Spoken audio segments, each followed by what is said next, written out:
Good evening. Welcome to the Tempe City Council regular council meeting.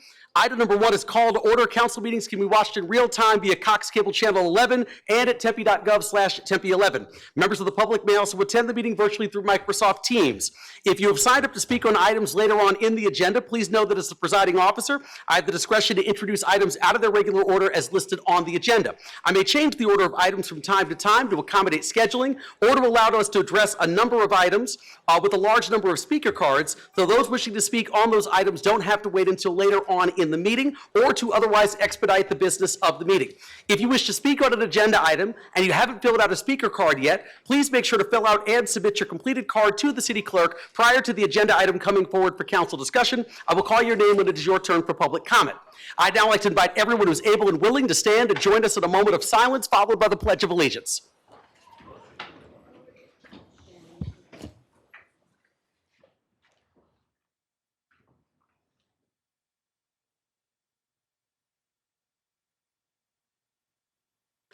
Thank you. I pledge allegiance to the flag of the United States of America and to the republic for which it stands, one nation, under God, indivisible, with liberty and justice for all. Okay, we are now going to play a video conveying the City of Tempe's Native Land Acknowledgement Statement.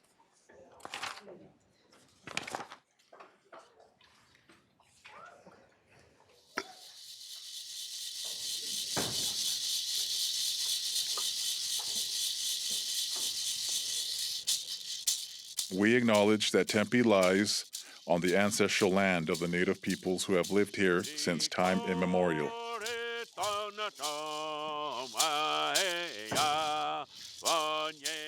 The ancestral land of the O'odham and Pipash stretches far beyond the boundaries of our city. The landscape is sacred to them, embodying cultural values that are integral to their identity and way of life.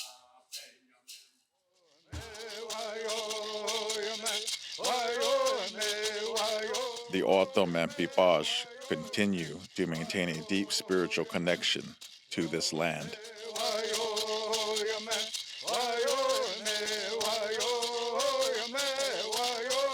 We embrace the responsibility of caring for these places and vow to uphold this commitment in all our actions.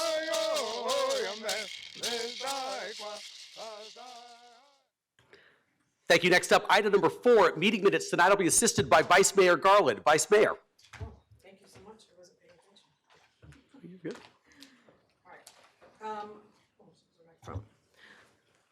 All right. I move to approve the city council meeting minutes, items 4A1 and 4A2. Okay, it's been moved by Vice Mayor Garland. I have a second, seconded by Councilmember Keating. Please vote.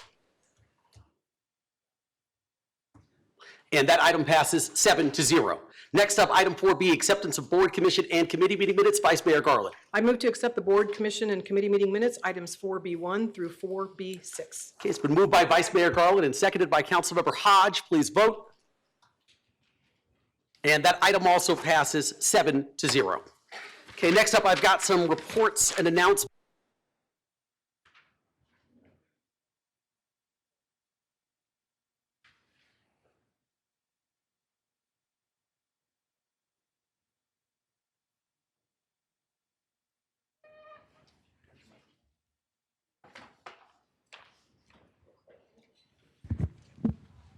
All right.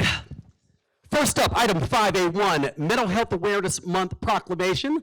Let's see if I can have our Community Health and Human Services team join us, Mr. Birch and Stephanie De Leon for a brighter day.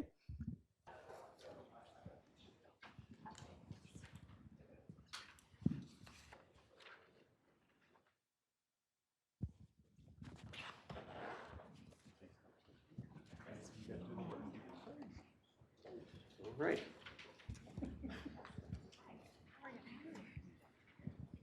Before I even start reading, I should hand these out here. Hold on here. I have 4. So we'll take the other 3. Of course, I need 1 to read. I'll There's one. You got him? Yeah. Cool. Thank you. All right. So this proclamation reads, whereas the city of Tempe is proud to recognize May as Mental Health Awareness Month, an opportunity to discuss and raise awareness about the importance of mental health, with this year's theme being More Good Days Together. And whereas the theme encourages all of us to reflect on what a good day looks like, both for ourselves and for our communities, using that insight to connect people to the right support at the right time. And whereas Tempe's Community Health and Human Services Department offers a wide range of resources to address needs. And whereas Care 7, the city's crisis response program, offers 24/7 crisis response services, mental health crisis response, youth support specialists, veteran services, and victim services through our Family Advocacy Center. And whereas the City of Tempe Counseling Services provides the community with access to professional, high-quality therapeutic care delivered by licensed clinicians at an affordable rate. And whereas the Community Supervision Program aims to reduce justice involvement by providing access to essential clinical treatment and social support that addresses the underlying determinants of health. And whereas the City of Tempe encourages all residents to define their good day, care for their whole self, and join in the path towards building a healthier, stronger, and brighter future for all. Now, therefore, I, Corey Woods, Mayor of the City of Tempe, Arizona, do hereby declare May 2026 as Mental Health Awareness Month in Tempe, Arizona.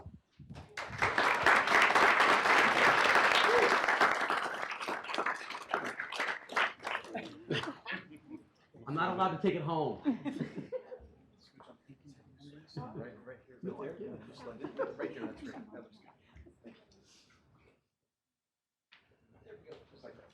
Ready? Big smiles, everybody. 1, 2, 3. We got One for me, please. Oh. One more. Thank you. it to you. Thank you.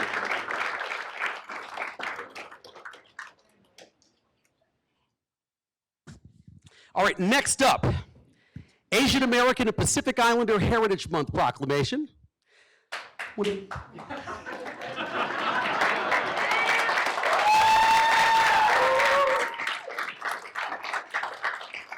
Councilmember Chin, get down here. Come here. Come here.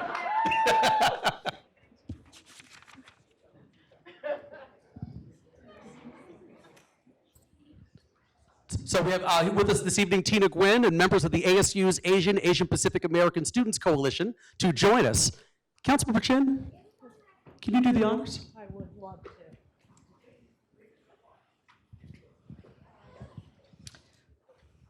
The month of May is nationally recognized as Asian American, Native Hawaiian, and Pacific Islander Heritage Month, a time to honor and celebrate generations of AA-NHPI individuals who have enriched history of the United States and who are instrumental in its continued success. And whereas from early pioneers to today's entrepreneurs, artists, and advocates, AA-NHPI communities have demonstrated resilience and perseverance, enriching our society through innovation, cultural expression, civic engagement, and community leadership. And whereas this month offers an opportunity to confront the history of discrimination and inequity faced by AA-NHPI communities, and to recommit ourselves to building a more inclusive and equitable future for all. And whereas the City of Tempe proudly celebrates the vibrant cultures and diverse identities of its AA-NHPI residents, whose enduring contributions strengthen the social, cultural, and economic fabric of our community. Now, therefore, he, Corey Woods, Mayor of the City of Tempe, Arizona, do hereby declare May 2026 Asian American, Native Hawaiian, and Pacific Islander Heritage Month in Tempe, Arizona. Mayor.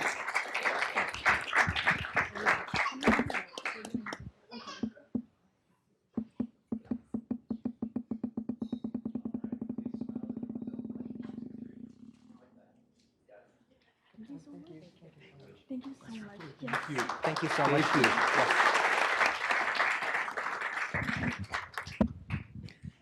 Thank you, Councilmember Chin. Okay, before I complete, I need to get a hug here. Oh, here we go. Hey, Corey. I'm really happy to see you.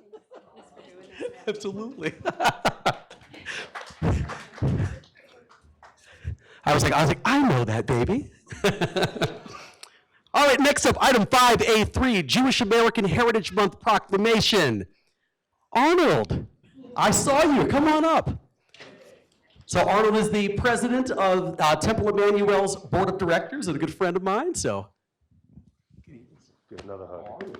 Good. By the way, just as a note, just last weekend, Temple Emmanuel celebrated their 50th anniversary with their Golden Jubilee celebration. It was a great presentation, so thank you. All right, so this reads, whereas Jewish American Heritage Month is observed each May as an opportunity to recognize and reflect upon the enduring contributions of Jewish Americans to the civic, cultural, and intellectual mosaic of the United States. And whereas Jewish Americans have played a vital role in shaping the social, economic, and political landscape of our country, serving as leaders, innovators, educators, and advocates for justice and equality. And whereas in the face of hardship and exclusion, Jewish Americans have persisted across generations, preserving their heritage and continuing to build, lead, and participate in civic life. And whereas the city of Tempe is proud to recognize Jewish American Heritage Month as an opportunity to honor the cultural heritage, history, and traditions of Jewish Americans in our city and beyond, encouraging reflection, education, and dialogue, and reinforcing the values of pluralism, freedom of religion, and respect that are essential to a thriving community. Now, therefore, I, Corey Woods, Mayor of the city of Tempe, Arizona, do hereby declare May 2026 as Jewish American Heritage Month in Tempe, Arizona. Guys, big smile, 1, 2,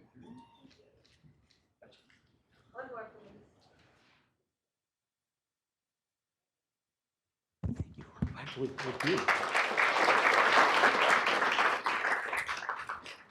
I also want to note, taking the photo in the audience is newly elected SRP board member Nicole Brown. All right. Next up, item 5A4, National Water Safety Month proclamation.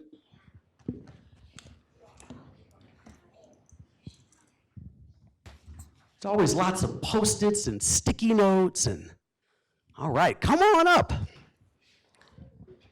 Okay, so I've got 2 of these, so who's gonna take the first one from me? There we go. I said, look, if you're wearing the Tempe Aquatics polo, it pretty much has to go to you. All right. Whoa. I'll get that later. All right, so this one reads, whereas the state of Arizona has proclaimed May 2026 as Water Safety Month, recognizing the vital role that swimming and aquatic activities play in promoting physical and mental health and enhancing quality of life. And whereas the state further emphasizes that education and awareness are essential to preventing drownings and recreational water-related injuries, and that water safety must be communicated to individuals and families of all ages. And whereas the city of Tempe supports the statewide initiative and is committed to promoting water safety through public education, community outreach, and access to safe aquatic facilities. And whereas the city of Tempe provides a variety of aquatic amenities, including public pools, the Kiwanis Wave Pool, splash pads, and boating opportunities, while maintaining high safety standards through trained staff and partnerships such as Ellis and Associates. And whereas Tempe's aquatics, boating, park rangers, Tempe Fire Medical Rescue, and communications teams collaborate to deliver water safety messaging, including CPR awareness, safe boating practices, and drowning prevention education through newsletters, social media, and community programming. And whereas the city of Tempe joins national and state partners in promoting the importance of layered water safety practices to ensure that all residents and visitors can safely enjoy aquatic recreation, encouraging all residents to learn and practice water safety, remain vigilant around water, and take advantage of educational resources and programs offered throughout the community. Now, therefore, I, Corey Woods, Mayor of the city of Tempe, Arizona, do hereby declare May 2026 as Water Safety Month in Tempe, Arizona.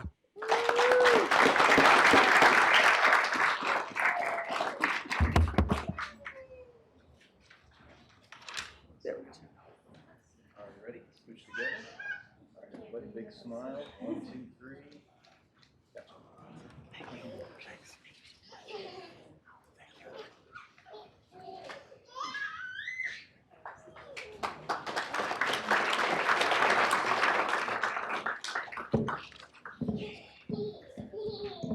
Okay, and my last one of this evening is item 5A5, which is Ken Vincent Appreciation Day.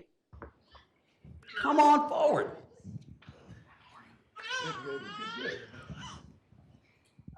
All right, so this proclamation reads, whereas on April 2nd, 2026, Kenneth Ken Vinson, a resident of Tempe and City of Tempe employee in the Community Services Department, Parks Division, South Park Section, provided life-saving action to a community member in need. And whereas while driving, Ken noticed an elderly man laying at the end of his driveway after falling while maneuvering his recycling bin. Demonstrating decisive judgment, Ken immediately stopped to assist, called 911, safely secured a firearm the man was carrying, and remained by his side until paramedics arrived. And whereas as a result of the fall, the man faced serious injuries. However, his daughter shared that her father is now recovering and credited Ken's quick actions with helping to save his life while he was helpless and unable to reach emergency services. And whereas Ken's compassion and concern for the well-being of others did not end at the scene, as he later returned on his own initiative to check on the man's recovery and to offer continued support. And whereas the City of Tempe is proud to recognize Ken Vinson for his courage, compassion, and selflessness, which exemplify the highest ideals of public service and community care, and reflect the values and spirit that strengthen and unite the Tempe community. Now, therefore, I, Corey Woods, Mayor of the City of Tempe, Arizona, do hereby declare May 14th, 2026 as Ken Vinson Appreciation Day in Tempe, Arizona.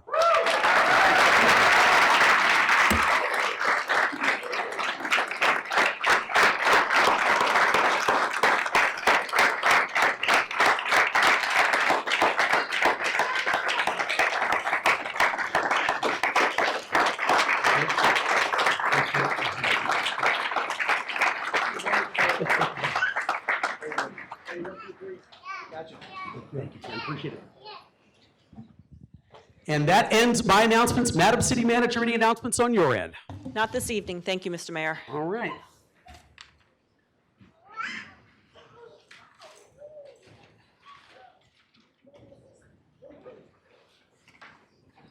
My goodness.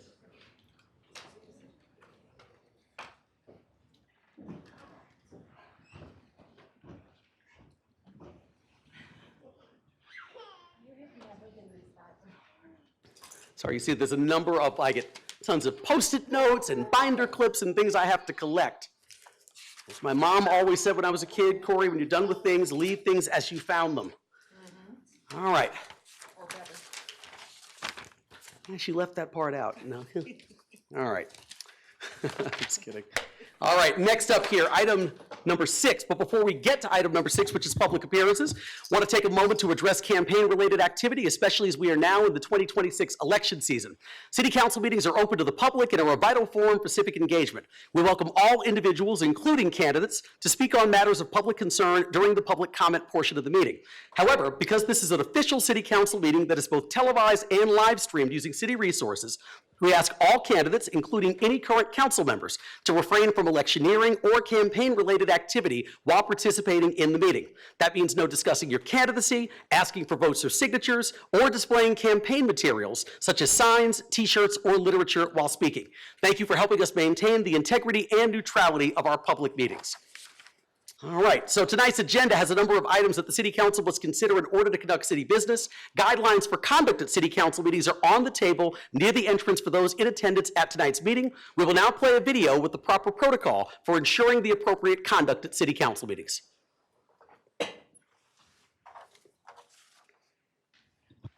The public appearances portion of the Tempe City Council agenda welcomes people to address the Tempe City Council on city-related issues. Speakers will generally be taken in the order in which they have signed up to speak.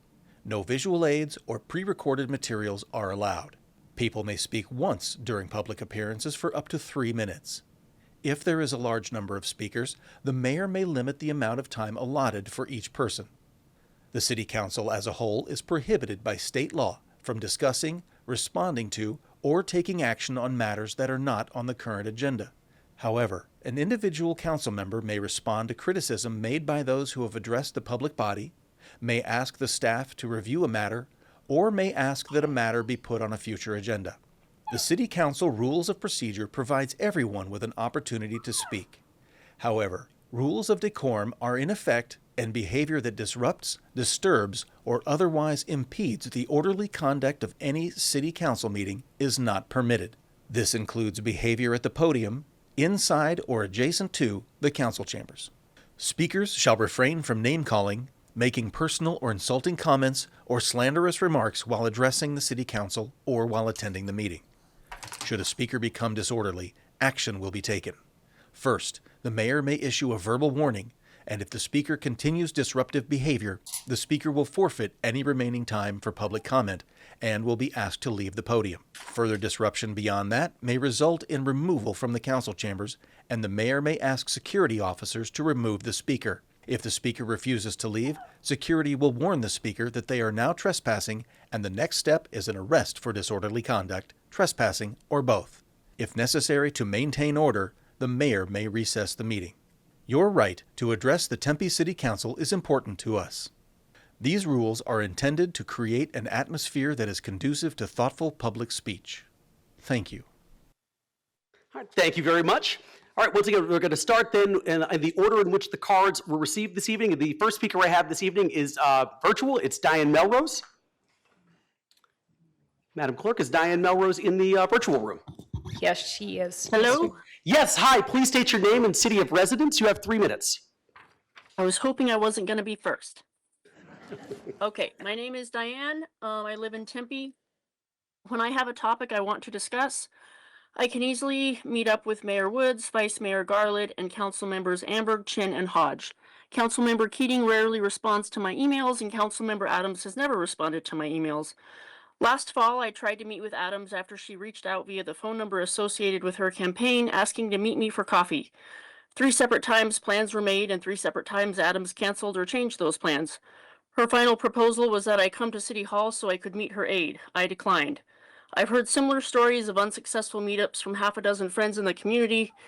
If someone knows the secret to getting an actual meeting with Councilmember Adams, please let me know. I recently had a text conversation with Adams that startled and shocked me. She had messaged asking me to share one of her posts to the candidates group. I did so and offered up the perspective that some of the rhetoric referenced in the post was offensive. She responded that yes, she was offended. I wrote back that I wasn't so much worried about her being offended, but more so concerned with the offense it caused other residents. She replied back, and I quote, "You have never been concerned about me." End quote. Ah, narcissists and their gaslighting, am I right? 2 days later, she blocked me on Facebook from her personal account, her council member account, and her candidate account. Message received, Jennifer. Perhaps we'll parlay another time. I bring up these incidents because it seems to be an open secret that this council member's behaviors are at least unprofessional and at most toxic in nature. I know the entire council and half the staff are aware of these types of incidents. I don't need to rehash the Arizona Republic article from Tuesday, but wowzers. That incident all by itself is grounds for disciplinary action under the Council Code of Conduct numbers 9, 11, and 12. And yet, no one says or does anything. See something, say something. Isn't that what we tell kids at school when they notice someone being bullied? You are certainly not leading by example. Afraid to rock the boat, maybe? This probably isn't news, but the boat is already rocking, and not in a funky soul kind of way. The upside-down pyramid is definitely making corrosive waves in the desert. This boat is rotting from the inside out. There are a lot of eyes on Tempe City Council these days. A lot more residents are paying attention, and a lot more voters are keeping tabs. If re-election is the goal for any of you, you might consider reflecting on how you respond to the toxicity of our city. Mayor Woods, I ask that you consider my experiences as well as those of countless others during Adams' tenure on council. Please ask the city manager and/or city attorney to investigate these numerous violations and get back to me. I know you can't respond right now, but blink twice if you understand. Well, folks, govern yourselves accordingly, and remember, no clapping. Thank you. Thank you. Okay, next up, we have Jim Phipps. Please come forward, state your name and city of residence. You have 3 minutes.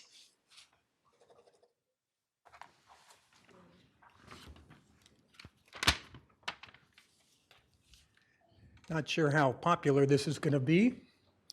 Wasn't sure that we the audience was going to be this large when I showed up with my little comments. My name is Jim Phipps. I'm a Tempe resident in the Optimist Park neighborhood, south of Baseline and west of Price Road. And I'm here to extend my appreciation to the mayor and council and the city staff for improvements that have occurred in our little slice of Tempe. I don't work for Tempe. I don't have any relatives on staff. I don't know any of you. Believe me. Our neighborhood streets have recently been resurfaced, not just a coating, but the top inch or two of old pavement was replaced. I sent some photos to your fine city clerk to forward to you. It has made a difference in our neighborhood. Its streets are quieter. It covered up the crack seal, which is always noisy when you drive over. My house is a 1973 little townhome, and the neighborhood needed these streets improved, and they happened. I'm here to thank you for that. Improvements were made to our pedestrian pathway that spans our neighborhood from Price Road over to McClintock Drive. We got new seating, lighting, workout stations, landscaping, and then the section through Optimist Park, which is just by Fuller Elementary School by my neighborhood, had just a dirt path through it, and then the trail extended beyond each side. You connected the trail. And we got 2 exercise stations, new seating, lighting, and it's just a lot nicer. Most recently, you upgraded our park amenities, including 2 new shaded seat ramadas, totally new playground equipment, so my 8-year-old granddaughter loves the new slides and the shaded structures there. So thank you for that. Improvements also occurred along Country Club Way, just down the street from where I live. It's now safer for bicyclists. New pavement and striping was installed, plus these little landscaped bulb outs that come from the side of the sidewalks into the street a little bit to slow traffic down. They see this, they slow down, and it makes a difference. Lastly, in terms of the streets, after you improve them, you keep them clean. I've seen a street sweeper on our street every probably 5 to 6 weeks. That's amazing in a town with all these streets. So I appreciate that. I don't think it's probably the best job in the world, so I appreciate the people that do it. And you can tell me if I heard wrong or right. I'll conclude with this. I heard that when you hire people to drive your street sweepers, they don't need training. They just pick it up as they go. Thank you.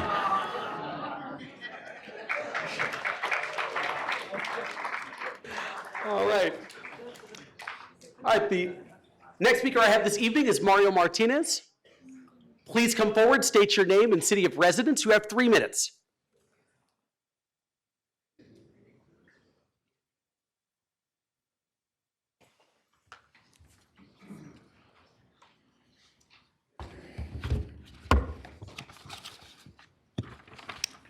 My name is Mario Martinez. I live in Tempe. I am here to address the council about the social media dashboard discussed in the illegal meetings. I can quickly get through this and ask a question if I am not interrupted. As background, the Privacy Act of 1974 is a landmark U.S. federal law that establishes how federal agencies may collect and use and disseminate personally identifiable information. It grants individuals the right to access this information.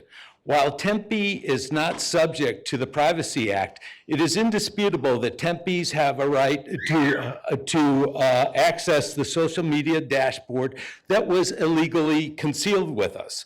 About 16 months ago, after the Attorney General released the report, I talked to the attorney who said that she could not give me the social media dashboard, but that the Tempe should be able to give this. I still have not received this, okay? Some people consider this to be a social media spy program.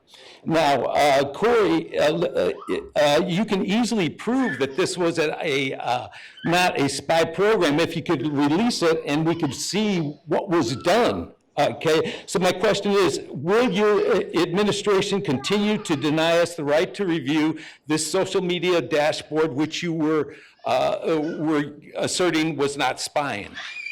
I assume that's a yes. Okay, thank you. I was going to ask the city attorney, actually, if he could respond. Yes, Mr. Mayor, we received a public records request from Mr. Martinez, I believe, in April of 2025, and we responded to that request in May 13th, 2025. All the records we had regarding that issue were provided. If we had any records related to a dashboard, we would have provided those.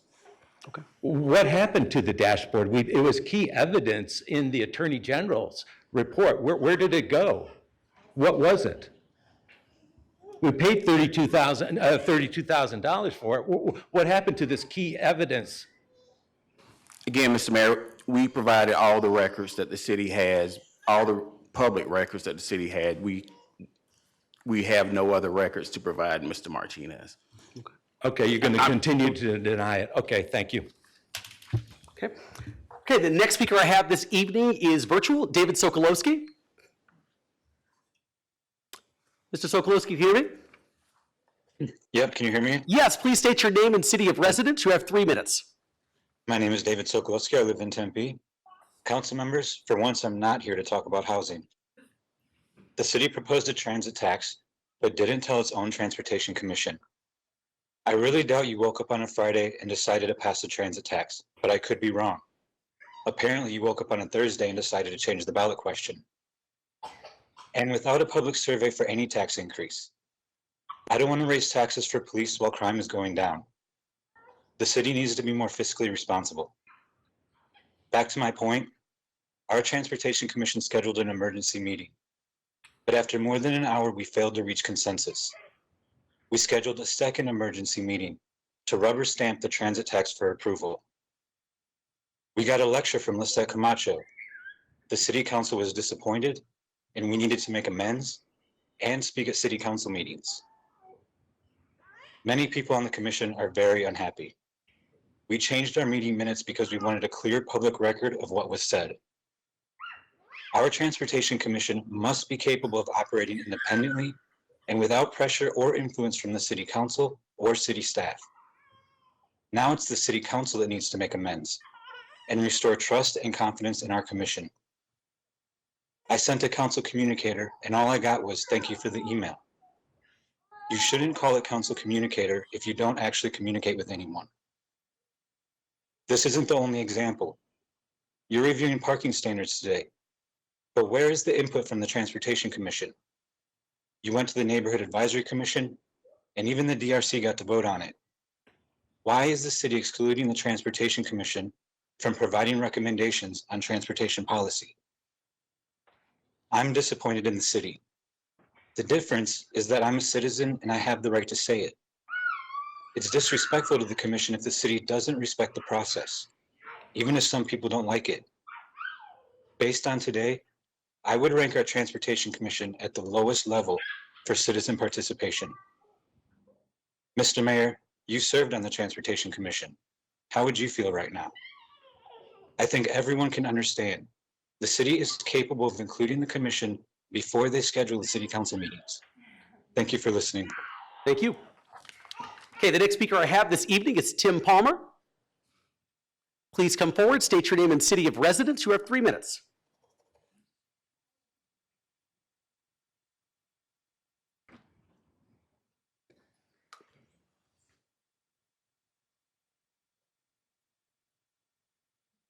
Good evening, Mayor and Council. My name is Tim Palmer. I'm a Tempe resident for 65 years. I think I know Tempe. This municipal election we are in is a complete disaster. Council members Jennifer Adams and Burdetta Hodge have offered residents of Tempe nothing with vision and leadership. Councilmember Jennifer Adams, you're not mentally fit to serve this council. Your alleged insults to Councilmember Arlene Chin are disgusting if true. Councilmember Adams, you claim to be a workhorse, not a show horse. In reality, you're a nothing horse. You provide residents with no vision and no leadership. Councilmember Arlene Chin of our three incumbents is the better substance for Tempe. Palmer, can you give 1 second? I apologize. Mr. City Attorney, just point of order are these comments along the lines of what's allowed, or? Mr. Mayor, we're not supposed to have any personal remarks against staff or anybody else, actually. Okay. So I would just ask the speaker to remember the rules of decorum. Okay, sounds good. Okay. You can continue, Mr. Palmer. Councilmember Arlene Chin of our three incumbents is the better substance for Tempe, and the voters agreed. Arlene Chin is liked, seemingly respected. Folks just would like to see more vision and leadership. I personally respect her and can support her position on the council. Mayor Woods, I gave you 3 very successful campaigns. I hosted events for you at my house. You're not what we had hoped for, and seemingly have given us ineffective leadership and ineffective vision. You just enjoy ribbon cuttings and Dunkin' Donut openings. Failures of the council, in my opinion. All the council does is focus on apartments and more apartments, rentals everywhere. Land seemingly is available for rental apartments, just not for real estate ownership. You do not make any new home ownership in Tempe a reality or a priority. You desire renters only and the developable darlings you crave. I worry for the residents of Shalimar. The Shalimar community likely will be screwed with crushing zoning changes that only serve the Neuheisel family with millions of dollars. You could put a stop to this, but you don't. It's shameful. Tempe streets are not safe. The Vision Zero program is all smoke and mirrors. Many residents require visible traffic enforcement. Traffic street engineering was promised. Safety education of drivers was promised. Traffic safety of Tempe is still an existing problem. This is on you, City Manager Rosa. Clearly, the revitalization projects in Tempe are stuck in the gutter. Mayor Woods, you promised us Hayden Flour Mill would rise up in adaptive reuse. Nothing. Mayor Woods, you promised us the Donnell Plaza was going to be the next crown jewel of Tempe, and again, nothing is happening.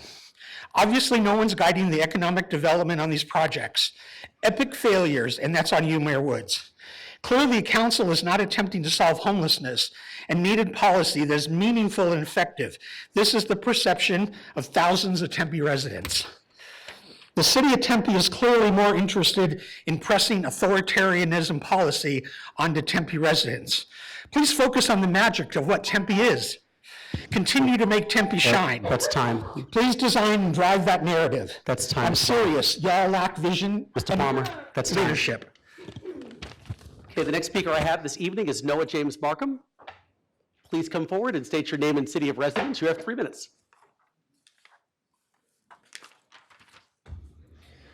You know, I'm an all Asian American. Aloha, Mayor, and to the rest of the board. Let's get into this. So let's get into this first one. I don't know if people's minds don't get about how police need to cooperate and learn how to communicate with people with disabilities. Let's say that again. Disabilities. It's frustrating and it's scary. I know not every individual person will be nice either that has a disability. Also, I would like to talk about the Republicans in Tempe. Why are you here? And if you don't like Democrats, then you can move somewhere else. What's so funny to me that one of the president's Donald Trump's campaign helpers was walking down the streets of Tempe. Interesting, you know, he liked how the Democrats are doing in Tempe, apparently. So please go somewhere else, mister. Also, I would like to talk about the Japanese Americans that had to fight World War II. And it's so funny that we talk so much about the Navajo talkers. And, you know, we do know that we know what we're really talking about, apparently. But apparently, the Navajo talkers weren't really talking about the right things to get the war done, because the Japanese Americans had found out that they weren't saying the right codes. And so, thanks to the Japanese Americans in the Native American concentration camps, that we ended your war. Last thing is, why do we have a smoke shop or a drugstore right down the city of downtown Tempe? That was the most ignorant move you could have done down here. It just looks disastrous. We need to get rid of it. We need to put it somewhere else, not downtown Tempe. I lived in Gilbert for most of my life, and it just doesn't look good to have this here. Also, please make sure your bathrooms outside this hall are not nasty, and it's clean and it smells good with Febreze. Mahalo, and thank you for listening to me tonight. Thank you. Okay, next speaker I have this evening is Steve Norris. Please come forward, state your name and city of residence. You have 3 minutes, and there's a button on the right-hand side if you need to lower that a little bit. I'm not that tall. I most certainly am not either, so.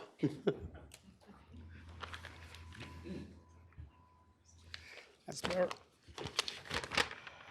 Hello, Mayor Woods, City Councils. It's good to see you again. Seen you like 4 times now. I would like to thank you for your continued support of no rezoning as it regards to Shalimar. I personally have over 135,000 reasons plus why I'm here right now. The 135,000 relates to the equity hit in dollars on my property. Some Shalimar neighbors would also take larger equity hits depending on the property location within the Shalimar neighborhood. The other concerns of myself and other Shalimar neighbors have been echoed many times, so I won't bore you repeating them.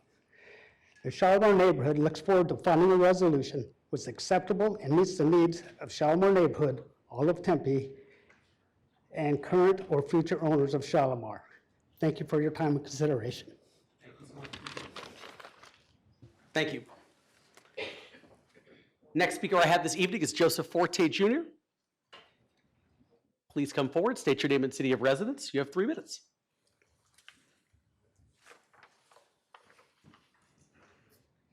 Good evening, Mayor Woods and members of Tempe City Council. My name is Joe Forte, and I'm a resident of the city of Tempe. Thank you for the opportunity to speak tonight. Tempe already has 28 outstanding boards and commissions that give citizens a real voice in parks, sustainability, transportation, arts, and development. Yet, when it comes to the one topic that affects every single resident, our city budget, there's no dedicated citizen voice. Our operating and capital budgets total nearly $1.7 billion. Every year, major decisions are made about infrastructure, services, reserves, revenue forecasts, and large initiatives. Right now, those proposals go straight from staff to you for a vote, exactly the way development projects would reach you if we had no Development Review Commission. I currently serve on the Development Review Commission. We review staff-approved projects, ask tough questions in public, and send recommendations to you. That process improves outcomes and gives residents confidence. A Citizen Budget Review Commission would do the same for our finances. Here's how it would work. A small volunteer group of 7 to 9 Tempe residents with finance, business, or public administration experience would meet publicly during budget season. They would review the proposed operating and capital budgets, analyze feasibility of major projects, examine reserves and long-term forecasts, and deliver clear written recommendations to you before you vote. It would be strictly advisory, low cost, and supported by the existing municipal budget office. For you, the mayor and council, this commission becomes a valuable new tool, an independent second set of eyes that complements staff work and strengthens your decision-making. For Tempe residents, it means greater transparency, easier to understand summaries of where our tax dollars go, and real community input on the priorities that shape our city's future.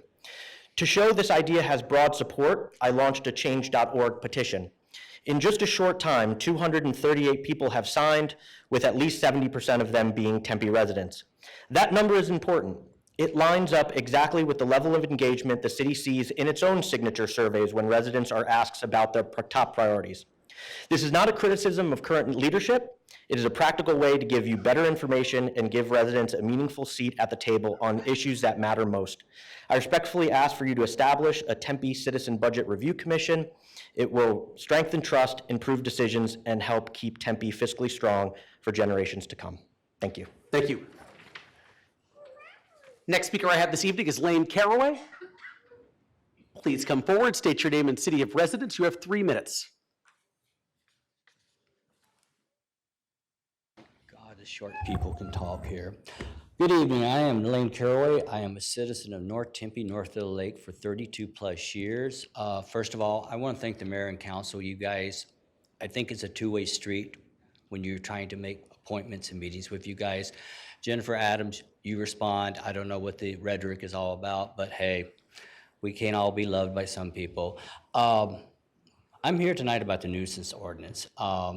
We have 9 Airbnbs in my neighborhood that are becoming more and more of an issue. In fact, I have several issues I need to address with several people at the city. I have gone through the neighborhood. I expected more people from my neighborhood to come and speak. Mother, 85-year-old mother broke her ankle yesterday, granddaughter sick, on and on. But I've spoken probably close to 75 plus citizens. We support you guys on this nuisance ordinance. We know there's a lot of rhetoric about, oh, you're gonna stop the homeless feedings in the churches. Well, I feel sorry for those communities that have 200 to 250 people coming into their neighborhood and then they're towed in 30 minutes. They're on the orbits and they're back over at Moyer Park.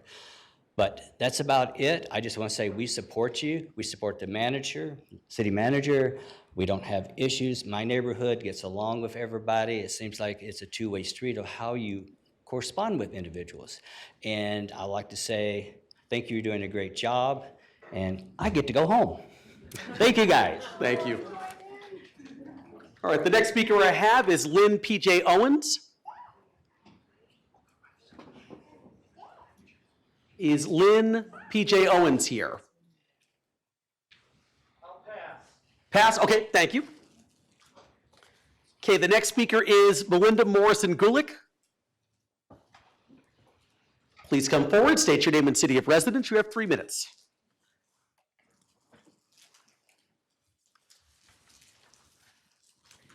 Good evening, Mayor and members of the Tempe City Council. My name is Melinda Morrison Gulick, and I'm the CEO of First Things First, Arizona's early childhood agency. I am not lucky enough to live in Tempe. Sorry, I live just across the border. I'm here to thank you for considering to include childcare funding in the proposed half-cent sales tax, and I urge you to support it. Childcare is essential infrastructure for a strong community and local economy. There is a direct correlation between accessible, affordable childcare, labor force participation, particularly for women, but not only for women, and a strong local economy. Study after study has shown that children who participate in high-quality early learning environments do better in school, have higher rates of high school graduation, higher rates of post-secondary attainment and lifetime income, along with less reliance on social services and other interventions. Tempe, you have been a leader in supporting high-quality early learning environments with your Tempe Pre program. Your opportunity to expand your investment in early childhood makes a powerful statement about your deep commitment to families, children, your workforce, your economy, and your quality of life. Please support moving this proposal forward and giving Tempe voters the opportunity to invest in the community, including childcare. Thank you. Thank you. Okay, the next speaker I have is Leandra Gutierrez. Sorry. Possibly, yes. Yes.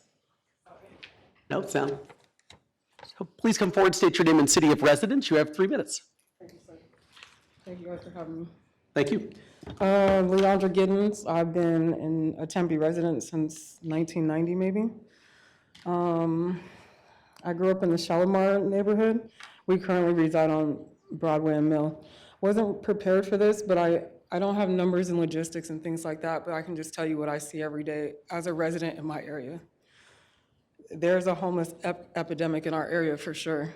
And I'm not speaking as someone who looks at the homeless. I've been homeless maybe for the last 3 years, and I've been currently housed on my own for about a year now. I don't know how it works. I can tell you is that those feeds that these churches are giving are helping a lot of people. I can tell you that it's nice that we offer air conditioning at places like the library, but what are we doing for these people after 5 p.m. after the library closes?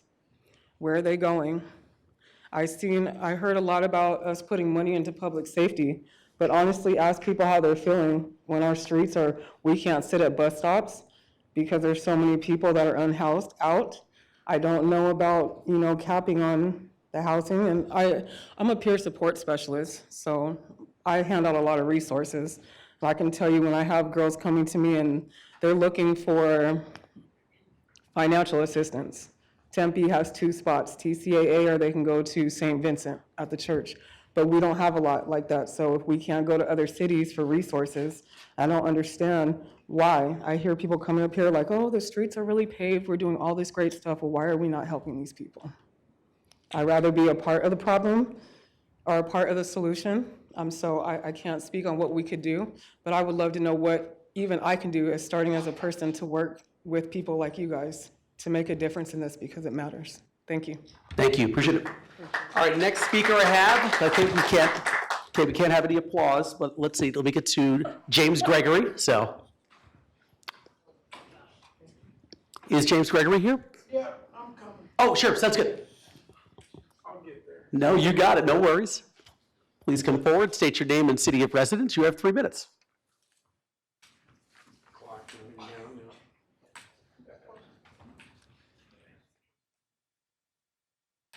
James Gregory, Tempe resident. I've been here for a minute. My elementary school is called Price Food and Drugs now. So I've seen some changes. We used to have a golf course down on Baseline and Hardy, right? I don't know if you were around to play it, but it's gone. So I would like to thank all the citizens that have come forward, given us some of their community responsibilities. That's more important. Of course, the staff that's here, thanks a lot, guys. You guys, I don't know how you guys do it. I know that we lost the hockey team. That sucked. But you guys know that Shalimar has been shut down. As an environmental scientist, though, we got a 40-acre nature reserve out there now. Foxes are coming back. We've seen kids running around the neighborhood now 2 or 3 days in a row. I'm suspecting they're not orphans, so that's good. Got no water out there, but not a lot we can do about that, right? So I'm just going to ask you guys to think outside the box, maybe, see what we can do. I know that you guys have been more than cooperative, and I think we've been pretty cooperative too. So, thanks a lot. Keep in touch. To the first speaker, I would tell her to try tamales. Maybe she can get an audience then. Thanks a lot, guys. Thank That's you. all. Okay, that's all the speakers I have under scheduled public appearances. Just as a note too, if there's other folks here, a lot of folks I know are here to speak on item 8C4, which is about the nuisance ordinance change, and there's some folks to speak about the tax as well. So, but if there's anyone else who wants to speak on just sort of general public appearances at this time, could you get my attention? Yes, please. Please come forward and state your name and city of residence. You have 3 minutes.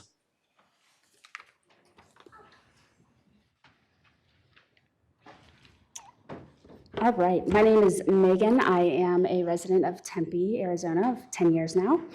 In response to the newly proposed parks ordinance, I'm here today to talk about a cycle we keep funding with our laws, one that doesn't reduce homelessness, it deepens it.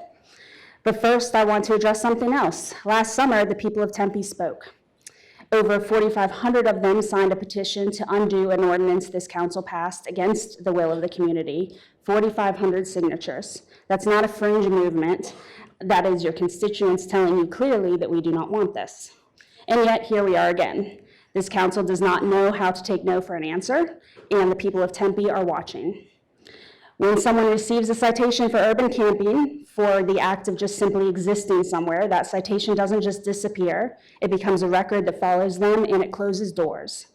And let's be honest about what we're asking people to do when we hand them a citation. We tell them, go to a shelter. But shelters in our region are full and have extremely, extremely long waiting lists. People get turned away for minor rule violations, for not having the right ID, for having a pet, for being a couple who won't be separated. We're criminalizing people for not going somewhere that wasn't realistically available to them in the first place. It's a catch-22 written into law. Every citation, every fine, every arrest for a homeless offense, for being poor in public is a roadblock placed directly in the pathway out of homelessness. We are not solving it, we are encoding it. What works is connection to services, to housing, to dignity. That's what AZ Hugs and other organizations do every single day. And I'm asking this council to stop passing laws that undo the hard work and progress that we make on a daily basis. You have a choice. You can criminalize your most vulnerable residents, or you can house them. History and data show you that you cannot do both. And the people of this city have already told you which one they choose. Please don't make us tell you again. In addition, I would like to point out that during the last city council meeting, I counted a total of 6 people who got up here and spoke in a derogatory manner about having to either see or be near a homeless person. I would like to request that we all do a little bit better as we all have our chance to speak tonight. Thank you. Thank you. All right, the next speaker, we cannot have any clapping, please. All right, anyone else? Yes, please. Julie, come on forward, state your name and city of residence. You have 3 minutes. Thank you all for your tolerance. Thank you. My name is Julie Buffkin. This is my daughter, Alice. She can't vote, but in her own way, she votes. So thank you for that. I was originally going to speak about the tax plan and how it relates to speed enforcement. My friend's son was hit by a car at a stop sign. I don't know what the situation was, but it didn't involve any high speeds. And so as a scientist who likes to collect data that's useful instead of data that kind of misleads, I'd love if maybe instead of focusing on, well, I trust the scientists, but I'd love if maybe we could focus more on the tendency of people to not come to complete stops, to run red lights, especially when it's those turn arrows. I know that there are really strong opinions about use of the flock cameras and regarding autonomous driving, but I will say as a cyclist, oh, and I forgot to say, I'm a Tempe resident for, golly, 15 years, and we lived in Tempe Optimist Park beforehand, but then we moved closer right to college in Alameda because we ride bikes so much and it's by the schools. And it kind of feels like by moving so much, we're kind of like a lot more aware of collisions that happen around that area and the potential for a really great pedestrian community. And then the last thing I'll kind of say is, babies are kind of like unruly and unpredictable, and it creates a lot of problems. So when we have people who seem to try to divide our community by coming up here and using incendiary language and pointing fingers without offering any solutions, you should really wonder what they're trying to achieve. Are they trying to make us stronger? Are they trying to build a better future? Or are they out for themselves and trying to be some kind of Mr. Mayor, big internet hero? sorry to interrupt. If we could have the speakers address the council instead of the Sorry. audience, please. Thank you. Thanks, guys. I'm here for us. I hope we can do the right thing. Thank you, appreciate it. Is there anyone else wishing to address the council under item number 6? If so, can you please get by? Yes, please, come forward, state your name and city of residence. You have 3 minutes. Good evening, Mayor and council members. My name is Brianna Vieta. I'm a resident of Tempe. Yes, sorry, it's my first time. I'm a resident of Tempe, a registered nurse with a full-time job, and most importantly, I'm a mother to my 4-year-old daughter, who I brought here tonight, but I think she had to step out, and a baby on the way. I'm here to ask that you allow the public to vote separately on each topic of the half-cent sales tax proposal, and that specifically you allow us to vote for the 0.1% increase in sales tax to go towards investing in our children via Tempe Pre. It is my belief that it is the most vital part of the sales tax proposal, as healthy and secure children and families are the cornerstone to a healthy city and society. As a registered nurse in a managerial role, I have the privilege to earn more than most mothers I know and work with. Despite that, Childcare is still the biggest part of my budget besides rent. In the last 2 years that my daughter has been in part-time daycare, the costs have increased by 27%, while my income has increased by less than 3% each year. I come from a very privileged position. I co-parent with my ex-husband, and we split all of our daughter's costs in halves. I budget every penny I spend, and still the cost of childcare, along with general inflation, has led me to not be able to hit the financial milestones that I would like, such as owning a house. For reference, half of my daughter's part-time daycare expenses was $16,000 in the last 2.5 years. In healthcare, I work with some moms who have to work 60-plus hour weeks to get by and afford taking care of their children. This is not what's best for our children. I can't help but think that parents would be able to spend more time with their kids and also support their local economy if a huge area of their budget, childcare, decreased or went down to zero. Children need high-quality, safe, educational, affordable childcare and preschool, and more families need access to this. And our amazing childcare workers need livable wages and benefits. So with that, I ask that you please support moving this childcare proposal forward to make the lives of Tempe families easier and less stressful in these crazy times. Thank you. Thank you. Okay, I was just notified that we've got a speaker online. Chelsea Brueggemann, do you see that, Madam Clerk? In the virtual audience? Yes, we do. Okay. Chelsea, can you hear me? Yes. Hi there. Can you hear me? Yes, can you state your name and city of residence? You have 3 minutes. Yes, thank you, Mayor and Tempe City Council. I'm so grateful to be here. I wish I could be in person, but I was at a Kyrene School District event celebrating my third graders' end of the year music presentation with my kindergartner. I live in Tempe. My children were born, we lived in residence in Tempe for both my children being born. And I just wanted to share similar echoes to what my fellow mama just spoke about, Brianna, and just honor the amazing financial commitment we demand parents to put in at the very early beginnings of their child's life, as well as their beginning of their financial beginnings in their career. We found outstanding childcare here in Tempe, Arizona, called Next Horizons. I'm so grateful I found this community early on in my parenthood experience that allowed me to stay in the workforce and advocate for those that are also in the workforce and build economic security. I can't imagine what I would have done, how I would have raised my children without this childcare. But let me tell you, Next Horizons was a medium priced organization, and I paid $1,200 a month for my one infant. And then 3 years later, when my second son was born, we were paying over $3,000 a month in childcare. We are beyond privileged and beyond lucky to be able to afford that. And I can't help but think, what are other mothers doing? It is just so outrageous, the amount of money that we are expected to pay early on in our careers and early on in our children's life with all this different change.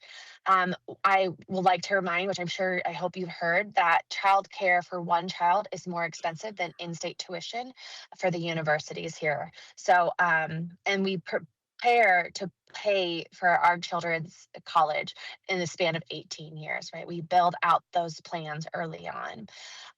So I'm asking for you to please consider letting the people vote on a tax increase. I was hesitant to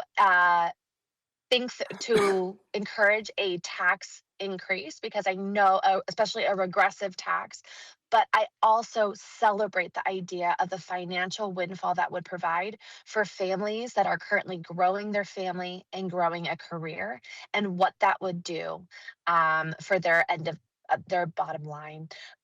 My career now revolves around supporting working moms, and the number one reason I hear women leaving the workforce is the financial burden. And what a loss to our female leadership and female economic empowerment when we leave out women in the workforce. So I thank you so much for listening and understanding, and I just want to implore this community to support childcare I'm sorry. access and Tempe preschool. Thank you. Appreciate it. Okay, so anyone else I have under item number 6? Yes, please come forward, state your name and city of residence. You have 3 minutes.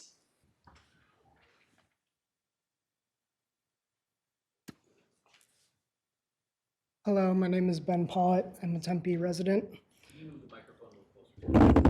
Is that better? Okay. Mayor and City Council, thank you for the opportunity to discuss childcare and its impact on our community. I come to you today to share my perspective as a father and a husband and what childcare means to me. I have an incredible wife. She does amazing work advocating for children and parents throughout the state. And she puts more than just her time, but also her sweat and occasion, her tears, into advocating for the betterment of families across our state. We are fortunate that between the two of us, we have two jobs that allow us the financial means to utilize childcare. But if we had to choose between childcare and a salary, mine is the better paying job. I wonder how many women would be like my wife, advocating and fighting to make things better for others, but instead have to set aside those hopes and aspirations because they love their children and just couldn't make childcare work financially. Separately, we've been fortunate to have my parents help watch our son in his early years. But when we realized he was a part of the 17% of children with a speech delay, none of us were equipped with the knowledge or tools to help get him where he needed to be.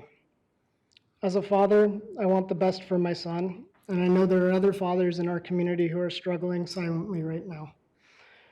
We worry because we wonder if they're going to catch up, make friends, or fit in.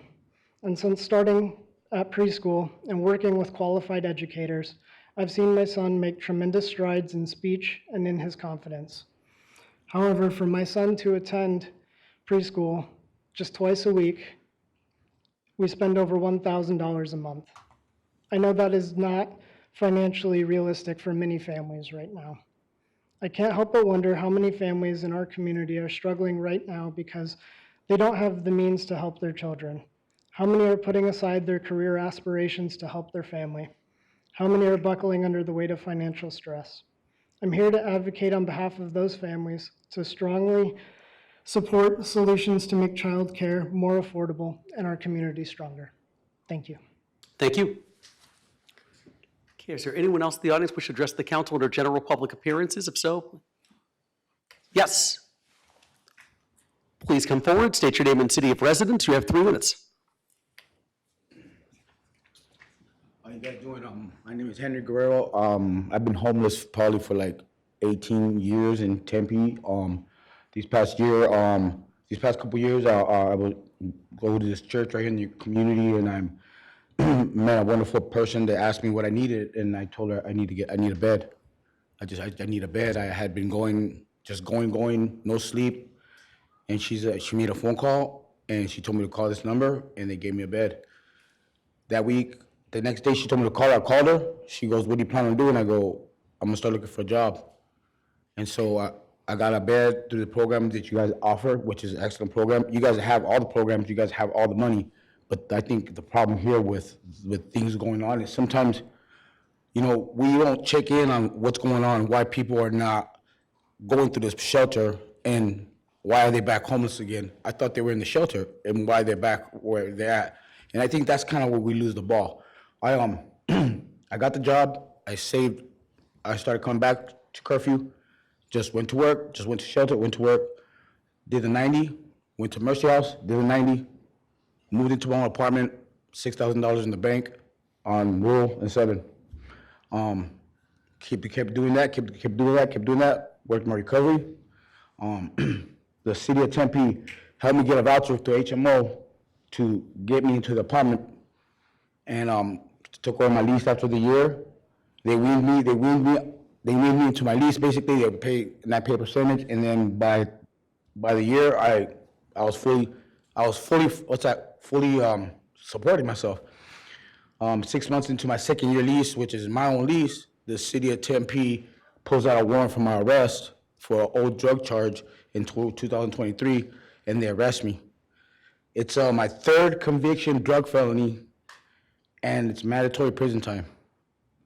And so now I'm sitting in a cell thinking, now I'm gonna go to prison, but that was not the goal that me and the community, she's my community advocate, planned on when she started working with me. and got me the apartment, got the apartment and everything. And she is from that community. She happens to be, and mind you, that gentleman that spoke about daycare, she's a stay-at-home mom. Her husband's a very successful person, and she would have to get daycare to help me out when she helped me out with all my issues, all my legal things through court and everything.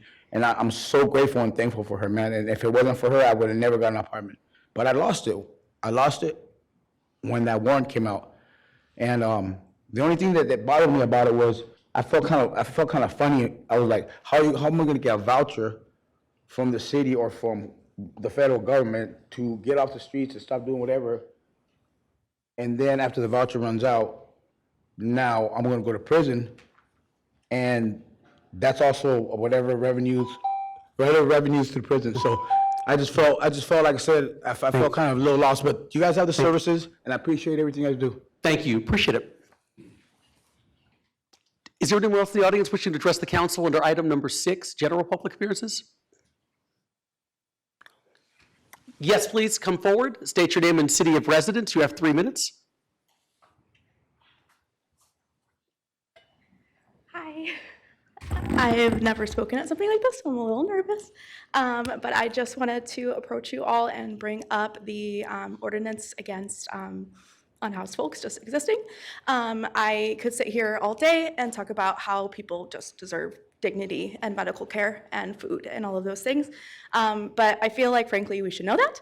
And I just want to get straight to the point and say that with the overall umbrella of fascism that we are dealing with, criminalizing people is more dangerous than it has ever been. We don't need people being criminalized for being unhoused, and we don't need people being criminalized for supporting. So I just wanted to raise that and urge you all deeply from my heart to not pass this ordinance. Thank you. Thank you. Is there anyone else in the audience wishing to address the council on item number 6? Oh. Okay, so that will be 8C4. Okay, so once again, if you're looking for like 8C4, which is the nuisance, that's coming up a little bit later, and actually I'm going to be moving that up because we have a large number of people. But anyone else under general public appearances, item number 6? All right, seeing that, I'll go ahead and close that portion of the meeting, and I'll move on to item number 7, which is the consent agenda. All items listed on the consent agenda will be considered as a group and will be enacted with one motion by the City Council unless an item is removed for separate consideration. Members of the public may remove public hearing items for separate consideration. Public hearing items are designated as public hearing item at the beginning of the item title. Council members may remove any item for separate consideration or to declare a conflict of interest. If a council member would like to declare a conflict at this time, the city clerk will provide the council member with a disclosure form. If you wish to speak on a public hearing item, please fill out a speaker card and submit your completed card to the city clerk prior to the agenda item coming forward for council discussion. I will call your name when it's your turn for public comment. The consent agenda this evening is listed as items miscellaneous 7A1 through 7A2, bids and contracts 7B1 through 7B7, and resolutions items 7C1 through 7C3. Any agenda item designated as public hearing item can be removed by a member of the public for separate consideration. If anyone would like to have a public hearing item removed, please get my attention now. Okay, seeing none, I'll look to the council. Are there any agenda items you'd like to have removed from the consent agenda for separate consideration? Okay, it's been moved to approve the consent agenda by Councilmember Hodge and seconded by Councilmember Adams. Please vote. And that item passes 6-0 with Councilmember Keating absent. All right. That means we're going to next go to item 8C4.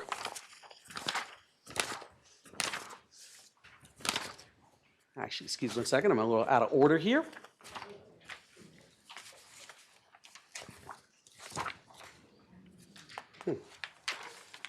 Hold on here.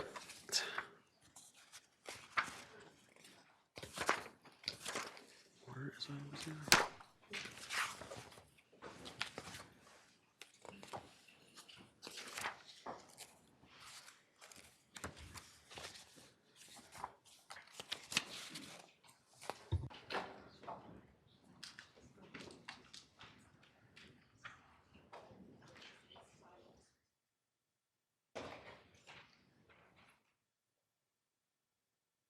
It's okay.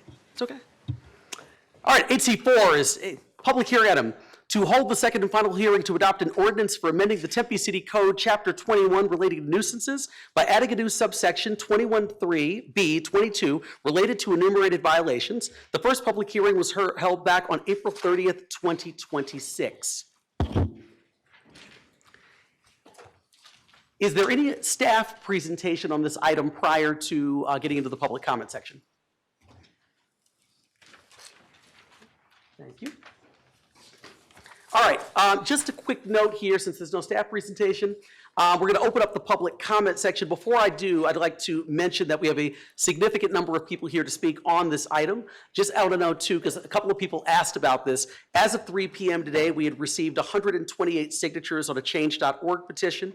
And then we also had 49 emails that were asking the council to approve the ordinance and 40 emails asking the council to vote no on the ordinance. So I just wanted to make sure to add that into the record this evening, just quickly verbally.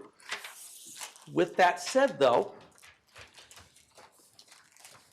I'm going to move forward here. The first speaker I have this evening is virtual, and it's Jackie Cano.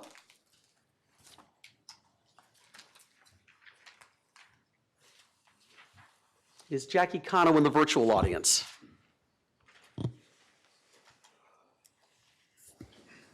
Mr. Mayor, we do not see that speaker's name. Okay. Okay, I'll move to next up. The next speaker I have is Catherine Cuvelas. Nope. Is she virtual this evening? Okay. Yes, that speaker is. All right, Catherine, can you hear me? I can hear you. Can you hear me? Yes, please state your name and city of residence. You have 3 minutes. Thank you. My name is Catherine Kubalas-Edick. I'm incredibly sick, which is why I'm not there in person. I am a resident of Gilbert. Good evening, Mayor and council members. I'm speaking as a volunteer of the Ayers Foundation in strong opposition to this proposed ordinance. As you know, the Ayers Foundation works to serve people with dignity, compassion, and practical support. We believe Tempe is strongest when churches, nonprofits, neighbors, and volunteers are encouraged to care for people in need, not threatened with punishment for doing so consistently. This ordinance sends the wrong message. It targets the very groups that step up when others cannot. Churches feeding families, nonprofits handing out water in extreme heat, and community members offering basic goods to people experiencing homelessness. Penalizing that kind of service will not solve the problem. It will only make suffering less visible while pushing vulnerable people further into crisis. And it is shameful that anyone considers these people as nuisances. This proposal is constitutionally vague and overbroad. It fails to clearly define what level of aid, frequency, or activity would trigger enforcement, which leaves churches, charities, and volunteers guessing about what is allowed. If the city has concerns about sanitation, coordination, or park access, then it should work collaboratively with service providers to address those concerns directly. The answer is partnership, not punishment. The answer is clearer outreach, better coordination, and investment in real housing and support services, not fines aimed at people and organizations trying to keep others alive. While it is clear that this ordinance is framed to punish the outreach organizations in the community, I ask you this. Based on the verbiage within the ordinance, Circle K should be a prime target of enforcement. They regularly provide food, drinks, and goods to individuals who then loiter, urinate in the alleys, and jaywalk. And what about Tempe bars? Once again, these flagrant violators consistently serve food and drinks to random individuals who then violate the laws. I'm sure they'll be thrilled when they start receiving their fines. Will ASU's Greek Leadership Village be next? What about Tempe Community Action Agency's new shelter that is being built? Will you be shutting that property down immediately, or can they actually use the building beforehand? These are real questions that need to be considered prior to casting your vote. On behalf of all organizations working to address the issue of homelessness, I respectfully urge you to reject this ordinance. Do not criminalize compassion. And once again, we reach out to you as a council. Work with us, not against us, and we might actually be able to make a change. Thank you for your time. Thank you. The next speaker I have is Joshua Pearson.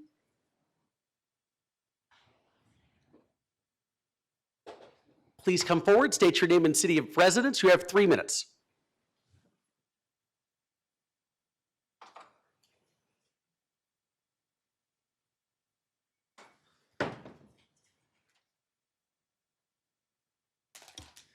Hi, my name's Joshua Pearson. I'm a resident of South Scottsdale. I was previously a resident of these streets here in Tempe for close to a decade.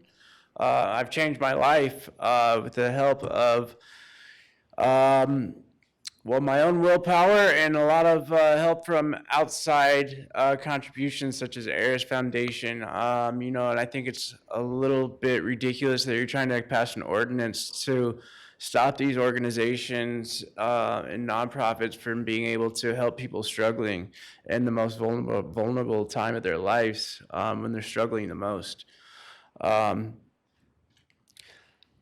Not being able to pass out food or water, especially water when it's we live in the hottest place in America, there's people dying on these streets every day.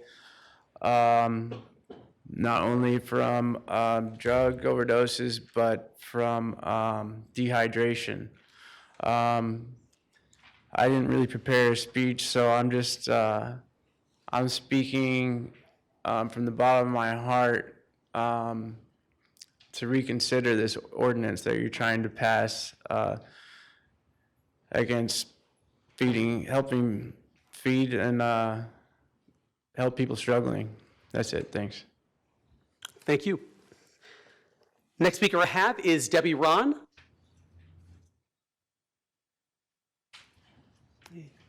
Please come forward, state your name and city of residence. You have 3 minutes.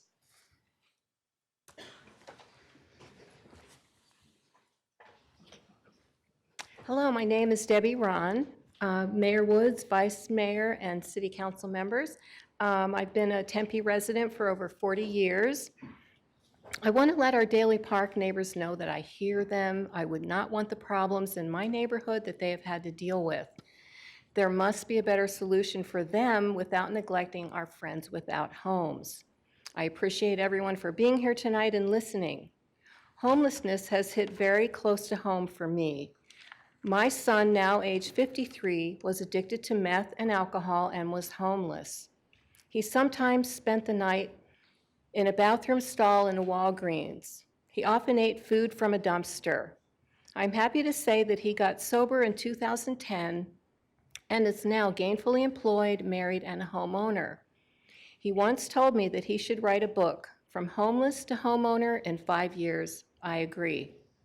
I also have a brother who is without a home somewhere in Texas. I don't know exactly where he is. He suffers from mental illness and addiction. He told me he had a nice place to camp near a river with a tent and a sleeping bag and even an outdoor shower.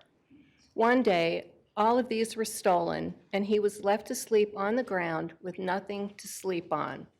Can you imagine? I haven't heard from him in a couple of years. I hope he is getting help from agencies and churches that make sure he is fed and clothed. This is the plight of our friends without homes here in Tempe.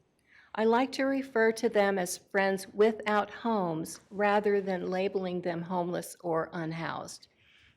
They are not just drug addicts or alcoholics or criminals. Some have the disease of addiction, a disease not unlike diabetes or cancer. Some commit crimes, many don't. Some have a mental illness, some are just down on their luck. Some are all of the above. All are precious children of God.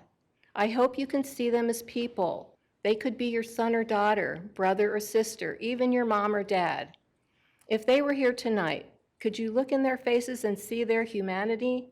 Society has chewed them up and spit them out. Should we spit them out too? So I ask, who owns this problem? Is it not all of us? Could the City of Tempe somehow help Community Christian Church to continue our mission to feed and clothe people without homes? Thank you. Thank you. The next speaker I have is Trish Winters. Please come forward, state your name and city of residence. You have 3 minutes.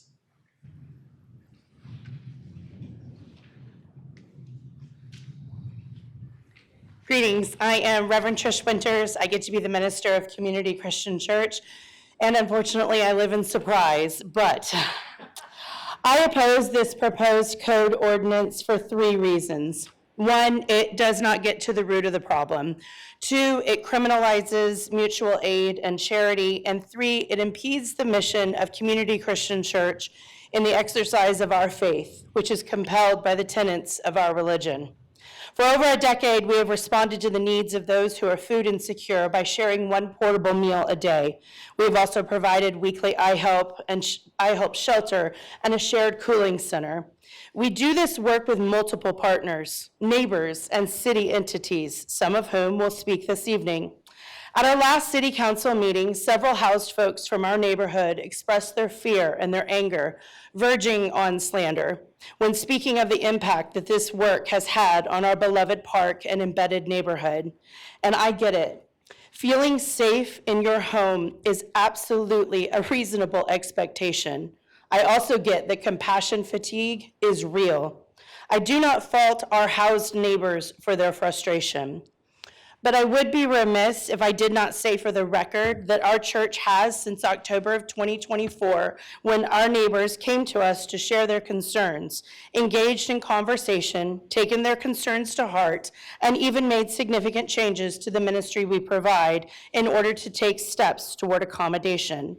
At their suggestion, because we want to be good partners, we eliminated a day of operation, we tried changing operation hours, we drastically reduced the dissemination of clothing, we met with Tempe PD to ensure that we are faithful to best practices, we complied with every notice of code violation, and we are regularly in the park, picking up trash, keeping spaces, following our service clear, and calling folks that we love to accountability. And while we are doing the work of making sure that this city is a hometown for all, the council and politicians are aiming to penalize those of us who make sure that basic human needs are met. We understand that a pack of tuna and a banana is not going to end homelessness, but our faith cannot allow our neighbors to go hungry or endure the unbearable heat while the city figures out what to do with Tempe residents who are on the margins. Constable Lathan reported that they process on average 100 evictions a month just in the east side of Tempe. That's 100 households a month. Tempeans, you have been called to serve that are either made homeless or must navigate the beginning stages of homelessness. The problems of affordable shelter, food scarcity, and the well-being of our neighbors is not going away. You have people, neighbors in Daly Park that are ready to do the work with you in order to build a strong community. That's time. Thank you. Okay, the next speaker I have is Stephen Trimble. Please come forward, state your name and city of residence. You have 3 minutes.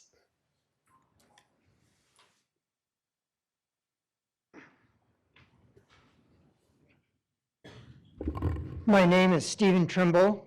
I'm a lifelong native of Tempe.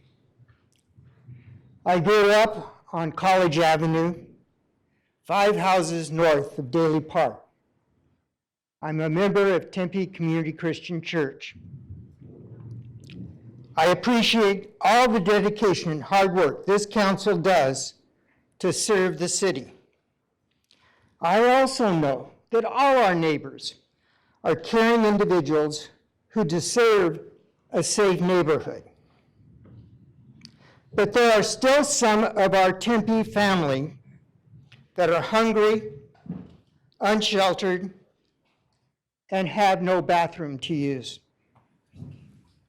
Luck has not been on their side. Some are jobless.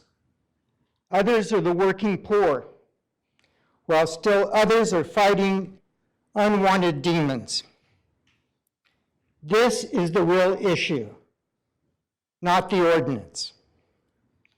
We all wish it was not so, but it is. The council has done much for this issue, but it is just not enough. The churches are trying to fill the gap on their campuses. It's a stopgap effort. We are literally just trying to keep people alive. Together, we Tempeans can solve this very difficult problem. But we need even greater leadership and creativity from you, our city council. This new ordinance is not the real issue. The issue is a commitment from the City Council to fully meet the needs of all Tempeans. Members of the City Council, this is your hour. This is the time to dig deep and be the extraordinary leaders we need at this time. We Tempeans are ready to follow. Thank you. Thank you. The next speaker I have is Melanie Beichman.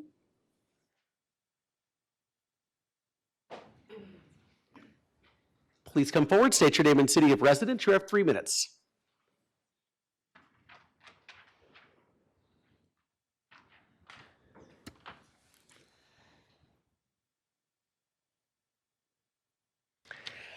Mayor Woods, Vice Mayor Garland, I knew that, and City Council members. My name is Melanie Beichman. I am a proud Tempe resident, and I'm here to oppose the ordinance.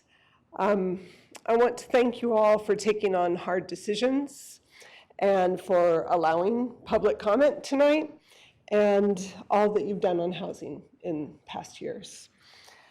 I've attended Community Christian Church since 2003 and also again when I was a kid back in the 70s. But the reason we came back to Community Christian in 2003 was because of the people who are trying to follow what Christ taught, and especially caring for people in need.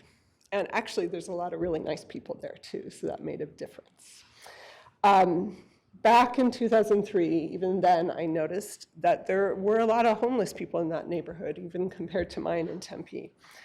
And that was before what we call the pantry, the lunch service for the last few years, before iHelp, and it was before any one of us even thought of cooling centers. I know that the number of unhoused people has gotten even worse in past years. And I hear the impacts on the neighbors, and I know they are concerning. I have also heard a lot of assumptions about why it's happening, and I wanted to share with you some other relevant facts. And forgive me, I know that you know a lot of these facts already. I'll just highlight them. In 2025, there were 23% more unhoused people or people experiencing homelessness than before the pandemic. There is more unsheltered homelessness this year than last because of funding cuts to emergency housing programs, and I know that you're fighting for that. The number of evictions has not slowed down since the pandemic moratorium ended. And last year, Maricopa County's rate of 14% eviction rate was twice the national average. So my point here is that the churches are responding to this crisis, not creating it. I ask you to vote no on the ordinance, and that's because I fear that, well, I think it's likely that the city, if the ordinance passes, will use it to simply shut down the programs that are providing for the most vulnerable, rather than working together on better ways to do it. And I have one more assumption. I assume that people who've had a meal are probably better Tempe citizens than people who are hungry. Thank you. Thank you. The next speaker I have this evening is Erica Cowley. Please come forward, state your name and city of residence. You have 3 minutes. Good evening, Mayor, Vice Mayor, and council members. My name is Erica Cowley, and I live in Tempe. I am a part of the Brentwood Cavalier neighborhood. I'm born and raised Tempe resident, now raising my own children here. I am here tonight in strong support of the nuisance ordinance. Over the past 9 months, 3 neighboring homes on my street rented by college students have hosted at least 6 large disruptive parties. These are not small gatherings. Each one has required calls to the non-emergency line, and multiple Tempe police officers have had to respond to shut them down. One of these parties drew over 300 people. This is not just an inconvenience, it is a public safety issue. My elderly neighbors have called me during these events, frightened and unsure of what to do. Families should not feel unsafe in their own homes, and yet that is exactly what is happening. I also want to address the ongoing situation on Tuesday evenings at the University Presbyterian Church. While serving those experiencing homelessness is important, the scale and location of these gatherings are not appropriate for a residential neighborhood, especially one located near 2 public schools. My daughter attends Broadmoor Elementary and recently began riding her bike to and from school. She no longer rides her bike on Tuesdays because she does not feel safe. She has encountered profanity, physical altercations, and active drug use on her way home. As a parent, that is unacceptable. Let me be clear, this ordinance is not about opposing compassion or community support. It is about accountability. It is about ensuring that efforts to serve others do not come at the expense of the safety and well-being of the surrounding neighborhood. Right now, residents are carrying that burden. This ordinance provides the structure and enforcement needed to restore balance. For the safety of my children, my neighborhoods, and our community, I urge you to pass the nuisance ordinance. Thank you. Thank you. Next speaker I have this evening is Barbara Miller.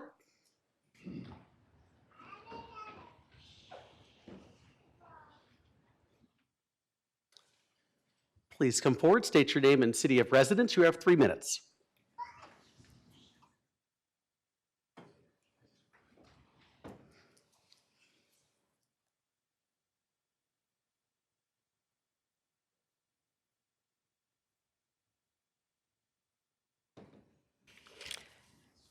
Thank you, Mayor and City Council. My name is Barbara Miller. I am a Tempean. I grew up in Tempe. My values were formed by my education at Broadmoor, McCamey, Tempe High School, ASU, and ASU Law, and at Community Christian Church. My family joined Community Christian Church in 1958. Community Christian Church is a mainstream Protestant church.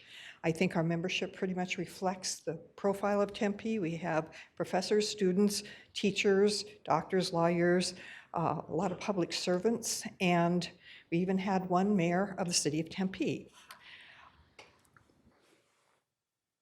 As time has gone on, we experienced homeless issues at our church. I would say in 1980s is when we found people sleeping on our property. We have tried to address it in various ways, none of them too successfully until a coalition of churches got together and started iHelp. We participate in iHelp where every night of the year a church is open that provides food and a place to sleep. The city eventually helped us with, through TCAA, has helped us with the iHelp program. I will tell you that it has gotten to the point that about 1/3 of those meals are what we call holdback plates. That means that people are not there to eat at 5. And the reason why is because they have a job. A lot of times they drive to our church, park outside, and come in and eat and have a safe place to sleep. That is what our church is doing in part. About 6 years ago, we then started the pantry because we felt like we needed to provide food, water, and some clothing to meet essential immediate needs of some of our fellow citizens. The problem has gotten worse, but not because of us. It's just as Melanie said, and as Trish said, there are issues throughout the entire country, especially here in Maricopa County, that has increased homelessness.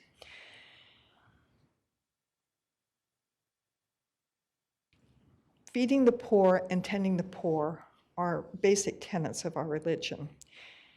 We cannot ignore them. This ordinance threatens us and threatens our homeless clients. Economically, I ask you this. If you are going to cite urban campers, what are you going to do with them? What are you going to do with the second citation, the third citation? Are you going to bring them to the city holding cell?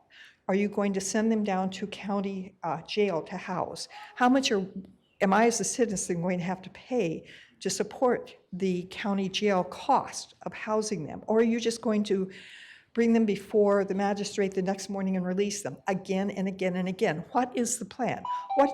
Thank you. Thank you. The next speaker I have is Sarah Appleton. Is she already gone, Tim? Or? Okay, sounds good. Well, then you are next, though. So the next speaker I have then is Tim Appleton. Please come forward and state your name and city of residence. You have 3 minutes.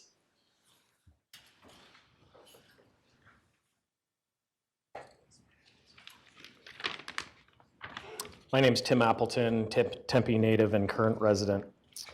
In just the past 48 hours, 134 Tempe residents and concerned citizens have co-signed the following letter to Tempe Council supporting the proposed nuisance ordinance O-2026.20, Agenda Item 8C4.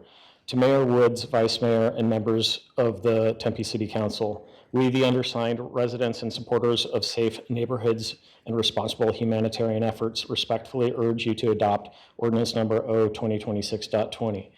We believe Tempe can and should help individuals experiencing homelessness, addiction, and economic hardship. Compassion is one of the community's core values. At the same time, compassion must be delivered in a way that protects the health, safety, and quality of life of all residents. Providing food alone does not solve homelessness, addiction, or mental health challenges. Lasting change requires coordinated services that address substance abuse treatment, employment, case management, and pathways to stable housing. When independent groups provide services without coordination, oversight, or appropriate facilities, unintended consequences can occur.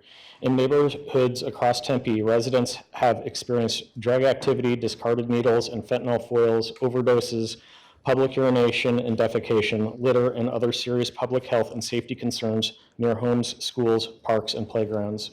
These impacts harm individuals in need who deserve comprehensive support rather than temporary relief alone, neighborhood residents who deserve safe and sanitary communities, and children who deserve to play and attend school free from exposure to dangerous conditions. We support organizations and individuals who want to help. We encourage these groups to partner with established city-supported programs that provide coordinated evidence-based services in locations equipped to manage these activities responsibly. We believe humanitarian efforts should be, 1, coordinated with existing service providers, 2, conducted in appropriate, well-managed locations, 3, supported by sanitation, security, and cleanup plans, and 4, implemented in ways that minimize impacts on surrounding neighborhoods.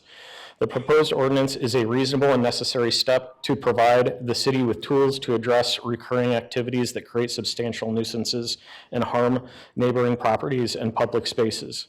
We respectfully ask the Tempe City Council to 1, adopt the ordinance, 2, clearly communicate expectations for event organizers regarding safety, sanitation, supervision, and cleanup, 3, encourage organizations to coordinate with established service providers and city-supported programs, and 4, prioritize service locations that minimize impacts on residential neighborhoods, schools, daycares, parks, and playgrounds. Tempe can be both compassionate and responsible. We can help those in need while protecting the safety, dignity, and well-being of the entire community. Thank you. Next speaker I have is Thomas Jarrett. Please come forward, state your name and city of residence. You have 3 minutes.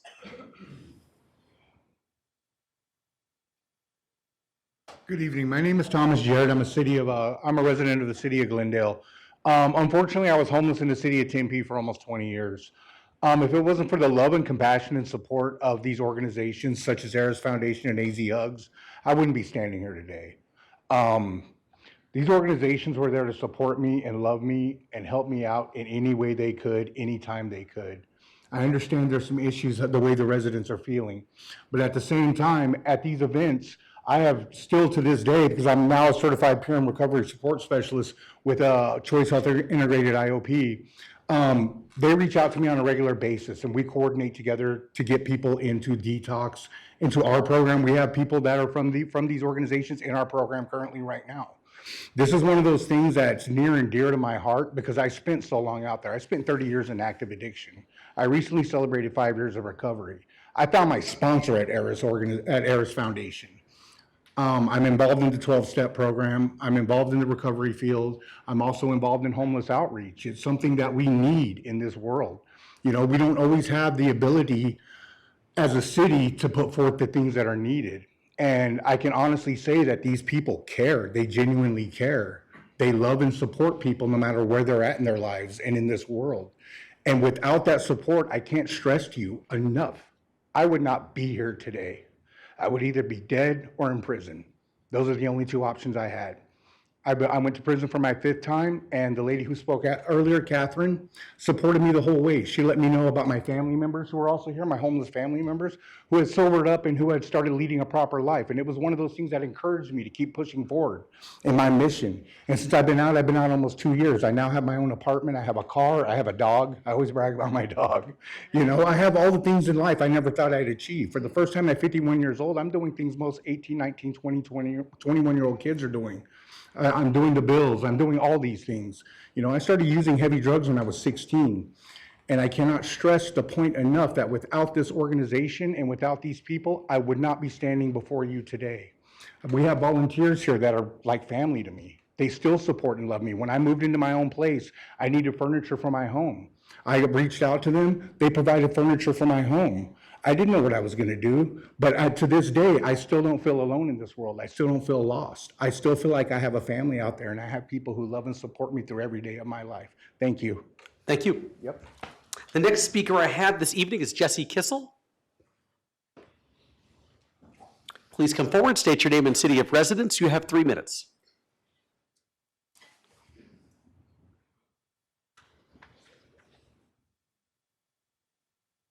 All right, which mic is it? It's whichever one you like. And you can also raise it, yep. Last time only one was active, I think. Oh, they are, this time, nice. Members of council, Mayor Woods, I'm gonna try to be brief here tonight, but I just wanna get up here and plead with you guys to pass the ordinance. This is not about if we feed the homeless, but it's about where we do it. Where we're doing it needs to be responsible and done with wisdom. We have pleaded face-to-face with our neighboring churches and those actively feeding the homeless to, change locations, and we've proposed alternatives to feeding in the parks, in the neighborhoods, but there's been little interest. If there are other places and ways, and I submit that there are, and we can make different ways to feed the homeless, then we should go that route. It is not fair or responsible to jeopardize the safety of the surrounding neighborhoods.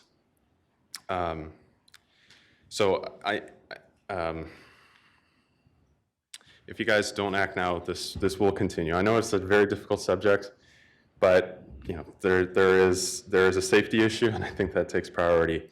I'd be much more concerned about the consequences of not prioritizing the safety of those in these neighborhoods.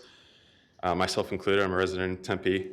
I would be much more worried about the consequences of that than the backlash of those who are really trying to defend a good cause. I love hearing these success stories, and the feeding is great. We're just asking, please not here, in our home. There's other ways. Let's talk about it, and I think this gives us the opportunity to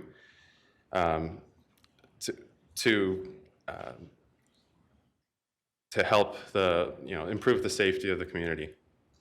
So that's all I have to say. Thank you.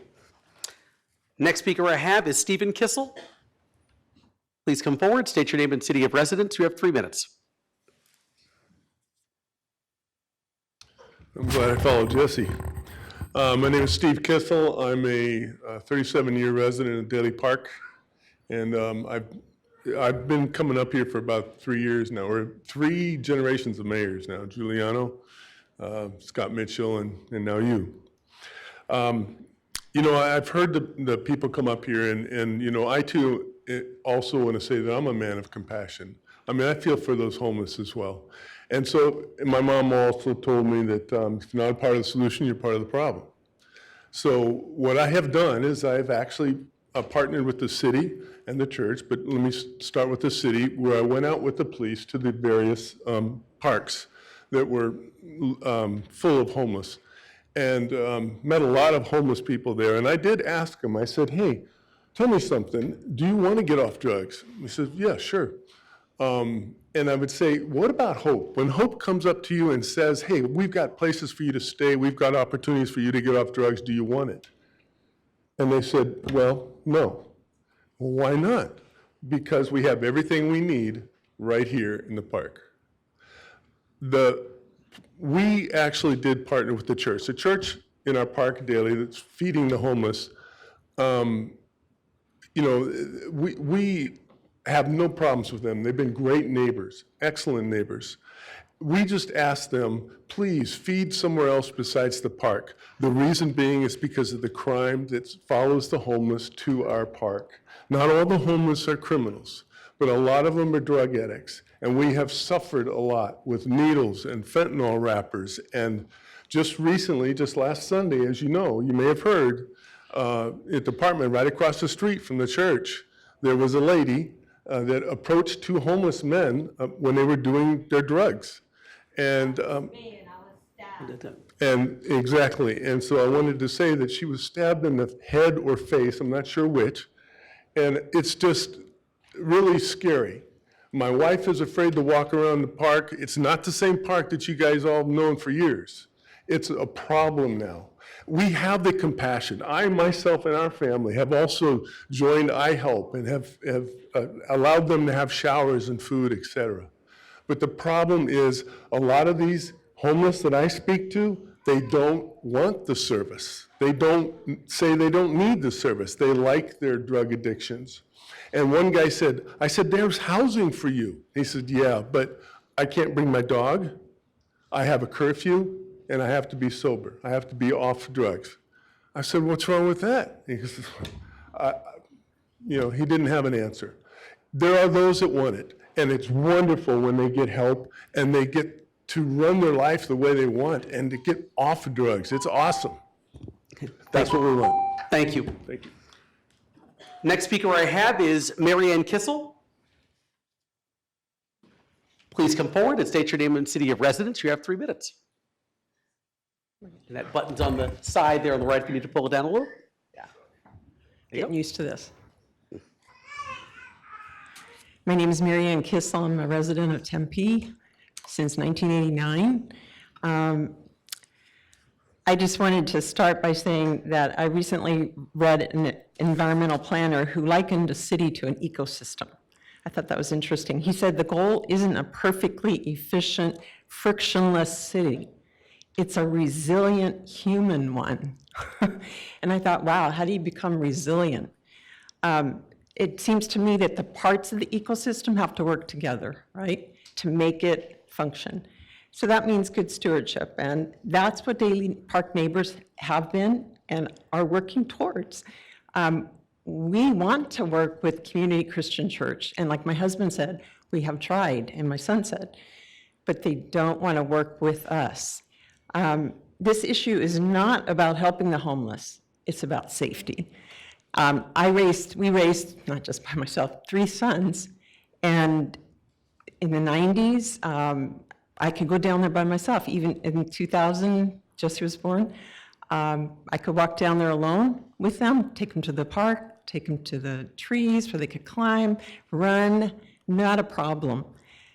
I would never do that now. I took a neighbor with 3 little ones down there not too long ago, a couple months ago, and I was nervous for her, very nervous, because there were men walking around who, who knows what they were just randomly moving around. And then the other thing that I remember seeing are the fentanyl foil, my mind just went by, the needles in the park, in the sand. It's not just in the playground. The playground is right next to the church. There are big trees in that area. And there is also a softball field, and they have found fentanyl wrappers or foil there. And so it's not an issue of, we don't like the homeless, we don't want them. They've been in our park for a while, for a long time actually, coming in and going, but it's becoming much worse. And it's definitely an issue now because we believe it's the drugs, and when you draw homeless to like the church, you will get that element to come in. We've seen drug deals. We've had a 12-year-old on our street who was approached to buy drugs. I mean, where do you hear about that happening? He ran home. He was terrified. I think it's important not to miss that we're talking about vulnerable people. Children, start with children. Someone mentioned schools. Absolutely. What about playgrounds? What about softball fields? Please vote for this. Thank you. The next speaker I have this evening is Nathan Charlton. Please come forward, state your name and city of residence. You have 3 minutes. Oh boy, hi. I didn't know when I was going to be coming, and I knew I wasn't going to be ready for it no matter when it was. So now it's now, and I'm still nervous. I do have a little bit of practice up here, though, because last year during the... My name is Nathan. I've been living in and around Tempe for the past 7 years. Okay, thank you. Sorry. Again, the nervousness on display. And I got the countdown. It's very nice. I'm here to speak in opposition to the ordinance, and frankly, I didn't even bother writing a very eloquent speech like a lot of the people who've written here, because I don't think it matters. I don't think that any of you really are going to hear what I have to say and have some kind of sort of profound decision-making moment. But I did want to speak a little bit to kind of the contrast that I see between this nuisance ordinance. I think it's on display here from either Community Christian Church, University Presbyterian, people that work with ARIS or AZ Hugs or whatever. It's very clear that we perceive this as an oppositional ordinance to the work that we do. But also, just a couple of weeks ago, Councilmember Hodge came by ARIS Foundation to do a little bit of volunteering, which I actually really appreciated. I thought that was wonderful. But it's very confusing to me that there seems to be a lot of praise for the compassion that we have and the work that we do, and then a lot of legal opposition to what we're trying to do, and I don't understand where that comes from. And again, this feels very, I don't know, half the reason I came up here was just to make you sit a little bit while longer, because I don't know, I don't know, it was made very evident and clear to me last year. It was made clear to me even before that with the Coyote Stadium work that you guys are going to vote unanimously on what you think is good, and we can come up here, but I guess I should have started a change.org petition or something before I came up here, and that would have made it more valid, or maybe I should go to Costco more often, or I don't know. But yeah, I don't know. Listen, what I do want to do is thank everyone here that came here out of their work week that is not actually paid to be here. They're here for free, which I respect. And yeah, I don't know, everyone from Community Christian, everyone from University Presbyterian, everyone from ARIS, everyone from AZ Hugs that took the time out of their day to come to this horrifyingly boring event. More power to you, and I'll see you on Tuesday. Thank you. Thank you. Next speaker I had this evening is Sherry Toom. Please come forward, state your name and city of residence. You have 3 minutes. Mayor, Vice Mayor, and council members. My name is Sherry Toom, and I've lived in Tempe for 50 years, 30 of those in Brentwood Cavalier neighborhood. I believe passing the proposed nuisance ordinance is a step in the right direction. This ordinance encourages responsibility and structure, which leads to better outcomes for everyone involved. We all use and value and share the same space, and it is reasonable that impacts caused by others are managed so everyone can safely enjoy them. Children in our community should be able to play in parks safely, walk home from school without being exposed to unsafe and unstable conditions. We should not be okay with a mom getting stabbed in the face on Mother's Day in front of her son because she confronted someone doing drugs in her yard. The concerns we are addressing tonight are not related to assistance given to financially struggling families or to those who are part of the structured I Help program and other programs like it. They are related to how the churches in proximity to a park, 3 schools, have chosen to conduct their outreach. They choose to rely on the orbit system to draw an unscreened at-risk population to their campuses regardless of their backgrounds. Yes, all are worthy of help, but they have also chosen not to work with city-suggested appropriate locations and services.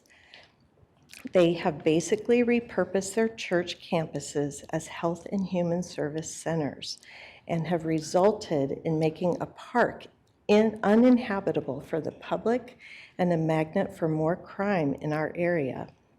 It is these situations that we are asking for more accountability, structure, and good policy. We can care about people and care about the safety and stability of our neighborhoods. These are not in conflict. I encourage you to vote yes on the nuisance ordinance, and I thank you. Thank you. The next speaker I have is Mike Toom. Please come forward, state your name and city of residence. You have 3 minutes.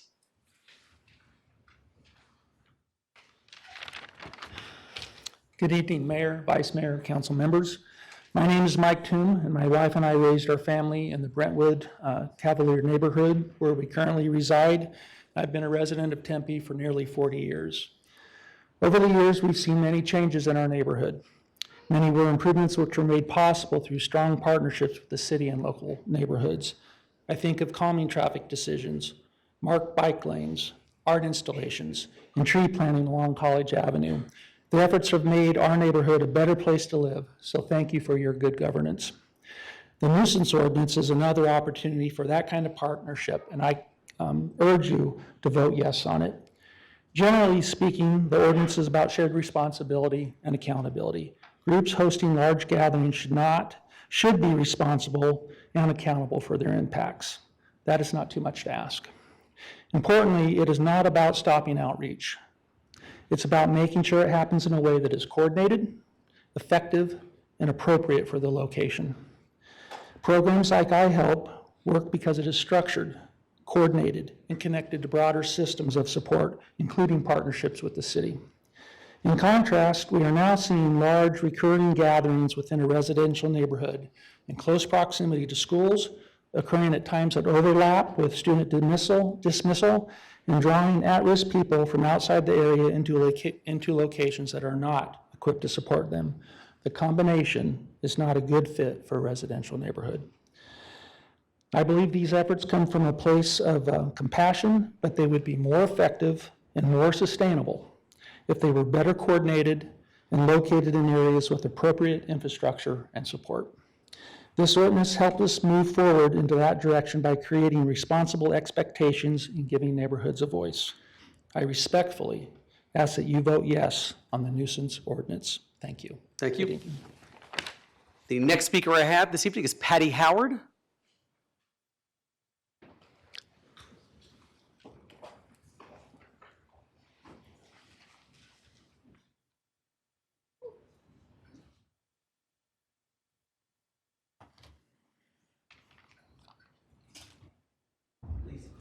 Please state your name and city of residence. You have 3 minutes.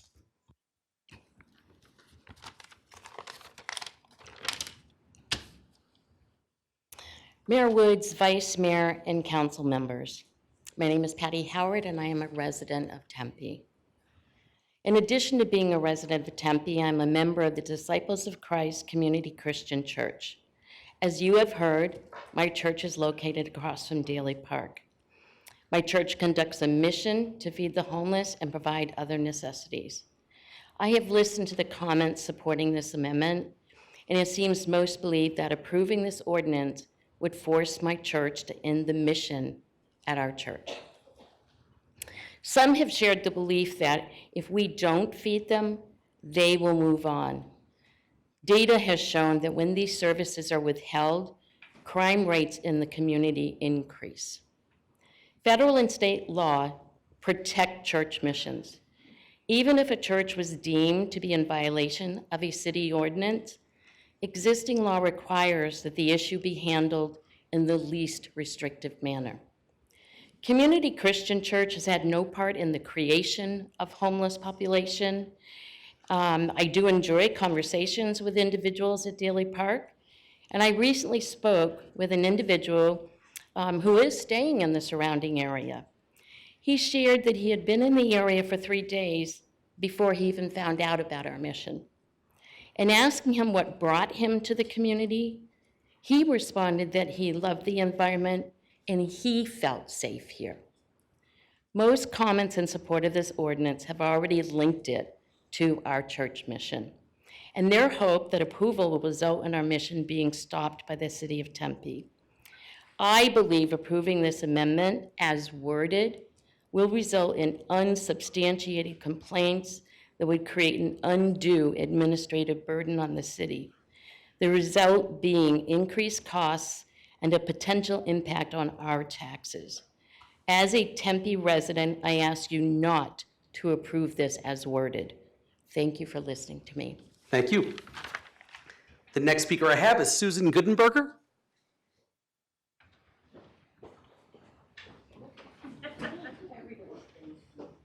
Please come forward, state your name and city of residence. You have 3 minutes.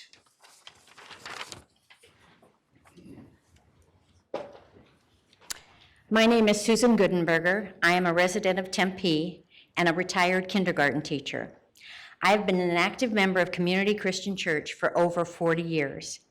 I have spent a lot of time in this neighborhood visiting friends in their homes, having picnics and parties in the park, and doing the mission that I have been called to do at this church. In the over 40 years, there have always been a homeless presence in the area. The numbers grow and shrink depending on a variety of factors that we have no control over. We have only been giving out lunches for 10 or so of those 40 years. We did not create the presence of the unhoused in the neighborhood. We responded to it. Jesus said, "Feed the hungry." He did not say, "Feed the hungry if they deserve it.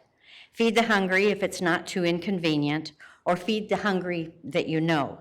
He just said, "Feed the hungry." And that is what we do at our little pantry. We feed the hungry. We get to know many of them by name, and we worry if they don't show up. We rejoice when someone gets housing or finds a job. We care about them. But we also care about the neighborhood that we work and live in. We care that they are unhappy that we are continuing to run the pantry. So we have made changes in our routine to respond to the conversations that we've had with the members of the neighborhood. We care about the neighborhood. We are willing to work with the neighborhood and the city to come to a solution that does not close us down, but allows us to do the work that we are called to do. I strongly urge you to vote no to the proposed ordinance. Thank you. Thank you. Next speaker I have is William Goodenberger. Please come forward, state your name and city of residence. You have 3 minutes.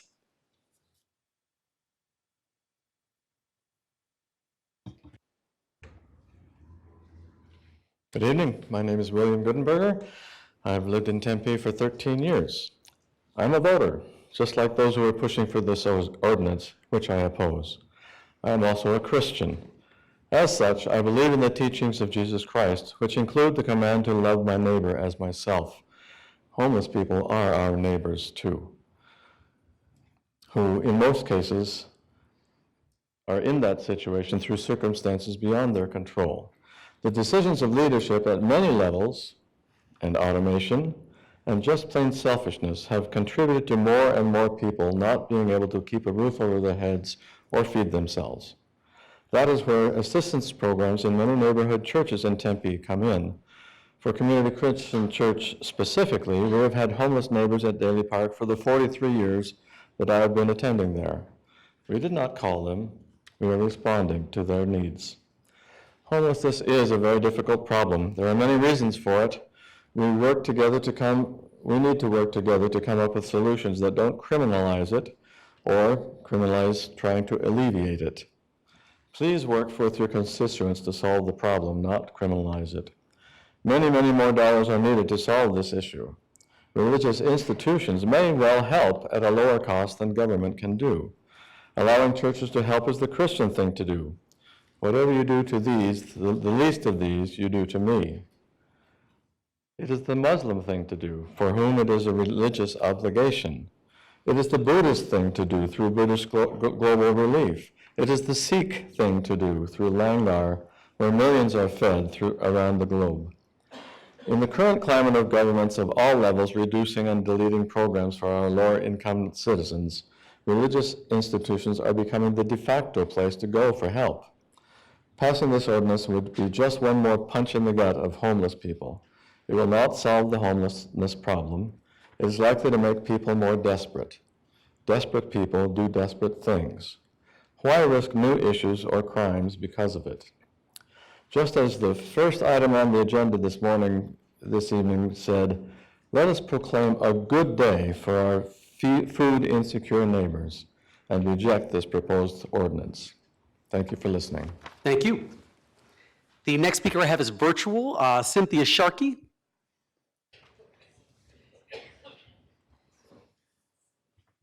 Okay, Ms. Sharkey, can you hear me?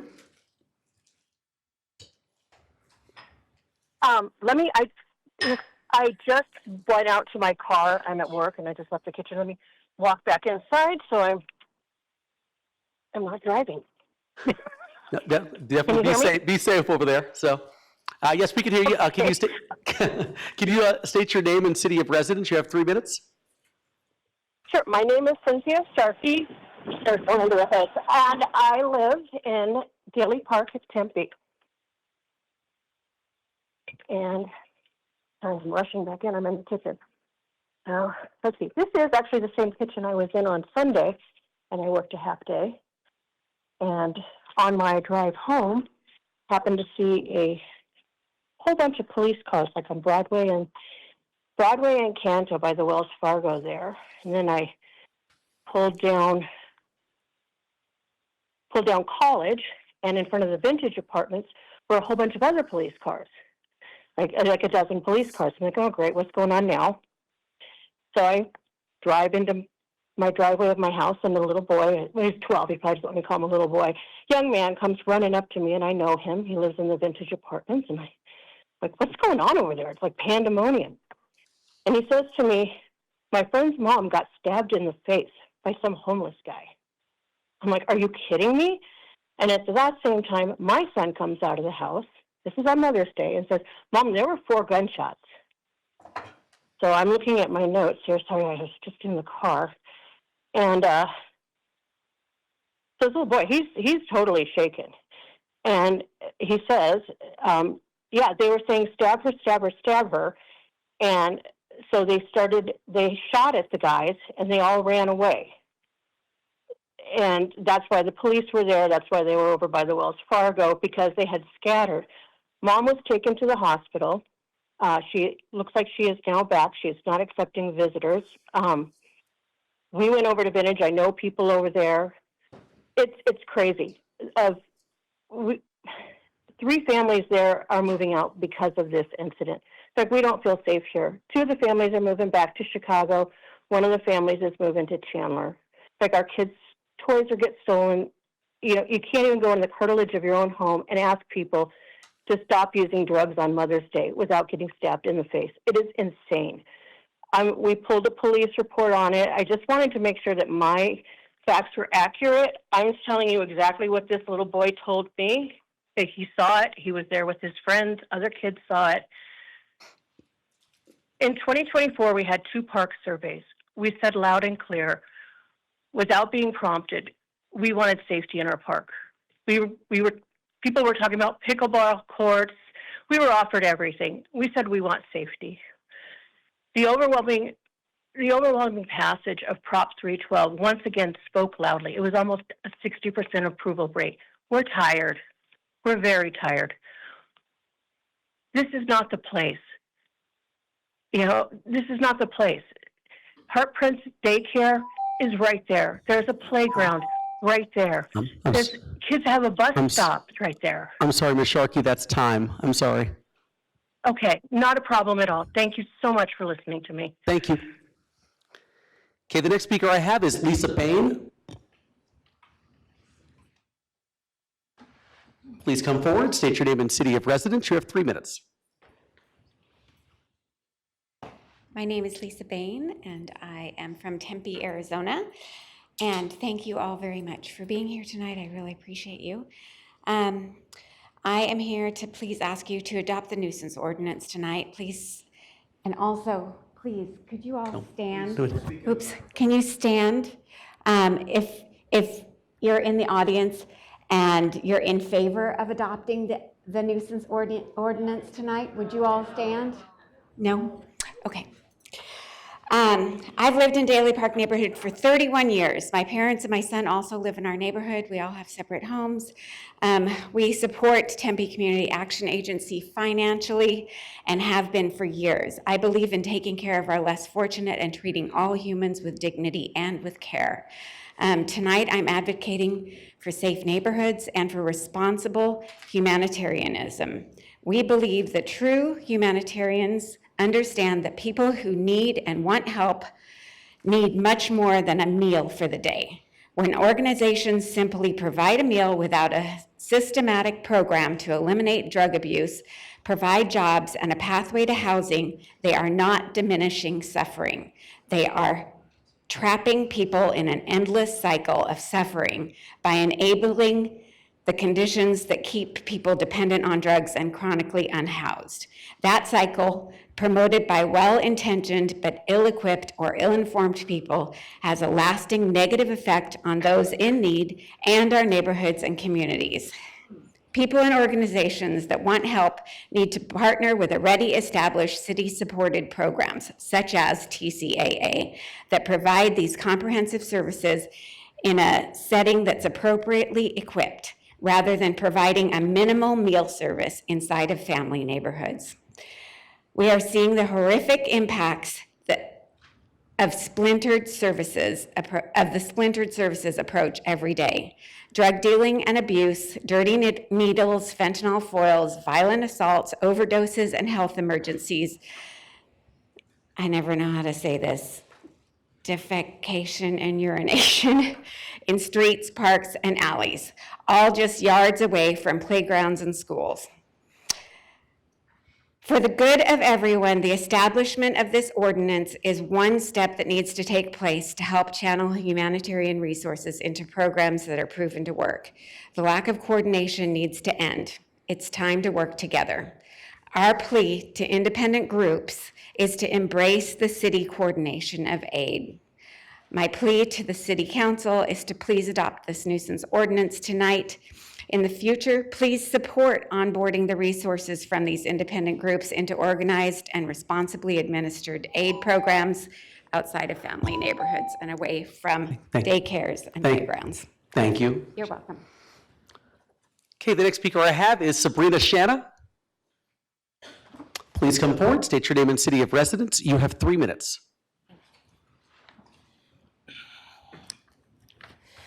Good evening. I'm from Mesa. My name is Sabrina. Can you hear me now? You good? All right, my name is Sabrina, and I'm from Mesa, Arizona originally. Tempe was my home for a few years. I'm here on behalf of the Aries Foundation and many organizations and individuals who provide and sacrifice for the homeless community here in Tempe. My story of homelessness began in 2016 when my home in Mesa was condemned. A judge told me I was no longer welcome in the city. My fault. I was born and raised there, and suddenly I had nowhere to go. I had lost everything and felt completely alone in the world. I eventually ended up at Beach Park, where a small homeless community welcomed me in. They taught me how to survive, where to find food, where to find hot showers, where to do laundry, and where to get clean clothes. Organizations like the Salvation Army provided us water and lunch bags back then. Tempe Community Action Network offered food boxes if we had access to a place to cook. And every Tuesday evening, people would gather at JC Park because that might be our only opportunity at a hot meal for the week. If someone couldn't make it, food would be brought back to them. We took care of each other. The programs some people now call a nuisance are the same programs that help save many of us, as you've heard here tonight. Why? Because these organizations and volunteers did not look at us as less than. They looked at us as human. They saw us as the people who were lost, hurting, and struggling. For me, homelessness came from years of abuse.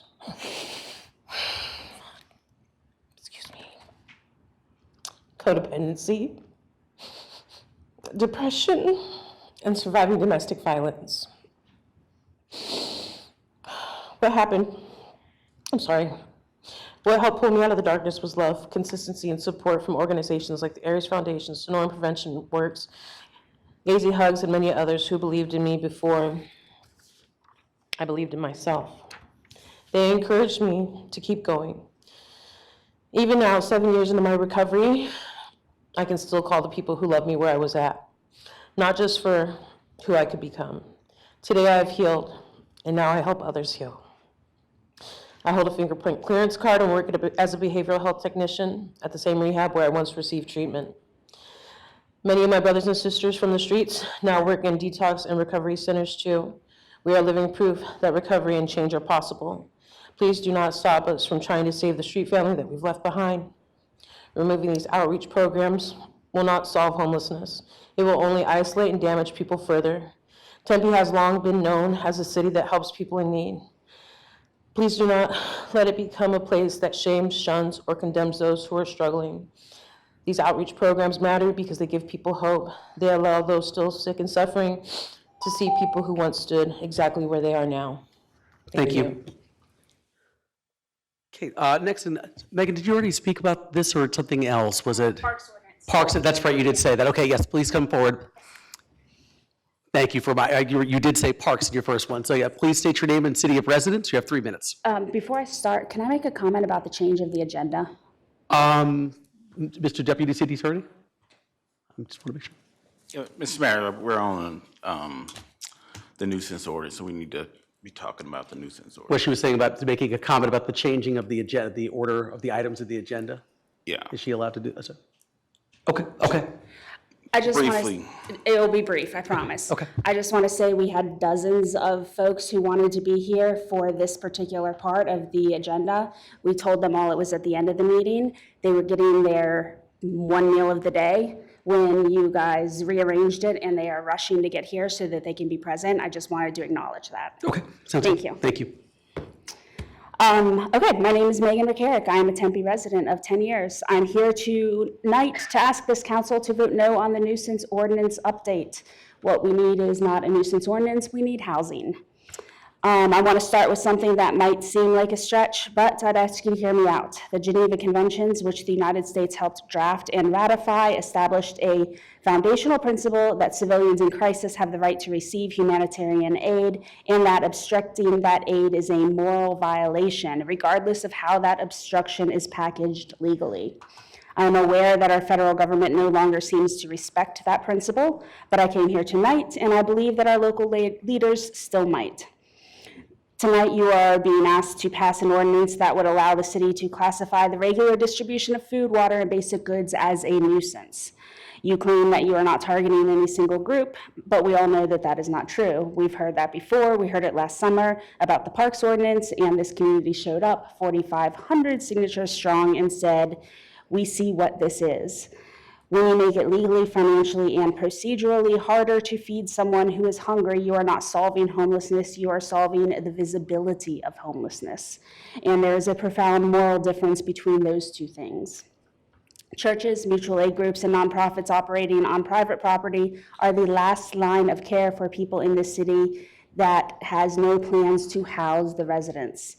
They are filling the gap that our government has not filled. And rather than partnering with them, this ordinance gives the city a new tool to shut them down. As long as a neighbor complains and the city draws a sketchy line to a public safety concern, the international community recognizes that obstructing humanitarian aid to people in crisis is wrong at a fundamental human level. Our federal government has abandoned that standard. Please do not follow their lead.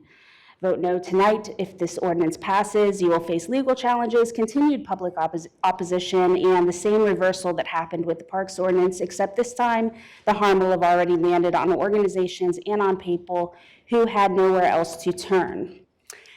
I still have a little bit of time. I want to let Nathan know that I do have a change.org petition that we've been getting signatures on for the last month that is related to this. And we actually have 2,701 signatures of folks in Maricopa County requesting a state of an emergency for housing resources for the hundreds and hundreds of families we have living on the street right now. AZ Hugs helps to house over 40 families every single night. That is just here. I don't even know what that means across all of Maricopa County. The wait list for families for shelter in Maricopa County is now over 3 months long. There are families with tiny babies, 7-week-old children on the street. Thank you. Thank you. Okay, the next speaker I have is Bianca Osorio. Please come forward, state your name and city of residence. You have 3 minutes. Hello, I'm Bianca Osorio. I reside in Tempe. I am a deacon and ruling elder at University Presbyterian Church. Upon hearing about this about hearing about this policy, my initial reaction was disbelief. I can't believe that Tempe is coming after churches for feeding people in need. Seriously, our Tempe, at a time like this, when gas is almost $5 a gallon, groceries are increasingly less affordable, and we have had 14 days over 100 degrees already, 11 of those in March. It's just wild to me that Tempe would do this. Our Tempe, known for thoughtful, creative, and evidence-based solutions. Our Tempe that drafted that lovely Mental Health Month proclamation. Where is that in this ordinance? It was only 3 or 4 years ago when I attended a presentation from Tempe City staff about homelessness. In this presentation, I learned about trauma-informed behaviors, behaviors that people learn when they go through the realities of homelessness. We've heard an event described tonight that was very traumatic for everybody there. What does this policy do for people suffering from those behaviors? In this presentation, I also learned about the phrase precariously housed. People who are living on the edge of housedness and almost homeless, people who are staying with family or friends who are not officially on a lease. In the presentation, I saw photos of my very own church hosting our first year of the cooling center. And the presenter shared that we all have learned so much since this first cooling center. And I think here today in 2026, we can agree we've learned so much since that first year of cooling centers. I want to get into the impact of this. Why do I keep forgetting the name of the policy? One, our church does so much in the community. We really care so much about homelessness, and I don't say this to brag, but scaring churches from serving, I don't think that's what we want to do here. What happens if we lose churches willing to step up and host iHelp like we did during COVID? Where do we go where there is no adjacent public or private land, as is described in the policy? I hear so many arguments about this is not the right place, but the policy says nothing about place. This is not the policy to solve our problems. Let's work together and reconsider. Thank you. The next speaker I have this evening is Candace Dutton. Please come forward, state your name and city of residence. You have 3 minutes.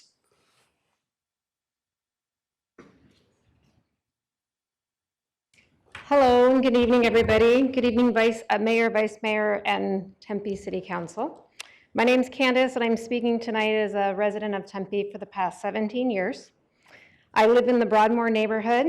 On behalf of my family, my kids, and many neighbors who cannot attend today, I'm here to ask you to please consider passing the ordinance. We have raised our families here in Tempe. We've earned our undergraduate and graduate degrees from ASU, go Sun Devils, and I'm grateful for the opportunity to be heard. I want to be very clear that I'm asking for all this consideration for the ordinance to be passed is not about lacking compassion. It's really about the perception versus the reality of what's going on in our neighborhoods. This is about providing responsible help and safe neighborhoods. The perception of that these feeding programs going on in the neighborhood are simply helping individuals who are down on their luck, who need a helping hand, and that there are no negative ramifications to our neighborhood. The reality is far different from that. We have seen a huge impact in our neighborhoods, from child safety to increase in drug usage, dirty needles found, human feces in our alleys, on our sidewalks.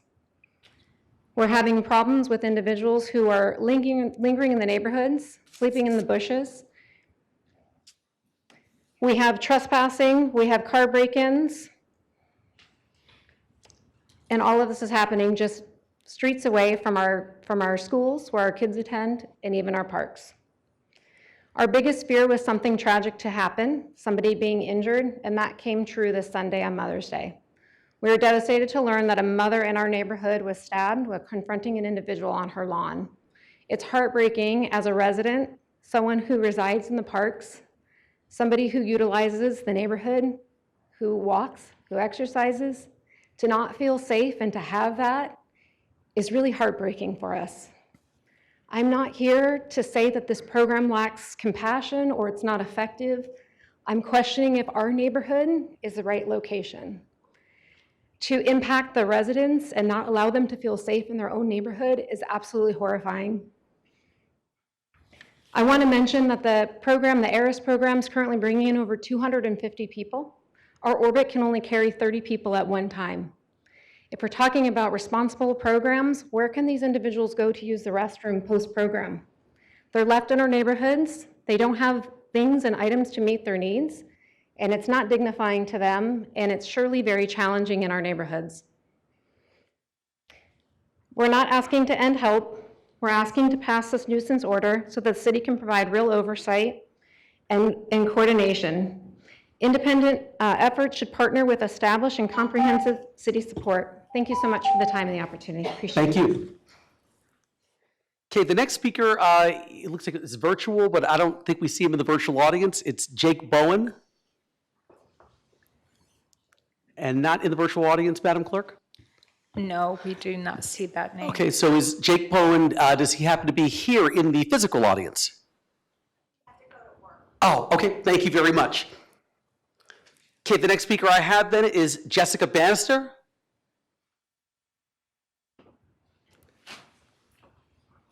Please come forward, state your name and city of residence. You have 3 minutes. Hi, my name is Jessica Bannister. I live in Tempe. I live in Dally Park, well, across from there, as you've heard. I'm an Arizona native. I've lived in East Phoenix all my life, and I come here. And the fact that I have to come out when I'm walking my dog armed with my gun, and when I was attacked, I did not have my gun. I just walked outside, and I was attacked from behind. I'll get to that part. But I was stabbed from behind. I didn't even see this man coming, okay? And I was stabbed in my head. I have 8 staples. He hit my skull, but didn't go through my skull. I have Parkinson's disease that I was diagnosed with last year. And to have somebody mess with my head, put that in your guys' head, okay? So I'm gonna go ahead and read this. I'm here to speak about the violence in my neighborhood. I live on College and Broadway. I'm across the street from Dally Park and directly across the street from the church that serves this homeless population as a cooling station. Last year, there was a shooting. My neighbor's apartment, a bullet went through their front window and through their sofa. My son and my pregnant daughter-in-law were very next door. I mean, this is what I moved into. And I came in as somebody escaping domestic violence, and I was homeless too. So I know the pressures, I know the stresses, so let's not think I'm not being considerate or understanding or compassionate, because I've been those things and more, and I was still attacked. Does that make me any better or worth any less than the people that they are serving? No, I don't think I'm any better, and this is just not fair. On a daily basis, I have to see these drunken and drugged men up and down the block on the park in front of my door, which they treat as an unofficial bus stop, and that needs to be fixed. There needs to be a bus stop because there's one across the street in front of the park, but not where I live. They sit there and they eat their food, they leave their trash, their drugs, and they do drugs in front of my window. I've had somebody peeping in my window, okay? They shouldn't be serving them if they're visibly drunk or on drugs. They're giving them food and nourishing them so they can get high in front of me and my 4-month-old grandson. This happened with my 4-month-old grandson in the house. And how do we know if they're sexual predators? How do we know if they're not supposed to be near a park or near where children are? There's a daycare right there. They smoke their drugs and eat their free food, and they leave their filth behind. And they don't end when the church closes. No, they linger, and they're in the alleys, they're in the corners. They sleep right on the corner of the church where the park is at, where the street is at. They sleep right there. They don't even try. You can't even walk at night. And yes, on Mother's Day, I was assaulted by a homeless man on drugs, and I was stabbed just a few feet from my door. My time is up, but the whole thing is, who is to blame for this? Who is financing this? Because ultimately, the responsibility, somebody's going to have to pay for what's happened to me, because you guys are paying to fund this shit. Thank you. Okay, the next speaker I have is Austin Davis. Please come forward, state your name and city of residence. You have 3 minutes.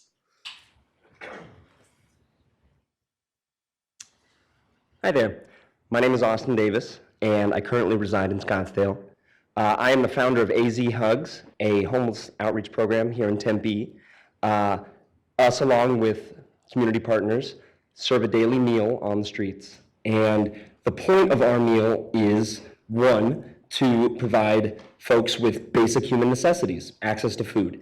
I would argue that since the city of Tempe does not provide a meal per day for those experiencing homelessness, people will still need to eat, you know? It's not rational to think that people can go days without eating. And it's not rational to think that criminalizing homelessness will end homelessness. The criminalization of homelessness is what has perpetuated it, and further criminalizing it is going to end in just more people suffering, more people in jail. The solution here is expanding social services. There are not enough shelter beds to accommodate the level of people who need shelter. That's a problem.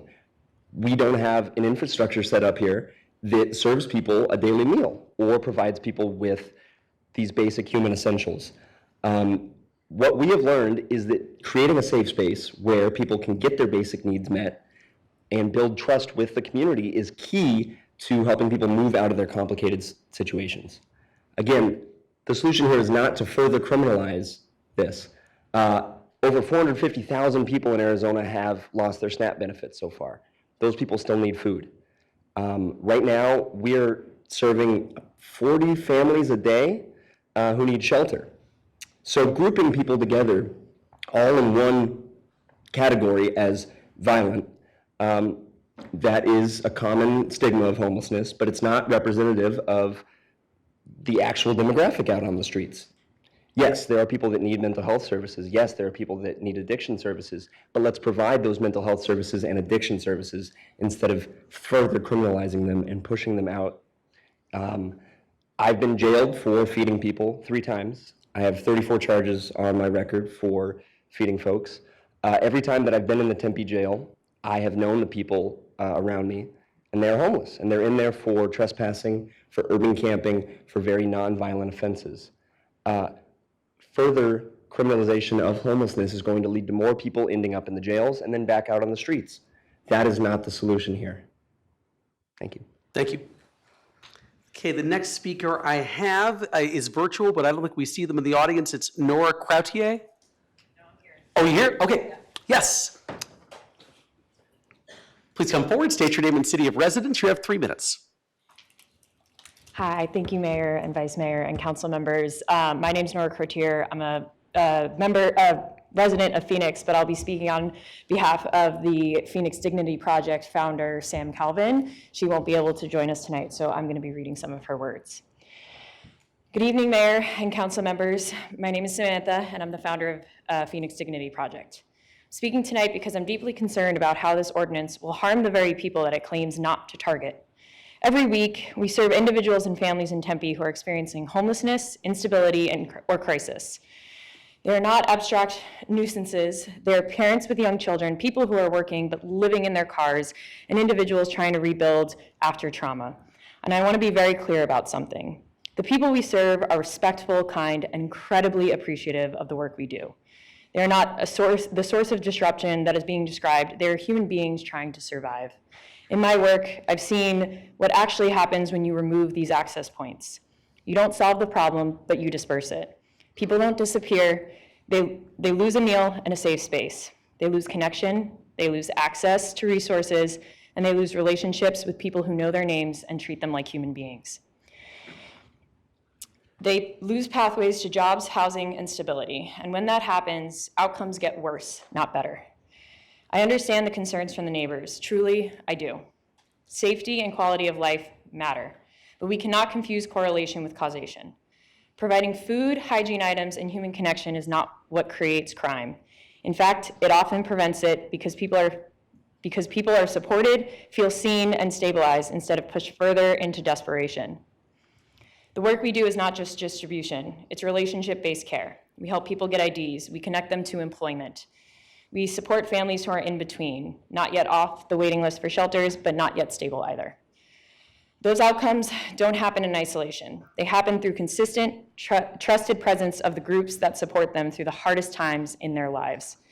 My concern is that this ordinance, even with its three-part test, creates a chilling effect.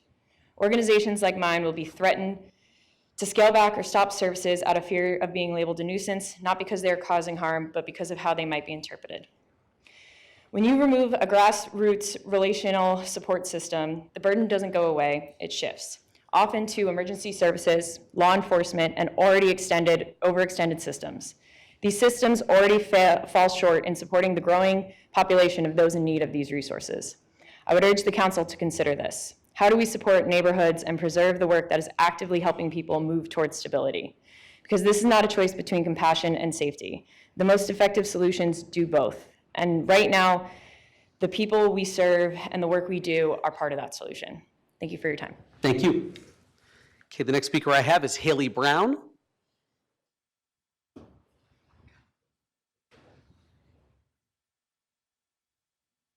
Please come forward, state your name and city of residence. You have 3 minutes.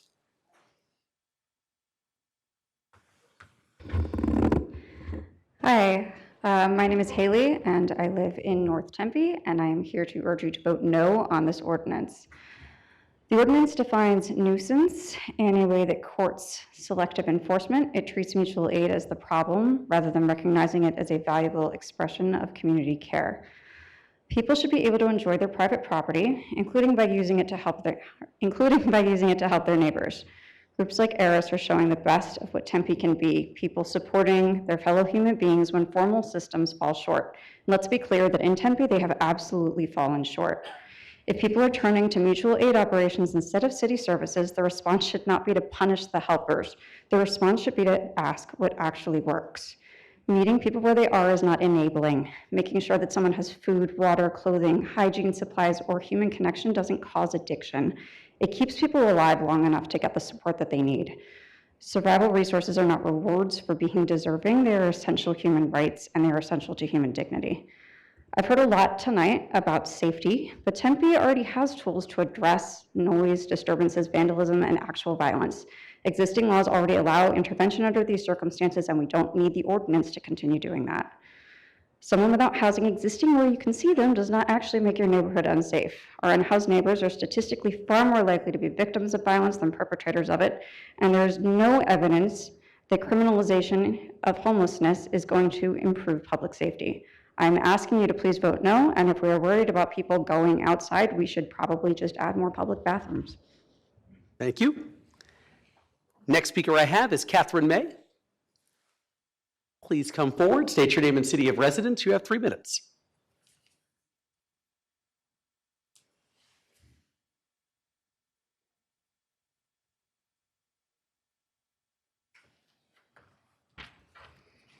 Good evening. My name is Catherine May, and I am a resident of Tempe. I also live in the Daly Park neighborhood. I have been a resident of Tempe for over 6 decades. So I'm an older person. So Mayor Woods, Vice Mayor Garland, and the council and members of our community, I want to share with you what it says on a sign that is at the gateway of our city. It says, City of Tempe, welcome. Our city is an inclusive community. Tempe is the best place to live, work, and play together. I'm proud of the tradition that we share here in Tempe and the togetherness that we share. Tempe Together is a really important concept to me and has been most of my life as a Tempean. Even through the challenges, we still work together in every experience that I've had until now. University Presbyterian Church is my home church, and I have been there for 35 years. That church has been around since 1952, and within years, we're starting to provide services to the community. It is at that church where I worshiped, I grew, I learned how to serve, and I raised my kids to love God and to love neighbor. Tonight, our ministry is being challenged. It strikes me as odd, but for all intents and purposes, this proposed nuisance is a code that seems to divide community and doesn't encourage togetherness in the community. That somehow or another, through this code, we are starting to really ratchet up, pitting neighbor against neighbor. That is not the togetherness that I cherish about our city.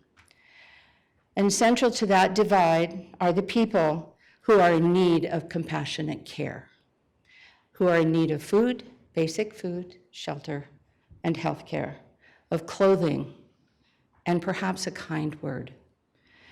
It is my ask for tonight that you live up to our proposed togetherness, that you step away from a code that fails to address the needs and challenges of our unhoused population, the food insecurity and the poverty, and you step toward partnership back into togetherness that brings our communities together, that truly addresses the neighborhood concerns. Thank you. Thank you. Next speaker I have this evening is Dan Abbott.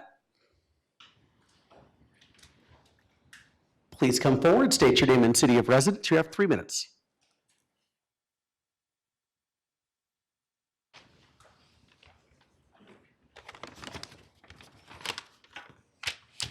My name is Dan Abbott. I have lived at 508 East Encanto in Tempe for over 25 years. I am in the Daly Park neighborhood. Mayor Woods, Vice Mayor Garland, council members, thanks for this opportunity to speak to you. Some weeks ago, I was approached by a young man at my church who was raising funds for the feeding of the hungry. And he sold me this wristband. And if you can see it, it says, "Feed the hungry." I gave him $10. Should have probably given him 20, but now I wear this wristband every day. You see, I believe that it is fundamental to who I am, not only as a member of my church, but as a human being, and as an active member of my neighborhood and my city. Unfortunately, you are seriously considering an ordinance that would make it much more difficult to feed the hungry. Subsection 22 of section 21-3 invites anyone to complain that feeding the hungry is a public nuisance. Churches in my neighborhood have already been cited for essentially being a public nuisance. Is this what the government of Tempe should be about? I have spoken to some of you about the the history of Tempe and its many progressive churches. From friends, I hear the comment, "What? This is happening in Tempe?" We can be different than our neighbor communities. We can find ways to creatively feed hungry people. You see, regularly our church community, University Presbyterian Church, through our relationship with Eris, feeds anywhere from 150 to 200 people on a Tuesday night. If you shut us down as a public nuisance, where do you think they will be going to find food? The downtown streets of Tempe. In fact, I shared my concern with somebody at my local grocery store, and she said, they'll be coming here to take food off of our shelves. So if this ordinance is passed, the city will be creating a host of public nuisances. And I will probably have to add public nuisance to my wristband. I can tell you that members of the faith community and our community at large are driven by their conviction and moral compass to do exactly what my wristband says. Thank you. Thank you. The next speaker is David Crewham, or Crewham? I don't know, maybe. Let's see. Is there a David or do you? Crenshaw, okay.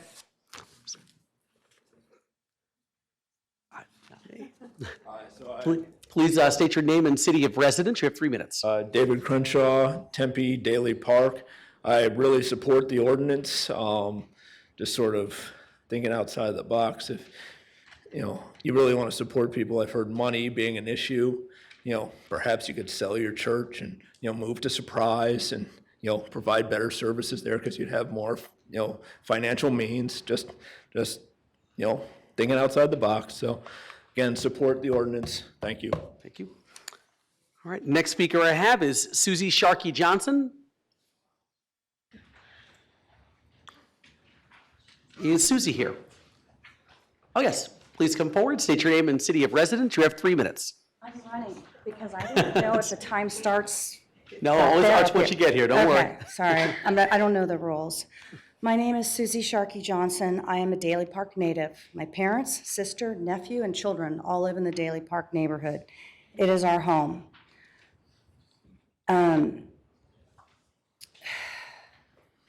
Community Christian Church is located at the entrance to our neighborhood. It shares a parking lot with Heart Prince Montessori School.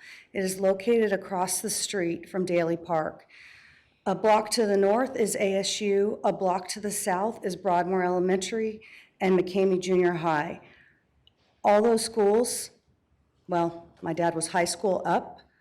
Myself, I attended, my children have attended, and I'm hoping their children will attend. But as of now, we will not be living here if this continues. In 2024, the Arizona Department of Economic Security showed that 42% of the unhoused visitors have substance abuse disorders, 38% have mental disorders. Studies at the University of Washington and University of Mass studies found the unhoused population to have 2 to 5 times more numbers of sex offenders than any other group. It is beyond reckless to think this is a good location to draw unhoused individuals on a daily basis. Addiction and mental illness have personally reshaped the course of my family. We 100% know that people afflicted with addiction need a wide range of services. They are fed, and then they are left in our neighborhood to take the money that they may have used for food to buy drugs from the vultures that circle them, the dealers that are at Daly Park, at Circle K, at Walgreens, at every bus stop on Broadway. I know that 4 years ago, a fentanyl pill at Daly Park was $11. It is now $3 to $4, depending on who you know. Look at me. I should not know this. There are almost 200 nonprofit groups providing services for homeless, 58 homeless prevention organizations, and 60 distinct housing programs in Maricopa County that offer full wraparound services that will truly meet these people's needs. Tempe has spent $137 million since 2022 on this problem. They're spending $17 million by 2026 to expand TCAA, which will include dogs in the housing, which is amazing because that is the lifeline for a lot of addicts. That is the one thing in this world that they can trust. So I appreciate that of you. I wanted to reiterate one more thing real quick that my sister said 2 weeks ago. Our park has 50,000, thank you. Sorry, thank you. The next speaker I have this evening is Jay Johnson. Please come forward, state your name and city of residence. You have 3 minutes. Unfortunately, I'm much the same shape the last time I was here. Bad planning on my part. Mic drop of the night. Tempe residents are leaving and moving to Chicago for safety. Wow. That's crazy, but that's reality. I'm a Tempe resident. I live a block from Daly Park, and I've operated 2 restaurants in Tempe for 20 years, and I urge you to support the nuisance code. I believe all of us in this room and online are united in the thought that we don't want to see people hurting and in need. But 2 things can be true at once. There are people that live on the streets, they want help, and they're vulnerable. Tempe has many services and organizations that do phenomenal work. I applaud them all. The stories we heard tonight of redemption are encouraging, and they're mind-blowing. But another thing can be true. You can be on the streets and not want help. You can be on the streets and you can be a criminal. You can be a predator. And to think that you would serve a whole group of people and not realize that those people are in that group is reckless. It's irresponsible, and I believe one day it'll be found criminal. The story of the young woman here that was stabbed, that's ridiculous. My daughter won't go to the park with her dog because the unhoused dogs attack her dog. That's ridiculous. My son won't leave his stuff in his car at night. Every night has to bring everything out of his car because it gets broken into consistently. That's ridiculous. The daily feeling without responsibility, accountability, oversight has created a consistently unsafe and predictable environment. You don't have to like it to be true, but it's true. In 10 years of feeding, crime has increased in that area. 2 + 2 = 4, even if you don't like it. Hearing about the problem is not living it. Cleaning up after the mess and going home far from Daly Park is not living it. It's enabling and creating the problem. Just because you can see the war zone doesn't mean you're in it. Tempe has services to help that first group that wants help. You've heard a lot about them. This nuisance ordinance is a good first step, but I don't even think it goes far enough. We've got a huge problem with crime in that corridor, and it's not getting better. It's getting worse. Thank you. Thank you. Okay, the next speaker I have this evening is Tom Brown. Please come forward and state your name and city of residence. You have 3 minutes. Good evening, Mayor, Council, and staff. I know that you want us to address the 12 of you on this dais, but I'm looking at the cameras too. I think we all have some responsibilities and things we need to do, and when I use the word our, O-U-R, it's plural and possessive. I was going to speak about the tax as a starting point that's understandable and not an issue for me. One of the things that we need to do is get away from the divisive language that's been used here, especially the first half hour of this meeting. And I was delighted to see the youngster running around here. Everyone would rather look at that than at us adults. One of the things about kids that age is they'll look you right in the eye and there's no filter. I wish we could all learn to communicate that well. So we can probably agree that the kids are innocent and beautiful. Starting with something that we can agree on is fundamental. And I want to talk tonight about kindness. This proposed nuisance ordinance is potentially a problem. Catherine from Aris spoke early in the meeting and spoke very well about the potential ramifications of Circle K selling beer to people who then have a fight. The problem of behavior and of the problem that the people have experienced with homeless people is going to be here, and there have been problems long before fentanyl was an abused drug. Alcohol has probably caused more problems than we can all cite today. Back to kindness.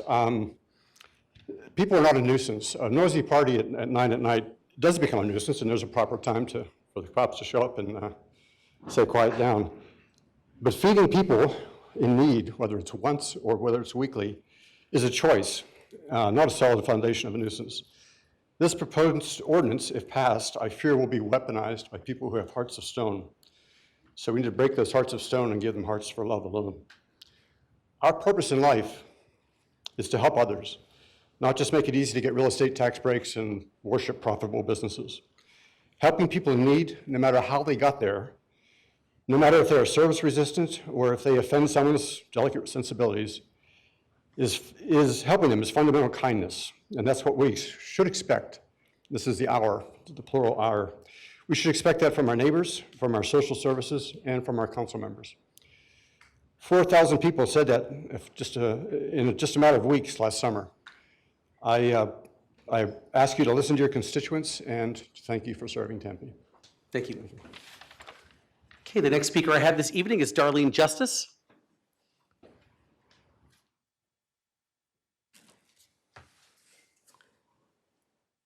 Please come forward, state your name and city of residence. You have 3 minutes.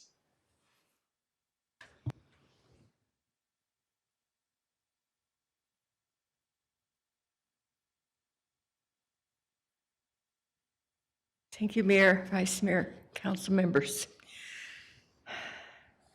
I don't live in Daly Park. I live in North Tempe. I live by Papago Park, the little grassy park that's been there for umpteen years. I've lived in Tempe since 1965. I raised my 3 children in this neighborhood. They used to walk to school, down to Supai School. They walked alone or together with other kids back then. I had my great-grandchildren that visited me and stayed with me for many times. We would go to the parks and that, and we would have a great time. I now have great-grandchildren who are 7 to 1, and I would not take them to the park the way I used to take my children. Things are better there in North Tempe at that park. But what had happened, they talk about feeding the homeless, but what happened is when they set up and they took over the large Ramada, they stayed there all the time. It wasn't just people bringing them food once a day. There were people from outside of Tempe even coming in and bringing snacks and all different kinds of things. It was a big party there because people stayed in that Ramada. It got so big that more homeless came and started camping around the pond there, the lake and the grass. It was huge in that. And one of the problems we've had in our community is we have had so many pieces of wire pulled out of different things. The lights are out in so many different places. Tempe keeps replacing them along the canal, behind the Eisendrath house, all different places. I have stopped with my daughter at Circle K, which I don't like going into, and there was a biker that came up from that area with a machete hanging below his jacket. This has not been a safe area. It's better since the park rangers have been there. It is better since they are not allowed to just camp there all the time. I feel really bad for the Daly Park neighbors. We lived a lot of it. And we have found Q-tips and hypodermic needles and everything. So how I take my little grandchildren to a park in Scottsdale where there's children all the time and you don't have that homeless problem there. So this is really, I support this ordinance because something has to happen. We're talking about feeding people. I believe in feeding people, but I also believe You don't always hand a man a fish. You teach him to fish. You teach him to get off of what he's doing and to get on with his life. Thank you. That's where you help people. Thank you. Thank you. God bless you. Okay, the next speaker I have this evening is Nancy Baker. Please come forward, state your name and city of residence. You have 3 minutes.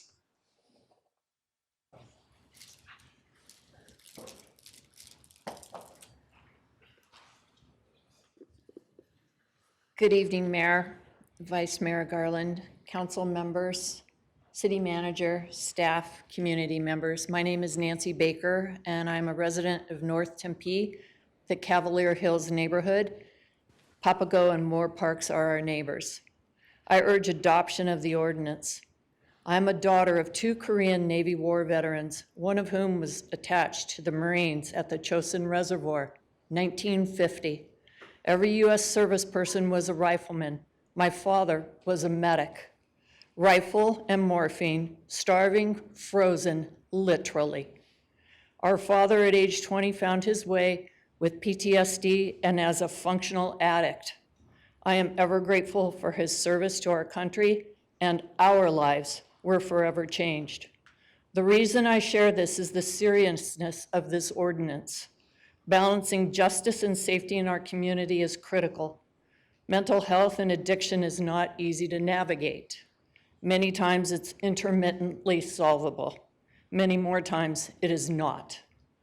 The parks need our support for those who seek help, with the support of our Care 7 team and park rangers, and yet respect and protect our neighbors and neighborhoods. Compassion, balance. It is not a crime to be unhoused. Dealing drugs, stuffing book boxes with Narcan, leaving trash, camping in our parks and alleys, trespassing, this must stop. The ordinance brings parameters for all residents addressing the current state and creating future safety across our community. Thank you for your time. Thank you. Okay, the next speaker I have is Andrea White. Please come forward, state your name and city of residence. You have 3 minutes.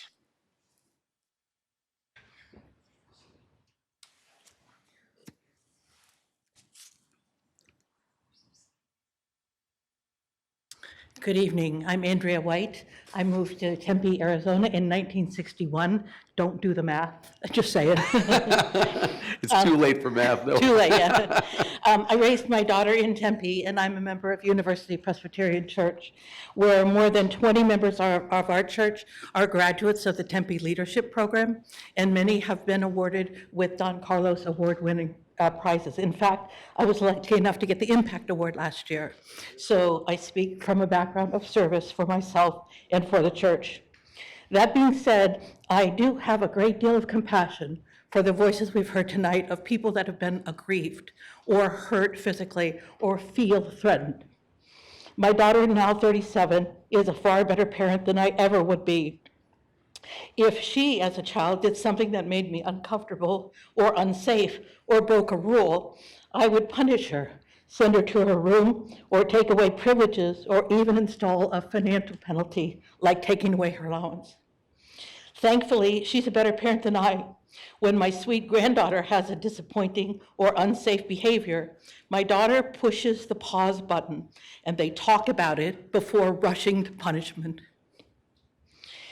Can we not pause and work on solutions to the real problem rather than its symptoms?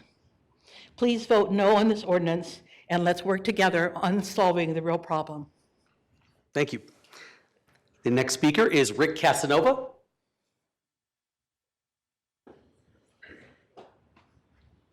Please come forward, state your name and city of residence. You have 3 minutes. Good evening. My name is Rick Casanova. I'm a Phoenix city, I live in the city of Phoenix. I've been at University Presbyterian Church since 1982. Tempe has been a place that is very fond in our family's heart. We, as being members of university, we spend a lot of time in the Tempe area. Our kids were very active with friends in the area, and we all grew up together. I understand the concern of our neighbors and the safety issues that are going on. I feel for them, and I know they need help there. But I also feel there's a lot of concern that what we're doing at UPC is so important, along with what Community Christian is doing and what is happening around the Daly Park area. We need to continue to help those that are in need. That's what our faith is all about. University Presbyterian Church is a Matthew 25 church, as we call it, where we support the tenets of feeding the hungry, visiting the sick, visiting those in jail, etc. This ordinance will do, I think, more harm than it will help. It will be litigated if it is passed, and that'll be money wasted. Instead, as our last speaker said, I urge you to vote against this, and let's sit down, neighbors, neighbors, neighbors, to figure out how we can help each other and still help those that need our help and support. Thank you. Thank you. The next speaker I have is Joshua Newsom. Okay. Thank you. Hey, me too. Thank you. Okay, the next speaker I've got is Henry Guerrero. Is up.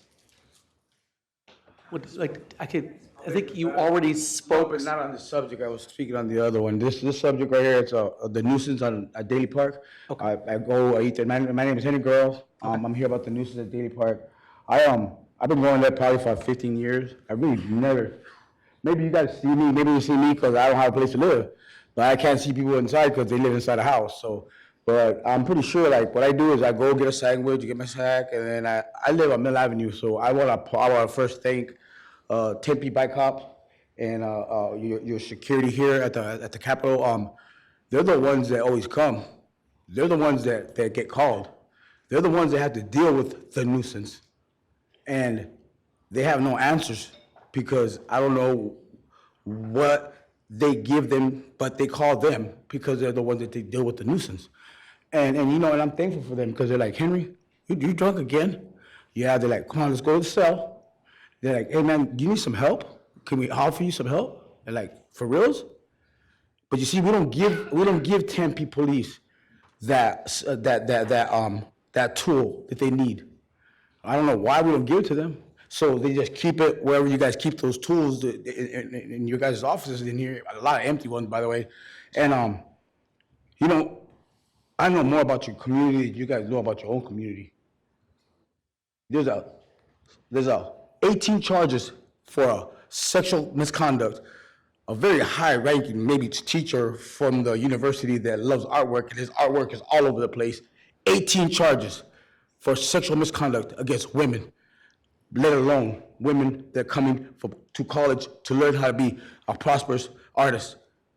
18 charges of showing his stuff to them.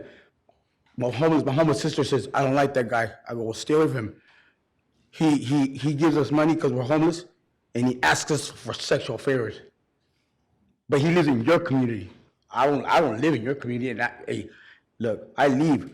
I go there, I get a sandwich, I live on Mill Avenue, and the Mill Avenue cops have to deal with me. But why do I live on Mill Avenue? Because they're allowed to be up till 2 in the morning. And so nobody's gonna stop me and say, what are you doing? What are you doing out here right now? It's 2 in the morning. And you guys ought to be ashamed of yourselves. Talk about substance abuse when you got this avenue right here that feeds by the gallons to our nation's students, an addicting drug, and don't even offer them community bridges. And I think you should be ashamed of yourself. But what do you guys call yourself? #1 party school in the nation. I have enough said. Thank you. Okay, the next speaker I've got is Alexandra Terrones. Yes, please come forward, state your name and city of residence. You have 3 minutes. Hi, my name is Alexandra Terrones. I am a Phoenix resident. I live in the Tempe Butte condominium, which means I just drive an extra 7 minutes to all the same places. I am here representing Eris. I go every week. I primarily volunteer with the library.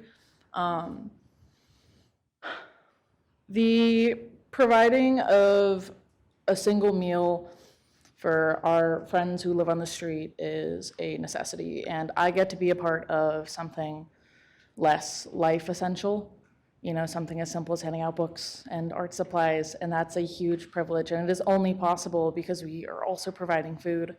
I'm there every Tuesday after work. I'm in my scrubs, as you can tell, but I believe Nathan brought up prior that Councilmember Hodge was at Eris pretty recently. Definitely glad to see some support in some sense. But yeah, I don't know. I think that this ordinance is very clearly targeting organizations like Eris and AZ Hugs, and I find it utterly revolting to become a hindrance to something so simple. Yeah, a lot of people, I believe, are mainly in opposition to seeing homeless people. And whether or not you like it, drug addicts and alcoholics still need to eat. That'll pass. Thank you. Next speaker I have is Catherine Wright. Or Kay Wright, actually. That's what, yep. There we go. I have a real name. Please come forward, state your name and city of residence. You have 3 minutes. I'm Catherine Wright, and I'm a longtime resident of Tempe and have lived here for over 50 years and have seen a lot of change, a lot of growth. I'm also a volunteer at the Little Pantry at Community Christian Church. And I work Thursday mornings and Saturday mornings from 8:30 to 10, feeding people, feeding homeless people. And I can tell you of the things I do, one of my favorite things is my Thursday and Saturday mornings. People, the people we see are very grateful. They're hungry, they're tired, they're hot. And it is a church, and that's what we're supposed to do. And 2 years ago, I was included in a Tempe interfaith meeting with the city. And we were told to think out of the box about how we could work together, because homelessness is indeed a problem. And one of the suggestions was that the city of Tempe provide a space, a place where the different organizations could work out of. It was never mentioned again, but I think that's what we need to do. We need to work together, because this is not going away. Doing away with feeding the homeless, doing away with Eris Foundation, those people are going to still be here. They are Tempe residents. So we together have a problem, and we together should work together to fix it. Thank you. Thank you. Okay, the next speaker I have is Marla McDermott. Is Marla McDermott here? Okay, seeing none. The next speaker I have is Christopher Bain. Please come forward, state your name and city of residence. You have 3 minutes.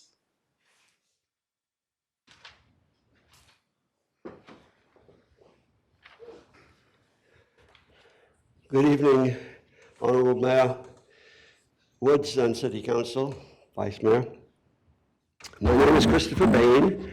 I, together with my wife, have lived in year-round in Tempe since in the Daly Park neighborhood since 2006. I'm here to urge you to vote in favor of adopting the revised Tempe ordinance. I think we are fortunate to have a council that is creative and forward-looking, and that's certainly called upon with this issue. I've been motivated to make this appeal because I live in a neighborhood where there is an unfortunate confluence, a coming together, a mixing of several things that have created a situation that we now find ourselves in. There's a distribution point for freely provided services and materials with food, water, cooling. That's just one. There are 5 of these things I'm going to mention. There's a public park with ample shade and ramadas. There is a family neighborhood. 4th, there is free public transport that can bring people right to the site with a bus stop right there at the church. And 5th and finally, there are alleys in our neighborhood in which people seldom linger, that is the residents. We use it to, I mean, the trash bins are in there, so we have to go out and put our trash into those containers. But activities can occur largely unseen by the residents of the community. And I spoke at the previous meeting dealing with this topic and told about some troubling, very discomforting incidents in the alley behind my house. Now, providing services is something we are in favor of, but the predominant question in my mind is where is the best place to do this? We urge the city to create a new venues, for example, the Tempe Community Action Agency's Esqua and Ramsey Center on Apache, where the desired services and materials can be accessed by members of the unhoused population.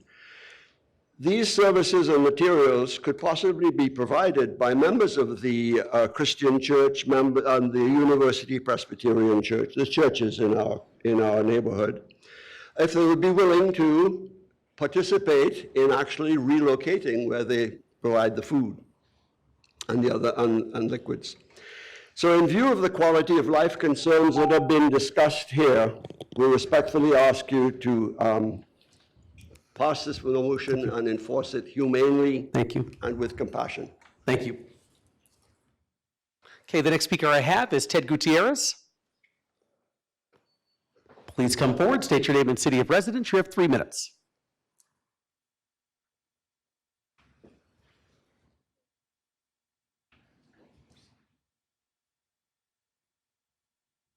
Good evening, my name is Ted Gutierrez. I actually live in Scottsdale. And before I move forward, the last time I spoke to this council, it was actually received as I did something disrespectful. And I want to apologize, because it was never my intent to disrespect this council in any way, shape, or form. And please accept my apologies on that for those who were there that day. My name is Ted Gutierrez, and I am speaking on behalf of First Baptist Church of Tempe in opposition to the proposed nuisance ordinance currently under consideration. First Baptist Church of Tempe has served this community for decades and not only has placed worship, but has placed a refuge, stability, and support of vulnerable residents every week. Churches, nonprofits, outreach workers, and volunteers across Tempe work directly with unsheltered individuals, struggling families, seniors, veterans, and technology just failed me. So I'm going to go ahead and go off script real quick here. As most of you know, First Baptist Church is a church that I have been attending to. I serve as a deacon on the board, and it's also in our consideration to ask that you don't support this ordinance. As you all know, is I'm also the Director of Operations for the Harris Foundation. And I could have easily come here and counteracted many of the claims that were brought forth here about what Harris is doing and what Harris is not doing. But I don't need to do that because there's plenty of directions going on both sides of the aisle. What I am going to say, though, is I want to thank everybody who has come out to support the Harris Foundation and all the homeless outreaches that are being done. Once again, thank you, and the fight will continue. We have yet just begun. The second thing I will say, to those who are in opposition to what Harris and AZ Hugs and other outreaches and the churches are doing, I too have a lot of roots in the city of Tempe. My great-grandfather ran the La Victoria General Store that is displayed in the Escalante Center. My family was one of the first families that were relocated into the Escalante neighborhood.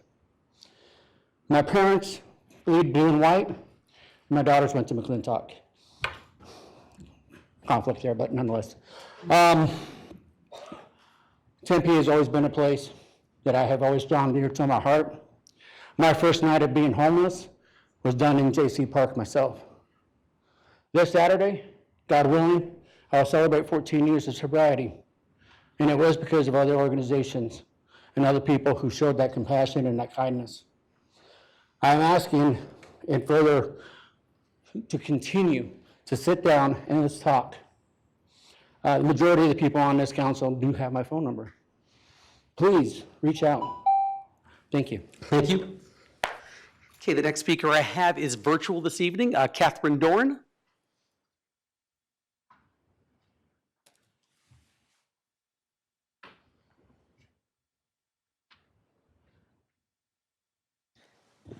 Yeah, Mr. Mayor, she is virtual, so. Okay.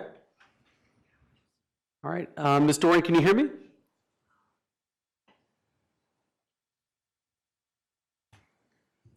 Okay, Ms. Dorn, can you hear me? Are you able to unmute?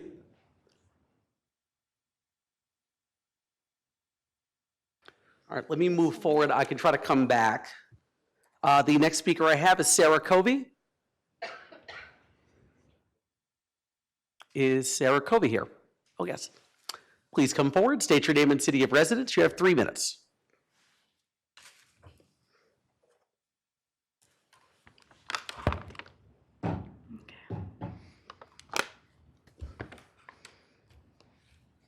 Good evening, Mayor and council members.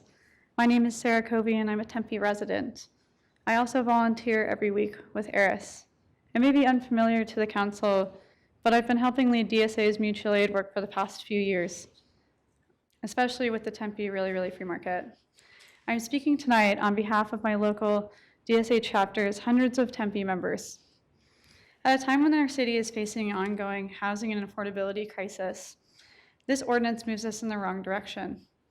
Instead of expanding support for people experiencing homelessness and poverty, it greatly abridges and would ultimately punish organizations like ARIS, the University Presbyterian Church, and other groups who are stepping up to help those who need it most.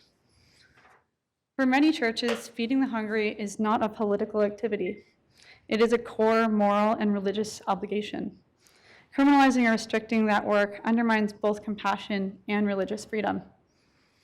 The people receiving these meals are our neighbors. They are seniors, veterans, disabled people, working families, and individuals who have fallen through the cracks of an increasingly unequal economy. I don't think I have to tell anybody here that things are expensive for everyone right now. They deserve dignity, not displacement, and they deserve support. If the city is concerned about public health, safety, or the coordination of services, then the answer is collaboration and investment, not punishment. The city should be partnering with faith communities and mutual aid groups, not threatening them. DSA urges the council to reject this ordinance and instead pursue policies that expand affordable housing, shelter access, mutual aid services, and mental health services, cooling centers, and food assistance. A city is judged by how it treats its most vulnerable residents. These people are also your constituents too. We ask you tonight to choose compassion. Let's not try to turn away from or hide from the suffering in the world. Let's do something to help. Thank you. Thank you. Okay, let me try to go back to, is Sarah Covey still there? Catherine Dorn, I meant, sorry. Mr. Mayor, Yes. her name is in the audience and we're giving her the ability to unmute her mic. Okay, all right, I'm gonna try again. So, Ms. Dorn, can you hear me?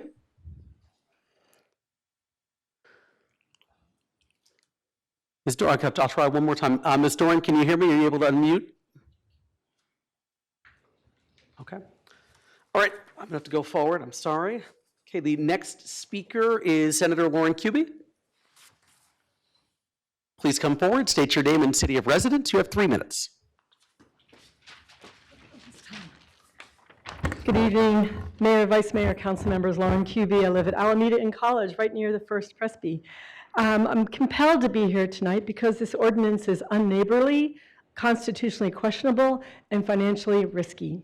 Tempe is walking into the same legal problems raised in the San Luis Baptist Church case in Arizona under the Federal Religious Land Use Institutionalized Persons Act, RLUIPA. There, a federal court allowed the church's claims to proceed after city council tried to restrict a food ministry. Under federal law, churches have heightened protections for religious exercise. Cities cannot impose substantial burdens unless doing so is the least restrictive means of advancing a compelling governmental interest. That matters because this ordinance targets recurring charitable activity, food distribution, and outreach on church property. Is shutting down the church food distribution the least restrictive response to a homeless person later trespassing elsewhere? The federal court has said no. The ordinance lets city officials decide when ministry becomes a nuisance, when feeding the poor creates liability, and when churches become responsible for nearby conduct. I want to make this real. Near my home, First Presbyterian Church hosts the Eris Foundation. Every Tuesday, they serve 200 homeless individuals responsibly. The event starts from 5, goes to 6:30. 80 volunteers monitor and clean the property. They prevent loitering by ensuring that people board buses in a timely manner. That's not a nuisance. That's a church serving its community with their good works. Yet this ordinance requires people to speculate whether their activity will be predictably or regularly lead others to commit crimes from a non-exhaustive list. And if the city is not also citing commercial businesses that predictably generate similar conduct, you have another problem, selective enforcement. Because many petty offenders are not coming from churches feeding the homeless. The private properties distributing beverages are bars on Mill Avenue, entertainment and sports venues, often involving alcohol-related incidents and public urination after 2 a.m., in part because the downtown lacks public restrooms. So if nearby nuisance activity creates liability, why scrutinize churches and nonprofits when the city promotes the Mill Avenue corridor, which generates many of the nuisances that are listed in the ordinance? And the reference to Prop 312 is a red herring. That law applies when a city declines to enforce nuisance laws or maintains a nuisance on city property. Generally, property owners are responsible for nuisances on their own property, not for independent criminal acts committed after someone leaves. So I have to ask, why adopt a stricter law than 312 that does not reflect Tempe's values? Tempeans were not in favor of 312, interestingly. Why invite years of constitutional litigation, especially when existing laws already address trespassing, littering, public intoxication, and criminal conduct? The ordinance is vague, overbroad, and invites arbitrary I'm sorry, that's enforcement. time. Thank you. Thank you. Okay, the next speaker I have is Tanya Beckett.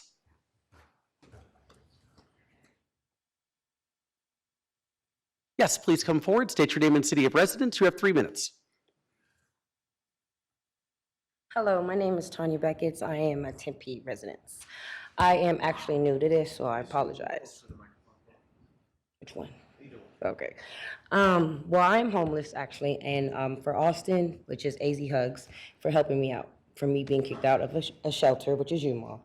And for him helping me and my 3 kids, it got me very far. If it wasn't for him, we would not be here today. And for my mental, he helped me get my meds and all that. So it's like, for stopping the food, it's just kind of weird. You rather us steal it, or do you want us to be like helped by blessings? So it's like, I don't understand it. So please just do not stop that, because it's going to get worse from here. And I'll pass. Thank you. Okay, the next speaker I have is Debbie Mitchell. Please come forward, state your name and city of residence. You have 3 minutes. Good evening, Mayor, Vice Mayor, and the City Council. Thank you for taking time to consider this, and I most avidly want you to oppose this kind of inhumane type thing. And I also want to make it a point to say that we have been working with the neighborhood. I'm a longtime member of Christian Community Church. I've been a homeowner in Tempe for over 20 years. And we have been working with the neighbors, and we don't serve our sack lunches on Sundays, which was Mother's Day, which was when that lady got stabbed. So I just wanted to make sure that everybody knew that it happened on a day we weren't serving, because it seems like today we've heard a lot of people say that what we're doing is causing crime, is inviting crime, is making the neighborhood unsafe. And I don't see that. It was unsafe whether we're serving or not. The homeless population has been growing since the pandemic. And I really wish that the city council, that you guys would work together with us to help make more services, have affordable housing, because it's a need that needs to be met. And I believe in it. So please vote no. Thanks. Thank you. Okay, the next speaker I have is Noah James Markham. Please come forward, state your name and city of residence. You have 3 minutes.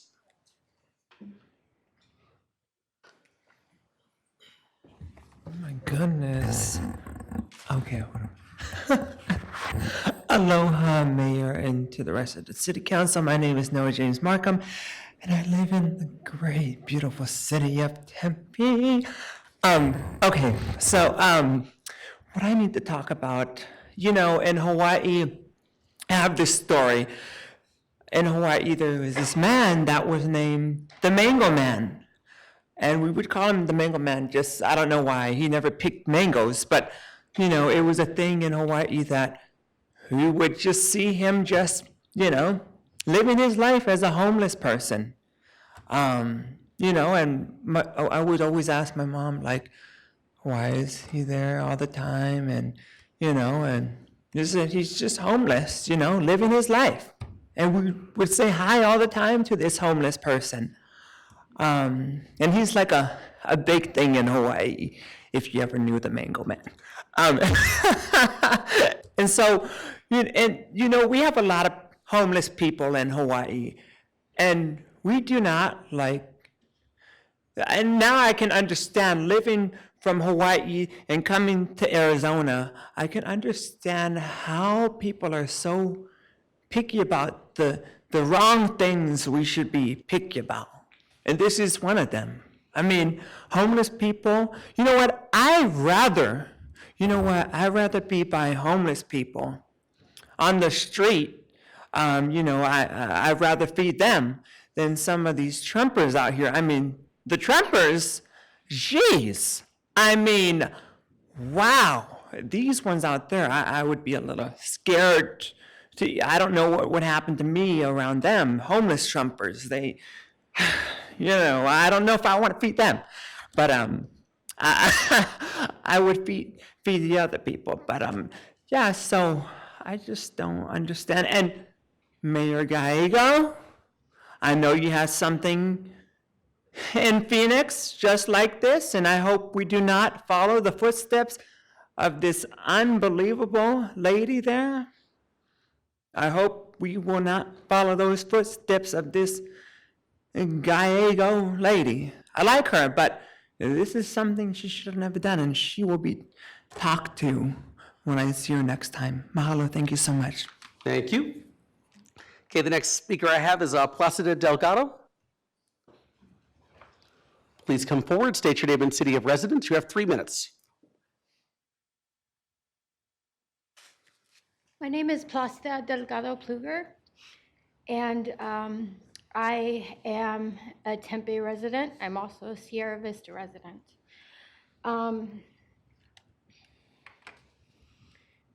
Perhaps you hear our words of wisdom, and our message brightens, lightens, and brightens your day.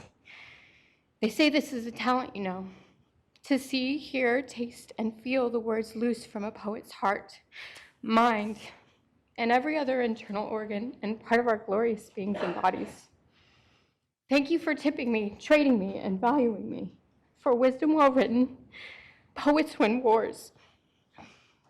We melt ice on cold hearts. We keep lovers in love. We encourage a love of learning, and we can inspire a love of life. Since 2012, I've performed this poem and several others all across the country. As somebody who has chosen to sleep outside under the stars, I have served with various programs like Food Not Bombs. Last night, I served food to several people with Austin's program, Arizona Hugs, It troubles me that we would rather, as a community, as a city, put resources into preventing, to put time and energy and effort of these officers who work so very hard. And it's heartbreaking to them, and it's morally difficult to them to put more on their plates and put more people in jail who are having problems. Austin is also a poet. Some of the other individuals who he serves with are also poets. I've struggled in this community, in this city, among others, to find work here, stages to perform on as a paid poet. The library does not pay poets. There are not very many venues, not very many coffee shops that pay poets. There are open mics galore, but they don't pay poets. It's troubling that rather than sponsoring poets, I've been criminalized here in this city. Austin also is from Scottsdale. I have resided in Scottsdale prior to here. And prior to being in the city, or thank you for your time. I hope you consider this. Thank you. Okay, the next speaker is Mandy Everett. And I think Mandy's virtual.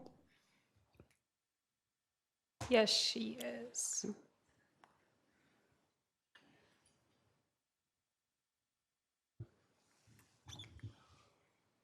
Okay. Hello. Hi, can you state your name and city of residence? You have 3 minutes. Hi, yeah, my name's Mandy Everett. I'm a Tempe resident. I was born and raised right here in the East Valley, and I'm speaking today in opposition to this ordinance, which would ban food and beverage distribution on private property.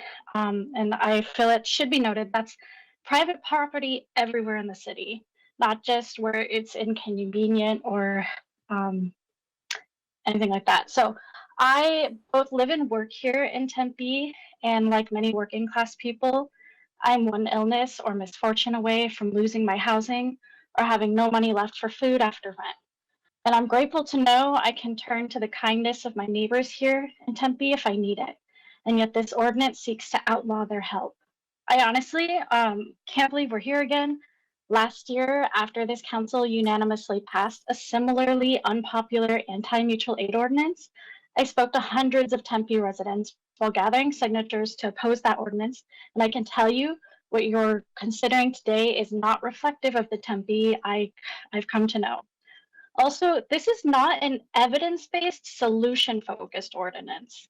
Banning people from serving their community will not solve homelessness. All it will accomplish is criminalizing our best nature as human beings and push the issue out of sight.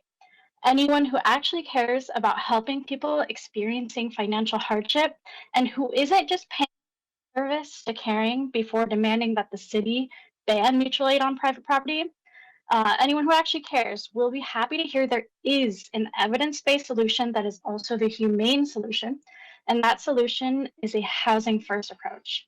The housing-first approach ends homelessness for much less than spending money building insufficient shelters and criminalizing existing while homeless. One study found an average cost savings on emergency services of $31,545 per person housed in a Housing First program over the course of 2 years. Another study showed that a Housing First program could cost up to $23,000 less per consumer per year than a shelter program. I hope that rather than something like this, which offers no solution but instead seeks to criminalize our best nature, we instead pursue more evidence-based, humane approaches like a Housing First approach. Thank you for your time. Thank you. Okay, the next speaker, I'm going to try to go back here because said the hands up, Catherine Dorn in the virtual audience. Yes, her mic is enabled. Okay. Hi, can you state your name and city of residence? You have 3 minutes. Catherine Doran in Tempe, with so many apologies for missing the earlier calls. I had a minor household emergency, and I am so fortunate to have been able to deal with it under a roof. Um, because I am speaking from a position of extreme privilege in having a roof, and I believe that unfortunately many previous speakers who are in favor of this ordinance, or this proposal, as I am not in favor, are also speaking from positions of privilege and conflating their sense of discomfort at seeing less privileged people with genuine threats to their own safety. I'm going to ask you, please prioritize the safety of the genuinely most vulnerable Tempe residents, which is to say, people who do not have access to shelter reliably, homeless people. Please prioritize their actual physical, life-sustaining needs over the discomfort of some of their neighbors. Please vote no on this proposal. I do fully sympathize with people who are afraid for their safety. I am very sorry to the woman who was stabbed. Obviously, that is a horrible, violent crime. Feeding people, accepting food from a church is very much not the same as stabbing someone in the face. I think there is a serious conflation between the potential discomfort of people who live in houses around Daly Park, for example, at seeing the gap between the services people need and the services which the city currently provides. They are conflating their discomfort with being in genuine danger. They do not seem to be considering that their homeless neighbors are the people who are in danger day in, day out in this extremely hot, dry, and increasingly hostile environment. So please, homeless people are also your constituents. Please support their needs. Please vote no. Thank you so much for your time and your patience. Thank you. Okay, the next speaker I have is Francisco Garza.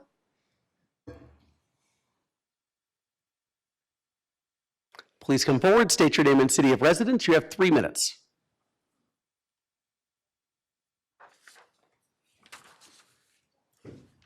And there's a button on the right-hand side if you need to lower it. So, my name is Francisco Garza. I'm born and raised in Guadalupe, Arizona. I've been living here in Tempe for the past 2.5 years. Okay, I have a dog.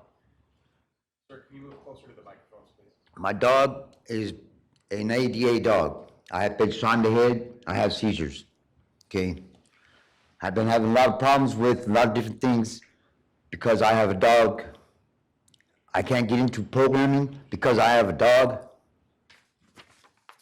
It's harder for a man who has an animal to be on these streets than it is other people who are on the streets. Because I can't get into programming because I have a dog. Okay? I'm not giving up my dog because I've been with him for 6 years and he's the one that saved my life twice already. Literally saved my life twice. All right? Now, my dog is everything to me. I give him everything I can, and then some. If I get a meal, he automatically gets half of it, no matter what. Okay? I got 24.5 years of my life in prison.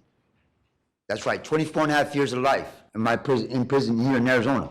7 times, in and out, in and out, in and out, in and out. That ain't something to live about. That ain't something to be happy about. What's really messed up is they kicked me out of prison 6 times, and I went back 7 times. And I got out the 7th time, and I have not been back for 10 years. Okay? I got 24.5 years of my life in prison. I'm 53. I haven't been in prison for 10 years. Do the math. I've been in prison. I've been messing up all my life. All my life. For the past 10 years, I've been trying to fix it. I get number of roadblocks. Because I'm homeless. Roadblocks, I've been trying to get a job for 26.5 years since I learned about it. And you guys got a bunch of them right here downtown. The tower cranes, the big tall ones that do the big tall buildings you guys got around. We got 2 of them right behind you. I talk to each one of them, that top operators that operate them. And I still can't even get funding for it. Why? Because I've been in prison for so much of my life. I can't even get a job because I've been locked up so much of my life.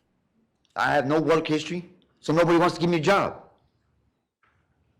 I'm homeless. I'm 53 years old. I'm half broken. I've been shot in the head once already. I mean, I've had head injuries that are not good. They've already pronounced me dead twice. And I'm still here. I'm still fighting, still trying to live. But this right here, this law you guys are trying to pass, that just make my life 10 times harder than it already is. And let me tell you something. I cleaned my life up so much that I turned it around 100%. Easy. Not to go back to prison at all. I'm sorry, that's time. Thank you. That's all I wanted to say. Thank you. Thank you. Come on, Poppy. All right, that's all the cards I have this evening. Is there anyone else wishing to address the council on item 8C4? So yes, sir? Please come forward, state your name and city of residence. You have 3 minutes.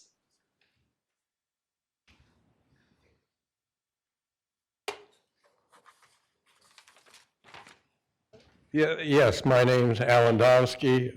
Gotta wear my glasses. 53 years in Tempe, 36 in Daly Park. My full comments I submitted to the city clerk. I was reticent to speak as my neighbors would prefer that speak in unity. So I've distilled a lot of this down. I did share 35 years of homeless activity in the park long before the existence of any pantry in defense of their mission. It included our own home burglary by a homeless person in 1998. Well, for starters, the stated allegations that the pantry's existence is 100% responsible for all the stated examples of unsavory park activity is logical fallacy and statistically unsupportable given that all these problems existed pre-pantry and at times way worse than at present. Secondly, it disturbed me deeply that the allegations leveled at church officials being nasty and disrespectful seem out of character, but I'll leave that defense as their cross to bear, pun intended. Anyway, so several have suggested handing out free food and clothes is not a smart way to deal with the situation and only serves to enable homeless behavior. I'd be interested in any peer-reviewed study that corroborates that view. There seems to be consensus that the solution should be for the church pantries to shift all food and clothing distribution, including cooling centers, to the TCA facility, Toot Sweet. This notion is my major interest in sharing my views. Tempe's 40 square miles and homelessness is projected to increase in the current economy, especially in our area. The TCAA is eminently vital, but probably insufficient to replace all the pantries and cooling stations. My worry is that if the city redresses our activism by shifting the burden from our middle-class neighborhood to the TCAA that resides in the lower income, largely Hispanic historic Victory Acres and Escalante Park neighborhood, that could raise some eyebrows. Should leaders there become aware of that fact, they might rightfully have a case for an injustice and compromise the services provided at the TCAA there. Any publicity addressing that dynamic for the council to deal with is sure not to stay local. We all want safe, family-friendly parks and to have compassion and for those in need. The city's been kicking the can down the road for more than a third of a century, and it's in our best interest for the incumbents and elected members to work together on solutions. Thank you.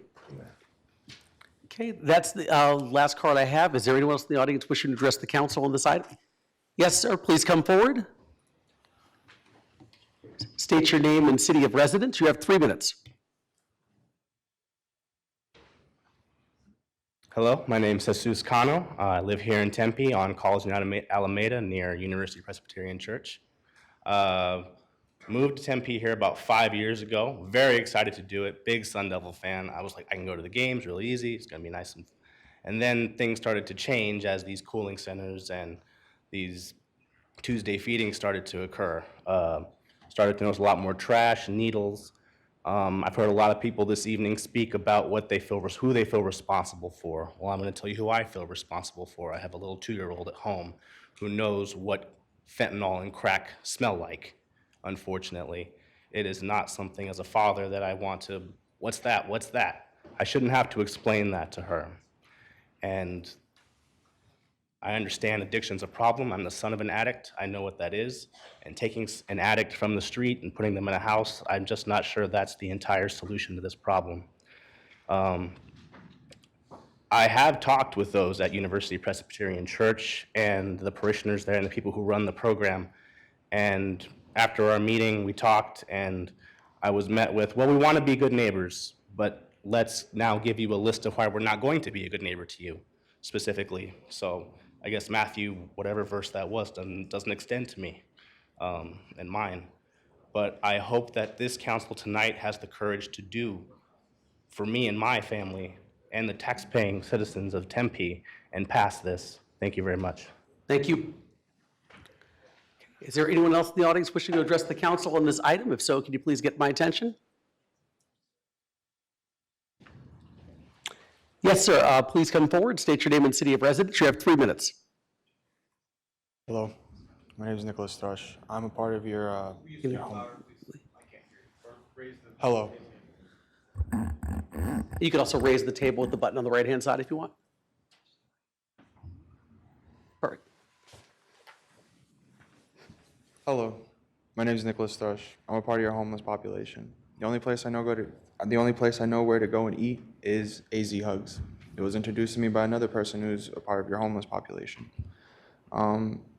Personally, I really hope that you decide not to shut it down or any other place, because the people that are in this community, that are in the situation that I'm in, they really need the help. They really do.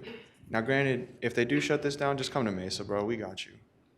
They love y'all out there. They love us out there. They really do. Thank you for your time. Thank you. All right. Is there anyone else in the audience wishing to address the council on item 8C4? If so, can you get my attention? Okay, seeing none, I will go ahead and close the public testimony portion of the public hearing. All right. So I know we didn't have any kind of a staff presentation earlier, but do we want to go into council comments? Vice Mayor, do you want to start, or? Yeah, I just want to say first, thank you for everyone who came today to speak and tell us your story and share with us the concerns or supports that you have for this nuisance ordinance. We really do appreciate you being here and the people that were online. But I want to start off by clarifying some of the facts that have been heard here tonight. First of all, nowhere in this ordinance, in this nuisance ordinance, does it say that city wants to ban mutual aid or to stop churches or faith organizations from serving people in need. Nowhere in the ordinance does it say that. Churches have an important ministry role in our community. Cities have a public safety and community responsibility role, and both can exist together. People of faith can honestly disagree with policy solutions while still sharing underlying values of compassion, service, empathy, and human dignity. But if the faith community can feel compassion and empathy for their unsheltered guests, then they should feel compassion and empathy for the residents who no longer feel safe every day in the neighborhoods where they're trying to raise their families. For me, this is a conversation about balance, not punishment. Churches and faith organizations can absolutely continue their ministries and continue serving vulnerable individuals who they invite to their properties. But with that ministry also comes responsibility for the broader impacts on the community around them. When private organizations invite large numbers of vulnerable individuals into residential neighborhoods almost daily, there must also be accountability for the ongoing impacts connected to those activities before and after the service activities. These impacts are not occasional for residents, they are constant. And I will just say that Councilmember Amberg and I went out one morning about 8:20. We parked across the street from Daly Park because we wanted to see what the morning impacts were from some of the residents who had told us about them. It was amazing to me when we got there to see how many people were already sitting across the street, surrounding the bus stop and another Ramada area waiting for the feeding at the church to start. We also sat there long enough to see multiple people coming off of the Jupiter orbit, also then crossing the street and getting in line or sitting on the corner of the church. At 9 o'clock, more like 9:10, people started moving over to get food. There were a lot of people there. When they got the things they needed, some were sleeping on the street corner, on the church property, they were sleeping on the corner, and they were sleeping and going to sleep on the Daly Park property also. So we were able to witness some of that activity, and it was important for us to be able to see that and not just see the pictures or hear the stories from the resident. It was important for us to be there. And we have heard from families who no longer feel comfortable taking their children to these nearby parks. These residents are compassionate and they have been patient. Over time, these constant disruptions to their quality of life have made them feel alienated from their own community parks and streets. Residents are dealing with needles in alleys, drug activity, trespassing, and physical assaults. This ordinance is also intended to address chronic nuisance issues tied to short-term rentals and party homes that negatively impact surrounding neighbors and neighborhoods and decrease the quality of life for those residents also. This nuisance ordinance is about being a good neighbor and taking responsibility for any and all impacts that affect the quality of life for others. And as leaders, our responsibility is to balance the needs of vulnerable individuals with the well-being of the entire community. This nuisance ordinance is asking private organizations and homeowners to take responsibility for the foreseeable impacts connected to their activities. This nuisance ordinance is not anti-service, it's not anti-faith, and it's not anti-Christian. It is about being a responsible steward of our neighborhoods and our city. And compassion and accountability can and should exist together. Thank you, Mayor. Thank you. Anyone else on council? Councilmember Amberg. Thank you, Mr. Mayor. I also would like to thank everybody for coming. And yes, I'm one of the people that have gone and with my daughter and have volunteered several times at Eris. One of our favorite places to go is actually Paz de Cristo in Mesa. I can't even imagine tell you guys how many peanut butter and jelly sandwiches she and I made together. One of the things I was going to say is, I kept hearing over and over and over again that this ordinance is banning all of this humanitarian aid. There's nothing in this ordinance that bans it. What this ordinance is saying is that if you're going to do it, you need to balance it. You need to make sure that what you're doing isn't causing any ancillary problems in the surrounding neighborhoods.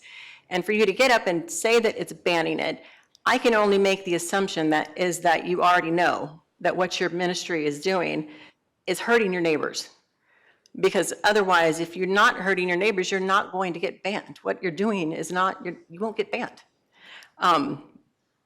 And to hear people say, the city keeps needing, the city and the neighbors, we want to work with us, not against us. Those professing that the city hasn't tried to work with these charitable groups. I want to read a letter to you guys that our community services director wrote to the Christian Community Church on February the 4th. Dear Reverend Winters, realizing that multiple discussions have occurred between the church, neighbors, and the city of Tempe over the past couple of years, the purpose of this letter is to notify you of the need to resolve the ongoing issues impacts to Daly Park to ensure that it's safe, accessible, and usable for everyone. At this time, we are asking to see a plan to address the challenges that have impacted the park. I appreciate the good intentions and generosity of the church and its congregation and recognize that service is a core value for you. Service to the community is a mission for the city as well. As I understand, Community Christian Church operates a little pantry which draws dozens of guests each day. Although free bagged lunches are offered on your premises, I'm aware that guests are not allowed to eat their meals on site, but are required to immediately leave once provided with a meal. Those guests often choose to use Daily Park instead. I would like to share some of the substantial negative impacts this practice has had on Daily Park.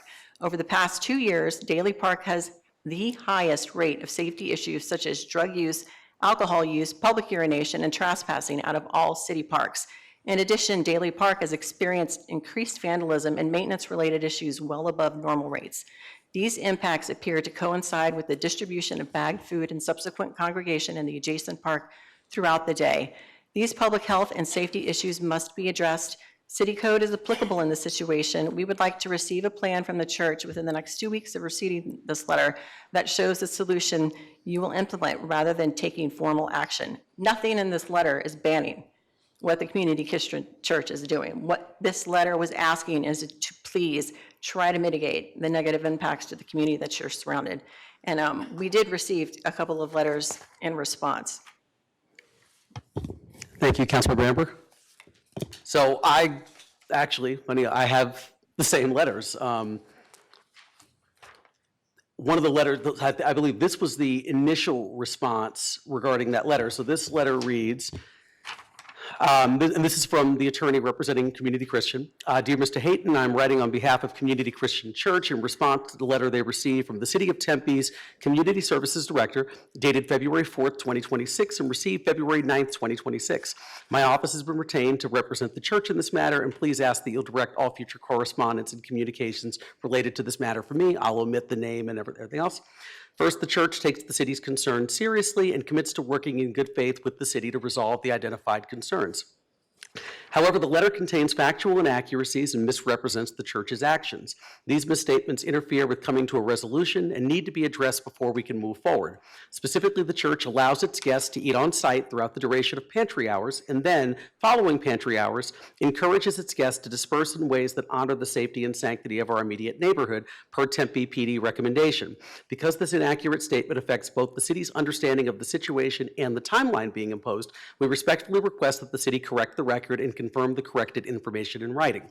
Additionally, I'm requesting a 6-week extension of the current deadline outlined in the city's letter. This extension is necessary to allow the church adequate time to assess the situation and formulate an appropriate response consistent with its property obligations and its core ministry operations. Please confirm that the City of Tempe will grant this 6-week extension to facilitate a careful response and productive coordination with the city. So that was the letter, the first piece of correspondence that we received back from the attorney.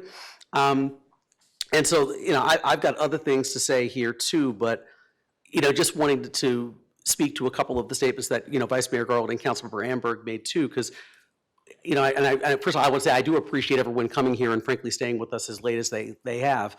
But I did the same thing. I was scrolling back through the ordinance here and looking at it and just saying, there's nothing in this ordinance that actually bans food sharing or anything of that nature. I mean, I literally was reading it 6 or 7 times during the course of the speakers coming up to make sure that there wasn't something that I missed in sort of the lead up to this meeting or during the first one. The section that was added here says section 22, which is the section in question. So there was already an existing nuisance ordinance with the city. This was just amending it to update it to be consistent with Proposition 312. As I mentioned during the first meeting, that I frankly opposed. I'm on the executive committee for the League of Arizona Cities and Towns, which is all of the mayors for the cities and towns, and we unanimously actually opposed Proposition 312, and I actively told people to vote against it, and I myself didn't vote for it. That being said, it passed with nearly 60% of the vote from Arizona residents from all over the state. But so this goal here was trying to find a way to make sure that this nuisance ordinance was frankly in compliance and connected to Proposition 312, which represented the will of the voters in Arizona, even though frankly I don't agree with that ordinance. But this section says the maintaining on private property of any regularly scheduled or frequently occurring sale, vending, giving away, or other distribution of food, beverages, merchandise, goods, or wares. And then this is the part, so I see that part where people are concerned about food sharing, but then it says which activity predictably or regularly leads to the patrons or beneficiaries thereof engaging in public urination or defecation, illegal drug use, urban camping, trespassing, disorderly conduct, assault, or other similar violations of law that substantially interferes with the use or enjoyment of adjacent public property, private property, or neighborhoods. It's not saying, it's not banning anything, and it's basically just saying if an activity takes place, and I should also say on a regular occurrence, it's not a situation where if someone decides to have an event where they give away food or do something of that nature that, you know, the police department or any, or the code enforcement division is going to come down on anyone. It's saying if something is happening on a regular basis, which is contributing to the degradation of a surrounding neighborhood or surrounding public spaces. And so when I look at this, that seems to be the second part that's sort of getting left out of the analysis. The first part is it says something about food distribution, but it says only if this actually happens, you know, as a result of these events. If it doesn't happen to the point that the Councilmember Amberg was saying, then there's nothing to be concerned about, because if everything is going on and nothing is actually leading to anything that's causing a sort of a public nuisance for anyone, then this new law and the update shouldn't be of any concern to anybody, because it's frankly not going to be going after you. So, I mean, that's just sort of my initial perspective on this as I'm reading it. And I kept reading it over and over again, not to, you know, be obnoxious, but I kept reading it just because my concern was I kept thinking maybe there was something I missed, but it says it. So, I mean, I'm going to turn to someone else. I mean, I've got other comments, frankly, but I want to make sure that I can open it up to other council members. I don't want to monopolize the time. Councilmember Adams? Mr. Mayor, I'd like to make a motion to approve the nuisance ordinance. Okay. The motion's been made by Councilmember Adams. Do I have a second? We can still discuss. Yeah, we can discuss after the second. Does anyone want a second? Do you want to pull the motion back? Okay, then second by Vice Mayor Garland. Okay, further discussion. So this motion on the table to approve the ordinance by Councilmember Adams and a second by Vice Mayor Garland. The other thing I just wanted to say too is that,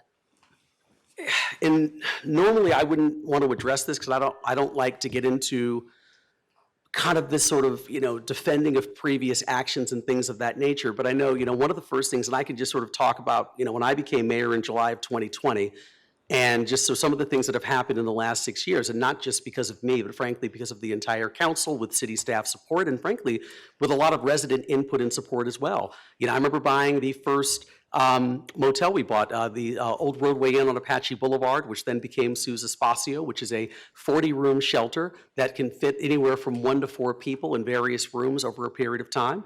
Then after that, we actually went out and purchased another motel, the Apache Inn, that's on Apache Boulevard as well, which will actually have more capacity. One of the challenges of running both of those, though, is one of the speakers talked about this, is that there's a lot of federal funding being cut right now. So the challenge is there are things that we want to continue to do, but unfortunately, if there's not enough money continuing to flow from Washington, D.C., we don't have enough people to run multiple things at the same time. But it's not through...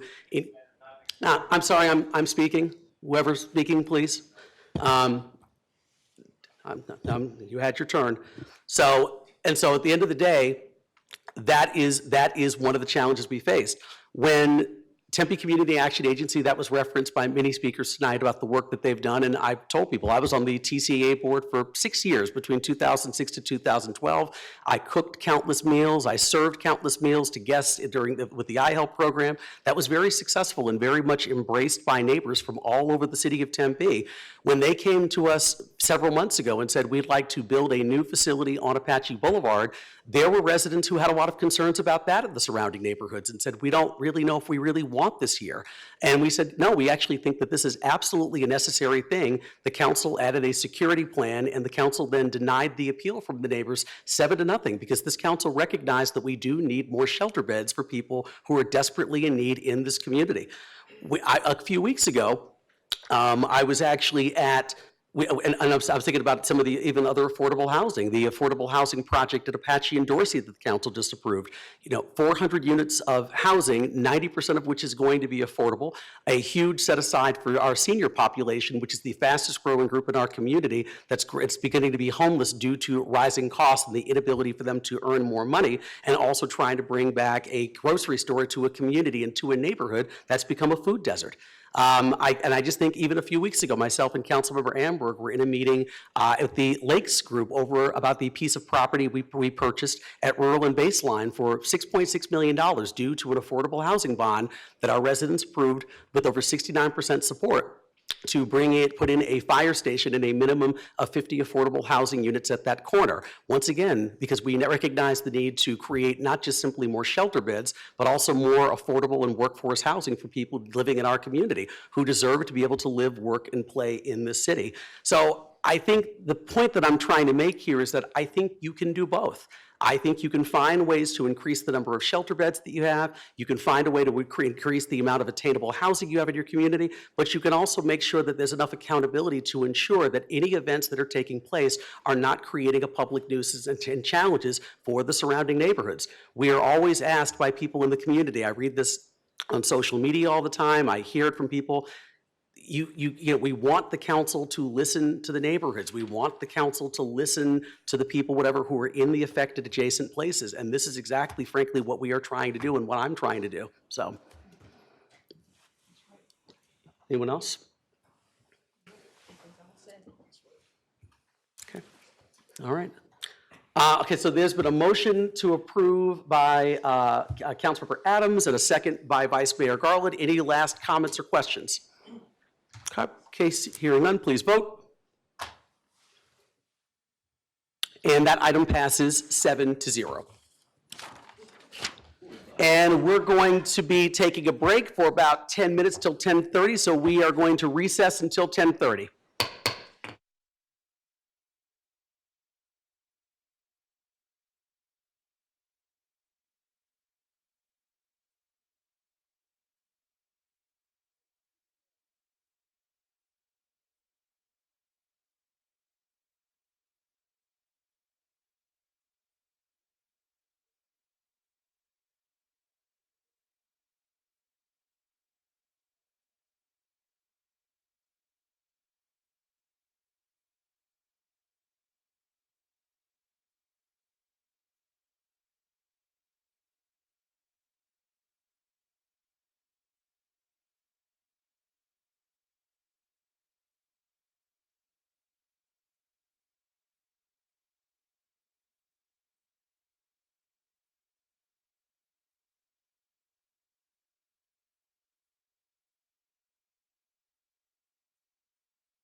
All right, we're going to go ahead and reconvene. All right, next item we're going to do is item 8A1, which is to adopt a resolution ordering and calling a special election to be held in and for the city of Tempe, Arizona, in conjunction with the statewide general election on November 3rd, 2026, to submit to the qualified electors thereof a proposition for a new transaction privilege tax and use of 0.5%, except for the privilege tax on food for home consumption, with 0.3% to be allocated to enhance public safety and strengthen the overall security of Tempe's parks and neighborhoods, including funding for essential public safety infrastructure, operations, and services for police, fire, emergency operations, safety and security programs, and crime prevention through environmental design. 2, 0.1% allocated for the improvement and operation of Tempe's public transit system and multimodal projects, including pedestrian and bicycle infrastructure. And 3, 0.1% to expand and strengthen Tempe pre, early care and preschool education, and broaden access for income-eligible Tempe residents. The city's current tax rate authorized by the voters is 1.8%, which is currently 1.2% general fund, 0.5% transit tax, and 0.1% arts and culture tax. Okay, looking to Lisette Camacho, our Chief Financial Officer and Deputy City Manager.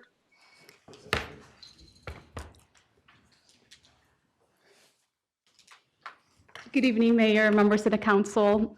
We had a presentation at the last council meeting that was very detailed. So for the presentation tonight, it's going to be more of a summary of what we discussed before.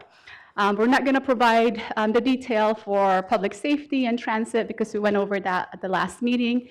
I do have the entire team here with me. I have Chief McCoy, Chief Sorensen, Chief Carmen on the public safety side.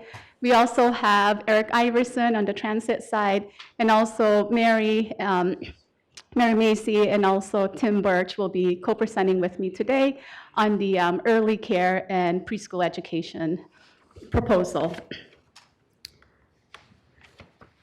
The presentation today aligns with various council strategic priorities, specifically safe and secure communities, quality of life, and financial stability and vitality. The individual sections are on the slide here in front of you. As you know, recent state legislative changes and the incorporation of Santan Valley have resulted in a measurable revenue loss for the city of Tempe. Collectively, these changes are estimated to result in approximately $25.7 million in annual revenue losses, with the largest impact stemming from the loss of residential rental tax.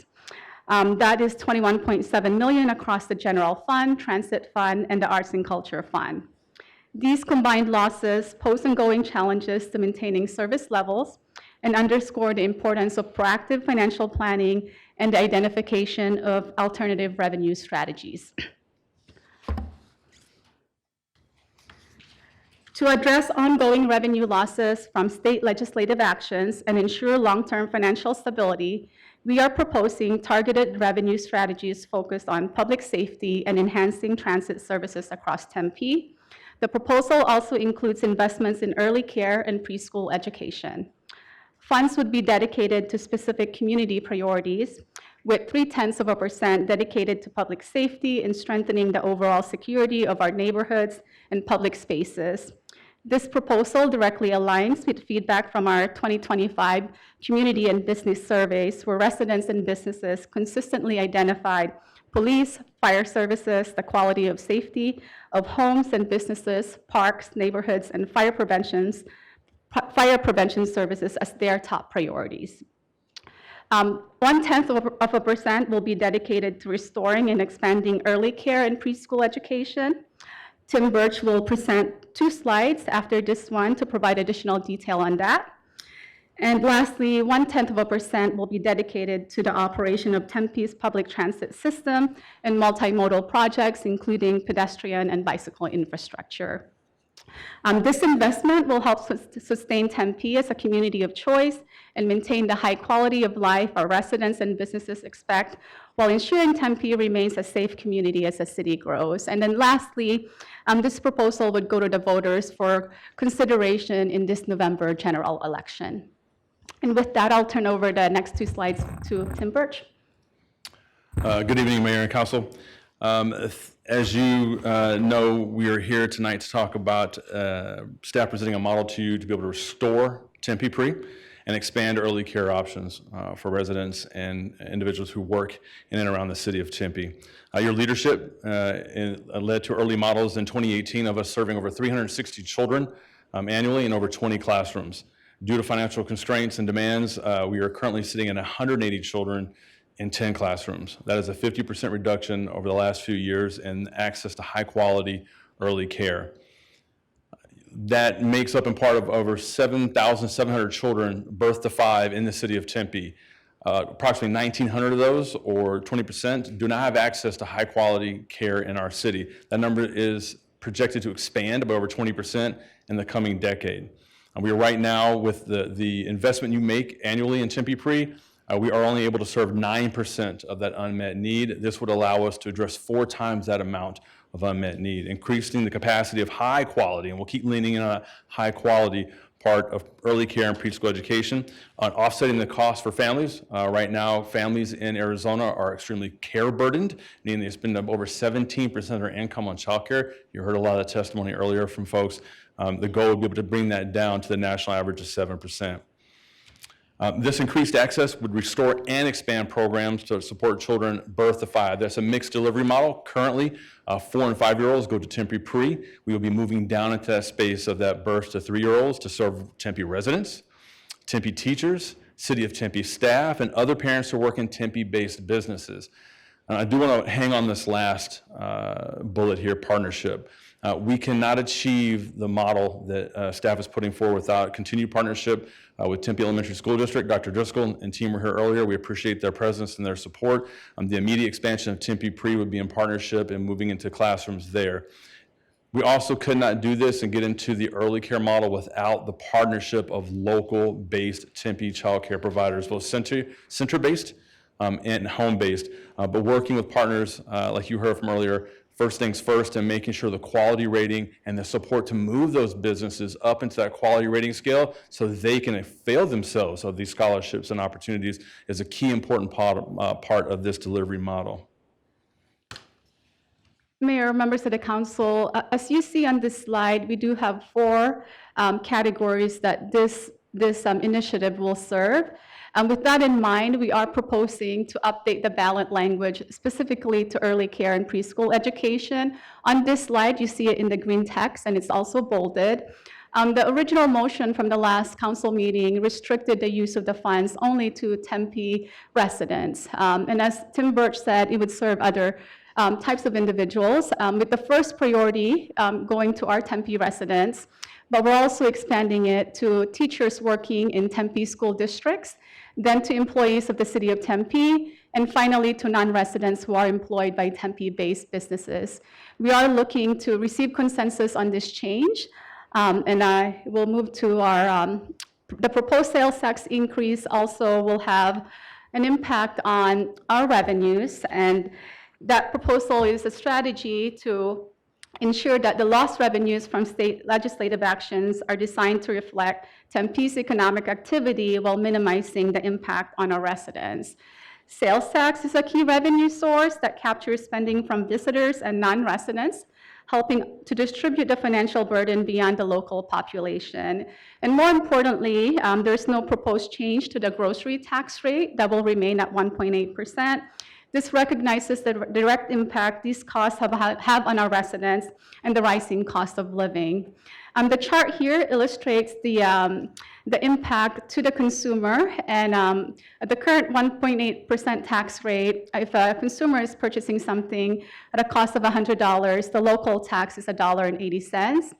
With the proposed 0.5% tax increase, that would change our tax rate to 2.3%, and for the same purchase of $100, the local tax that they would pay is $2.30. So the impact is 50 cents for every $100 spent on goods and services.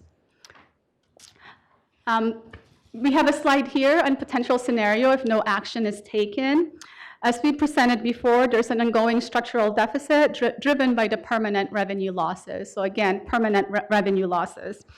And current service levels are not sustainable without new revenues. Without action, we would need to consider service reductions, staffing impacts, and delaying critical investments. This could mean fewer police officers and firefighters, leading to longer emergency response times. Residents may also see cuts to programs and service hours, along with reduced transit access. Internally, lower staffing levels put strain on our workforce. That would mean higher workloads, reduced service quality, and challenges attracting qualified and retaining staff. We may also need to postpone or eliminate essential capital in infrastructure projects. As I mentioned earlier, the proposed measure would go to voters in November. Election day is on November 3rd. We will be doing a series of public outreach from May through October. Our first public outreach will be held on May 20th, so next week. It will be virtual at noon. And also, we'll have public outreach in the summer and also to early fall. Early voting will begin in October. And if the voters pass this initiative, we will submit ordinance changes in November and December to update the tax rates. And the new tax rates would be effective January 1st. And with that, we'll open it up for any questions. And again, as a reminder, we are looking for a motion for the updated ballot language. Okay, sounds good. Thank you, Lisette. So this also was a public hearing. Does council have any comments or questions for Lisette before I open it up to speakers? Okay, thank you, Lisette. Appreciate it. Okay, so I will open up the public testimony portion here of the public hearing. And once again, I'm just going to call these in the order in which I received the cards. The first speaker is Brianna Vieta. Is Brianna Vieta here? And Madam Clerk, in the virtual room, perhaps? I'm looking, but I do not see that name. Okay. Could also be, I know it's the late hour, probably there were people here who had to leave. Okay, the next speaker I have is Catherine Dorn, virtually. Hello. Oh, This yes. is Catherine Dorn. Yes, hi, just state your city of residence. You have 3 minutes. Yes, Catherine Dorn from Tempe. I very much appreciate you all continuing to be here, despite, as you said, the late hour. So I have mixed messages on the proposed sales tax increase. First, I'd like to say I do strongly approve of the transit portion, as well as the expansion of, or sort of the restoration of the pre-K program. And I also absolutely support improved funding for firefighting operations, and as I noted on one of the slides, cardiac emergency response. I am concerned about the bundling together, though, of a fairly broad set of public safety and sort of safety adjacent issues with transit with pre-K. And if possible, at this point, I don't know if you have time to separate out the proposed tax increases into 3 separate measures, but if you do still have time to, I'd like to ask you to please do so. I know that I would be a solid yes vote for transit and for pre-K and for some portions of the public safety measure, but I'm probably going to talk about flock cameras, so if the ballot measure was all wrapped together and I was afraid that I would be voting to, for instance, put more money into flock automated license plate reader systems, I do not know if I could vote for it, and that would be a shame. Thank you so much for your time. Thank you very much. Appreciate it. Okay, the next speaker I have this evening is Mario Martinez. Please come forward, state your name and city of residence. You have 3 minutes.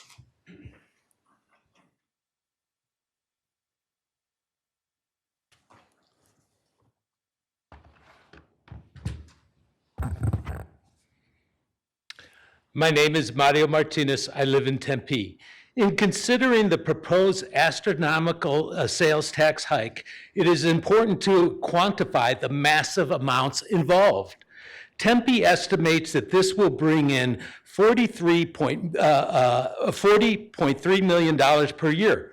When one multiplies $40.3 million by 30 years, the result is $1.2 billion.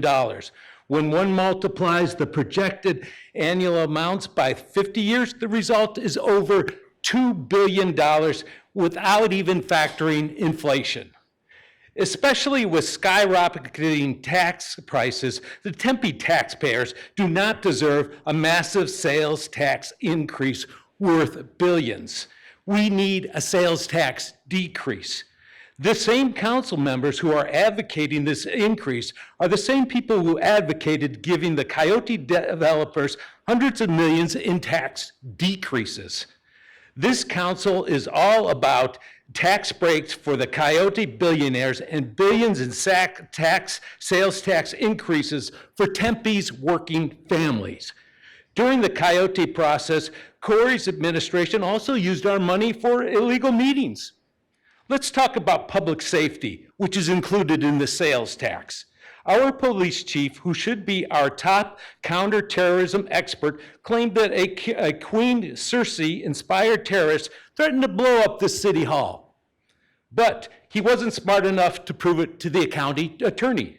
Now the taxpayers face a potential $3 million lawsuit for the police chief's counterterrorism expertise. That's not a good investment, guys. Figure it out. During the Queen Circe case, the city manager demonstrated their incompetent public safety oversight of the police chief. And this council voted 7-0 to give this unqualified city manager a raise up to $370,000 per year. Excuse me, Mr. Martinez, can you give me 1 second? I'm sorry, Councilmember Adams? Let's see. Yeah, just a concern about, Mario's, Okay. slamming other people. Okay. Just, All right. like Clarence to Okay, Mr. Deputy City Attorney? Yeah, again, Mr. Mayor, the rules of decorum ask people to refrain from personal, impertinent, or slanderous remarks. So I just ask that the speaker remember that as he's speaking. Okay, sounds good. Okay. I'm at 2:21. Sure. We'll continue that. You got it. That's a matter of public record. That's what it is, okay? That is what, did you guys, you voted to pay her $370,000 per year. This is exactly why you guys just don't get it. You don't get it. We don't need more money for our corrupt city government. And Corey, you are the face of that corrupt city government who wastefully spends our tax dollars. Okay, thank you. All right, the next speaker I have is virtual, Alyssa Wang. Mr. Mayor, I do not see that speaker in the audience. Okay, sounds good. The next speaker I have is Matthew Lichtenberg. Is Matthew Lichtenberg here? All right, seeing none. The next speaker I have then is Joe Forte. Please come forward, state your name and city of residence. You have 3 minutes. Okay, thank you. Good evening, Mayor and honorable members of City Council. My name is Joe Forte, Tempe resident, small business owner, and chair of the Palmer Park Neighborhood Association. Let me begin by saying that no one here tonight questions the importance of police and fire protection, public transportation, or quality affordable childcare. I'm a strong supporter of all three. A vote no on this agenda item is not a vote against public safety or any of those vital services. It is a vote for real fiscal responsibility. The general fund budget is roughly $350 million. There is more than enough money there. The question is how we are allocating it. This budget crunch is the perfect moment to do what every responsible business and household does. Goes line by line, eliminates waste, set clear priorities, and come out stronger on the other side. That hard work belongs to you, not to staff. Staff's job is not to suggest program cuts, innovative ways to grow revenue the old-fashioned way by increasing economic activity, or to recommend what to trim. That is your job as elected leaders. So we should not be surprised when the first solution they bring to you is simply to raise taxes. 3 of you went on record less than 6 months ago and told voters in plain English that you would not raise taxes. This proposal is your very first action since then. The rest of you will be campaigning again in less than a year, and I'm sure you would have said the same thing. And please do not give us the for less than $1 a day you can help a Tempe City Council member in need argument. I'm already paying nearly $100 more each month on my mortgage because of the last ballot measure you placed before us. And no one has even talked about how divisive this election will be. You're already seeing the battle lines drawn in this room tonight. This is shaping up to be Coyotes 2.0.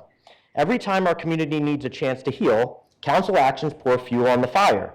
Please do not subject us to another us versus them fight that will cost $160,000 and further erode public trust. The responsible path is simple. Vote no tonight, stand up a citizens commission to work hand in glove with you and staff to go line by line through the budget, find real efficiencies, and protect services with the least impact on residents. If, after that honest work, we still need more revenue, then and only then bring it back to the voters when people feel they actually participated. I urge you to vote no tonight. Let's work together, council, staff, and citizens, to solve the crisis the right way. Thank you guys so much for your service and for the late hour. Thank you. Okay, the next speaker I have is Rob Ferraro. Please come forward, state your name and city of residence. You have 3 minutes. Good evening, Mr. Mayor, Vice Mayor, council members, and city manager. My name is Rob Ferraro, president of the Tempe Officers Association.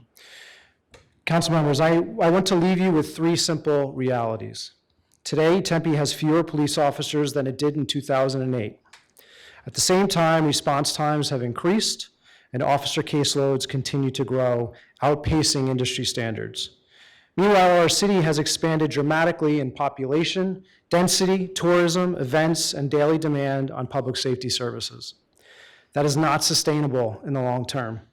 This proposal is about giving voters the opportunity to decide whether we should finally right-size our public safety system and allow it to grow alongside the city it serves. Our officers have continued to show up every single day despite increasing workloads and mounting pressures. They have adapted, stretched resources, and continued serving this community with professionalism and commitment. But there comes a point where dedication alone cannot replace staffing, resources, and long-term investment. This vote tonight is not asking you to approve a tax. It is asking you to trust the voters enough to let them decide what kind of public safety future they want for Tempe. Please give them that opportunity. Thank you. Thank you. Okay, the next speaker I have this evening is Mike Scheid. Please come forward, state your name and city of residence. You have 3 minutes. My name is Mike Scheid. My city of residence is actually Scottsdale, but I'm here tonight representing the Tempe Firefighters Association. Mayor, Vice Mayor, council members, I'm here again tonight on behalf of the firefighters and paramedics of Tempe, the men and women who are called upon when people are facing the worst moments of their life. As stated last month, Tempe has changed dramatically. 20 years ago, this was a different city. Today, our department responds to nearly 25,000 more calls a year. That's a 47% increase from those times ago. More medical emergencies, more high rises, more major events. But while the demands have grown, the system has not kept up pace. Right now, only half our fire responses meet the national benchmarks for response times. And not because our people aren't working hard, but because they're stretched thin. This proposal is about maintaining the level of service this community depends on. It helps keep units staffed, protects emergency response times, and supports the people who show up when someone calls 911. For the average residents, this cost is about 3 cents on a $10 purchase. You don't have to make the final decision tonight, but you can give the people of Tempe the opportunity to. Please add this to the ballot. Thank you. Thank you. Okay, that's all the speaker cards I have. Is there anyone else wishing to address the council on this item? Let's see, I saw Ms. Justice's hand first, and then I'll go to Mr. Markham. So, please come forward, state your name and city of residence. You have 3 minutes.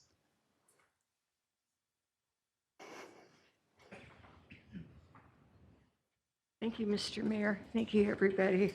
I did put a card in. I really wanted to talk about this. I want to thank you all so very much. I want to thank our city manager. We passed bonds this year for certain things we needed in Tempe. The cemetery, historic preservation, our streets, everything. It's all happening. Normally, when we pass a bond, 5 years later, things start. Man, everything is going. Scottsdale Road, the roundabout. We've got so many good things that are happening, and I just want to give you credit for that because Tempe is really on the ball. I also want to thank the mayor and council. You guys are making the right decisions on things. And Jennifer, you're the one that's made things happen for us. They're going to be talking about an expansion from South Bend.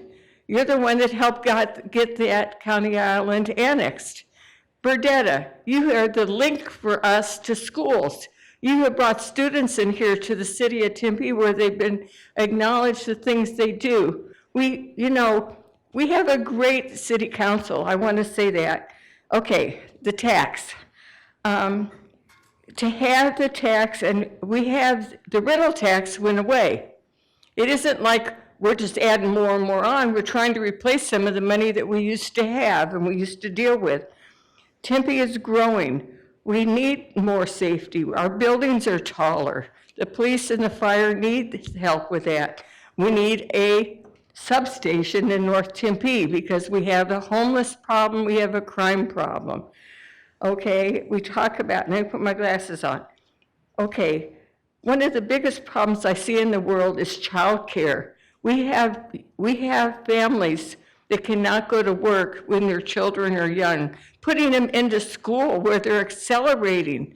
Children were having such a hard time getting in, maybe from some homes that were in a lower income or whatever. Kids in Tempe are doing really well. I've heard that this has been a huge program. And to expand it, thank you, hurrah for you. Transportation. We've got all these people living downtown Tempe. We live everywhere. We get light rail, not light rail, we get the orbit, yes, and we can get on everything. Well, the streetcar stops before it gets to Tempe Marketplace. We now have apartments in that sky high that are giving us the people that we need to get money funding from federal, our funding, to extend that to Marketplace and then take it further down so you pick up Walmart and you pick up Target over in Mesa. So people living in Tempe, I can get on, I'm getting older, hopefully I'll keep driving, but I can go to all those places and other Tempeans can. Thank you so very much. Thank you. You're all very wise. Thank you. And thank you. Okay, the next speaker I have is Noah James Markham. Please come forward, state your name and city of residence. You have 3 minutes. Oh goodness, I gotta go up. Aloha, Mayor, and to the rest of the City Council. Yes, we should vote on this, and childcare is a big thing, and we need to learn it very early in childcare. And there's a few things that we need to learn as in childcare, is that we need stronger women to represent Tempe, but also we need to make sure that our kids are learning that that women play in women's sports and not trans people in women's sports. Also, we need to make sure that trans people don't go into women's bathrooms. This is something that needs to be learned at an early age. As a Democrat, I understand the Republicans on this, and yeah, so let's get this moving. Thank you so much. All right, that's the last speaker I have right now. Is there anyone else wishing to address the council on this item? If so, please get my attention. Okay, seeing none, I will close the public testimony portion of the public hearing. Just as a note too, for those in the audience and for those still watching at home, this item actually is going to have 3 separate votes. So during the staff presentation earlier, staff proposed an update to the ballot language regarding early care and preschool education as follows.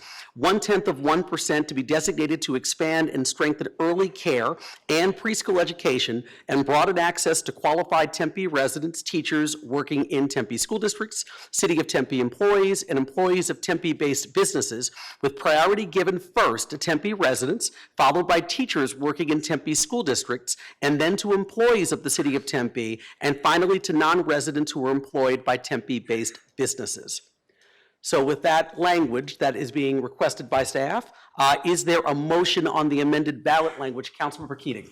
Thank you, Mayor. I will make a motion, but just if you'll indulge me for a second, and I know it's late, so I won't talk for too long. I want to talk just a little bit about kind of, what we're trying to do with the expansion of the restoration and expansion of Tempe Pre.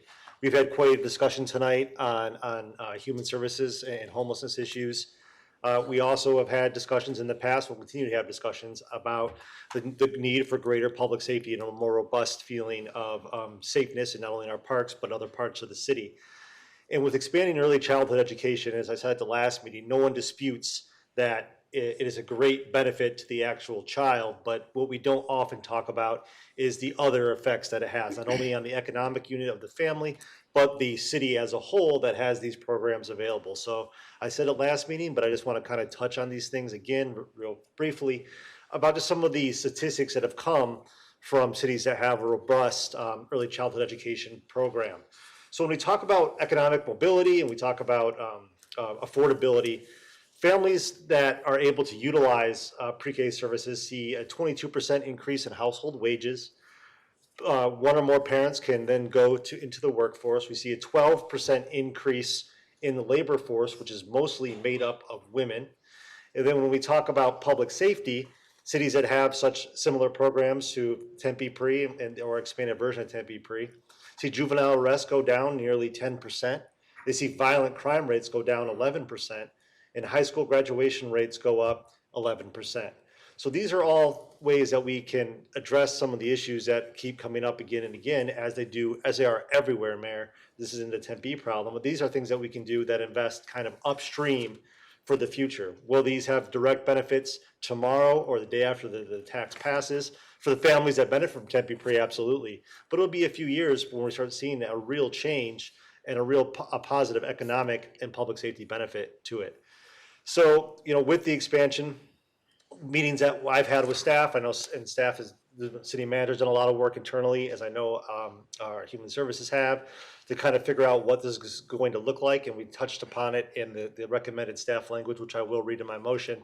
But I just want to say publicly really what we're trying to do here, and kind of then speak a little bit to the prioritization model that you laid out, or staff laid out, excuse me, Mayor.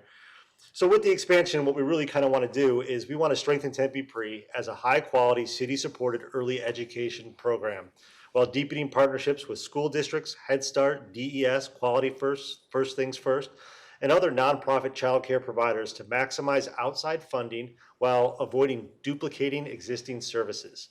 We want to broaden Tempe Pre towards a mixed delivery system beyond the current age range structures to serve more children and more families, to give those economic uplifting benefits that I had just mentioned. We want to expand income eligibility to include lower to middle income Tempe residents, prioritizing lower income households first, with a goal of supporting those below 300% of the federal poverty level. We want to introduce more flexible scheduling options for Tempe working families, again, so they can utilize going back to work, going to school, getting secure housing, so they're not having to pay a significant portion of their income for childcare, education, and now both parents can go to work. And we want to evaluate a scholarship layer if within the city's bandwidth, so that families in need could access approved preschool and childcare providers that already exist in the city of Tempe. And we can partner with nonprofits like First Things First to determine which childcare and which existing preschools meet the high quality standard as a city run program. So with that, we are going to talk about the priorities, and I just want to be clear what those are. If you are a Tempe resident, especially one falling below 300% of the federal poverty level, you will receive first priority in this program. If you are a teacher that works at a Tempe elementary school district, you are next priority. City staff, their families, if city staff, a lot of city staff doesn't live in Tempe, their families would be eligible for this program, assuming we have not filled it with, again, the first two priorities. That'd be Tempe residents and the families of teachers working at Tempe schools. And finally, businesses that want to offer early childhood care options to their employees would then come in to bring up the bottom priority. And this, I think, would be very helpful towards economic development in the future as well. When companies talk about moving to Arizona in particular, or even in Tempe, we attract a lot of new employers, Mayor, and I think that this is one of the ways that we can, another kind of a point of sale to these people that we want to bring their businesses and their corporations to Tempe, that this is a benefit available to them. And I would hope if we have a lot of demand for that in the future, we come up with a way that we can use these businesses to leverage their profitability, frankly, to expand the program to offer it to even more people. So Mayor, with that, I would like to make a motion that we amend section 8A1, that 0.1% be designated to expand and strengthen early childhood care and preschool education and broaden access to qualified Tempe residents, teachers working in Tempe school districts, City of Tempe employees, and employees of Tempe-based businesses with priority given to Tempe residents, followed by teachers working in Tempe schools, and then employees of the City of Tempe, and finally to non-residents who are employed by Tempe-based businesses. And I'm moving to approve that amendment. Sounds good. And I think I got to, yeah, sorry. So the motion was made by Councilmember Keating and seconded by Councilmember Amberg. You really want me to? I'm happy to. All right, please vote.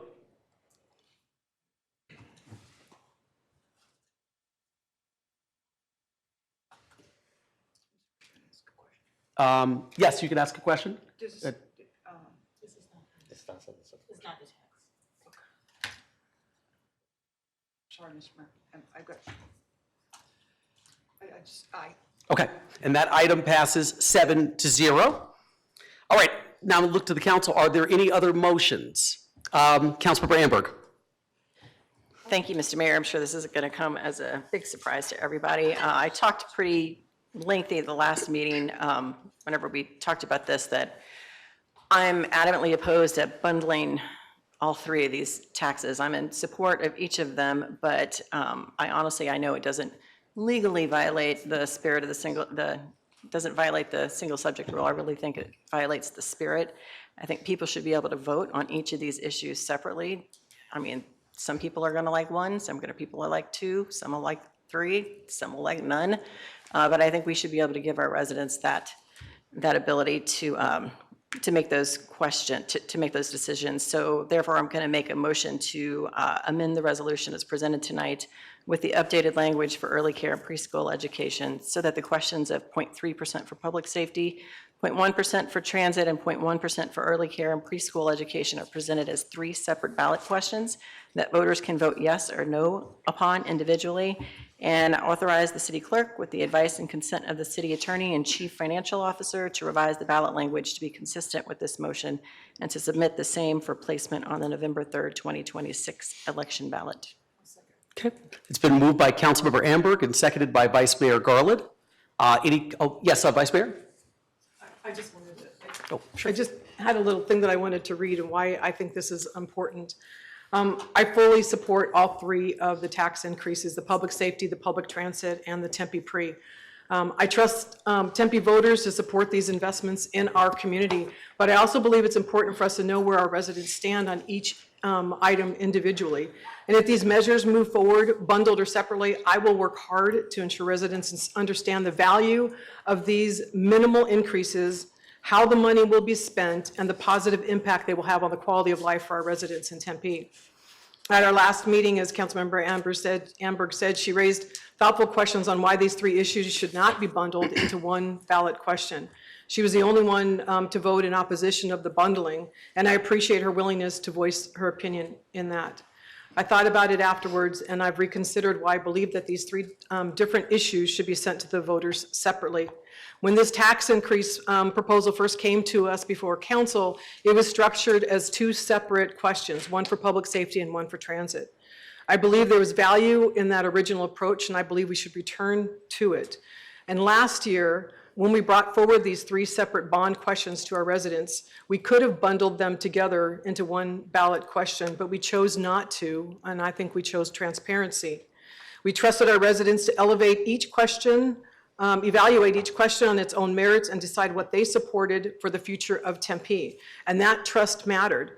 All three bond questions passed overwhelmingly, but each passed with different levels of support. That gave us valuable insight to what our residents prioritized most. We set a precedent of transparency with that, and we trusted our voters. And I want to see that same approach with these three tax initiatives. I believe that these proposals are strong enough to stand on their own. And I also believe that our residents deserve the opportunity to vote individually on the issues that matter most to them. And when we combine everything together into one ballot question, we take away their ability to fully express those views. And that is why I support the approach for these initiatives to be separated as three distinct ballot measures. Thank you. Councilmember Chin? Thank you, Mayor. I'm going to respectfully disagree with my colleagues on this one. I think all three initiatives are important and have great value for our community.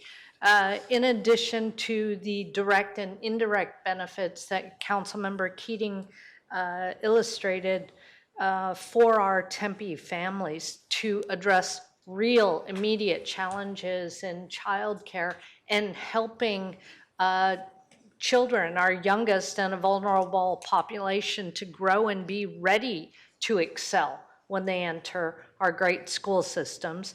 Very important.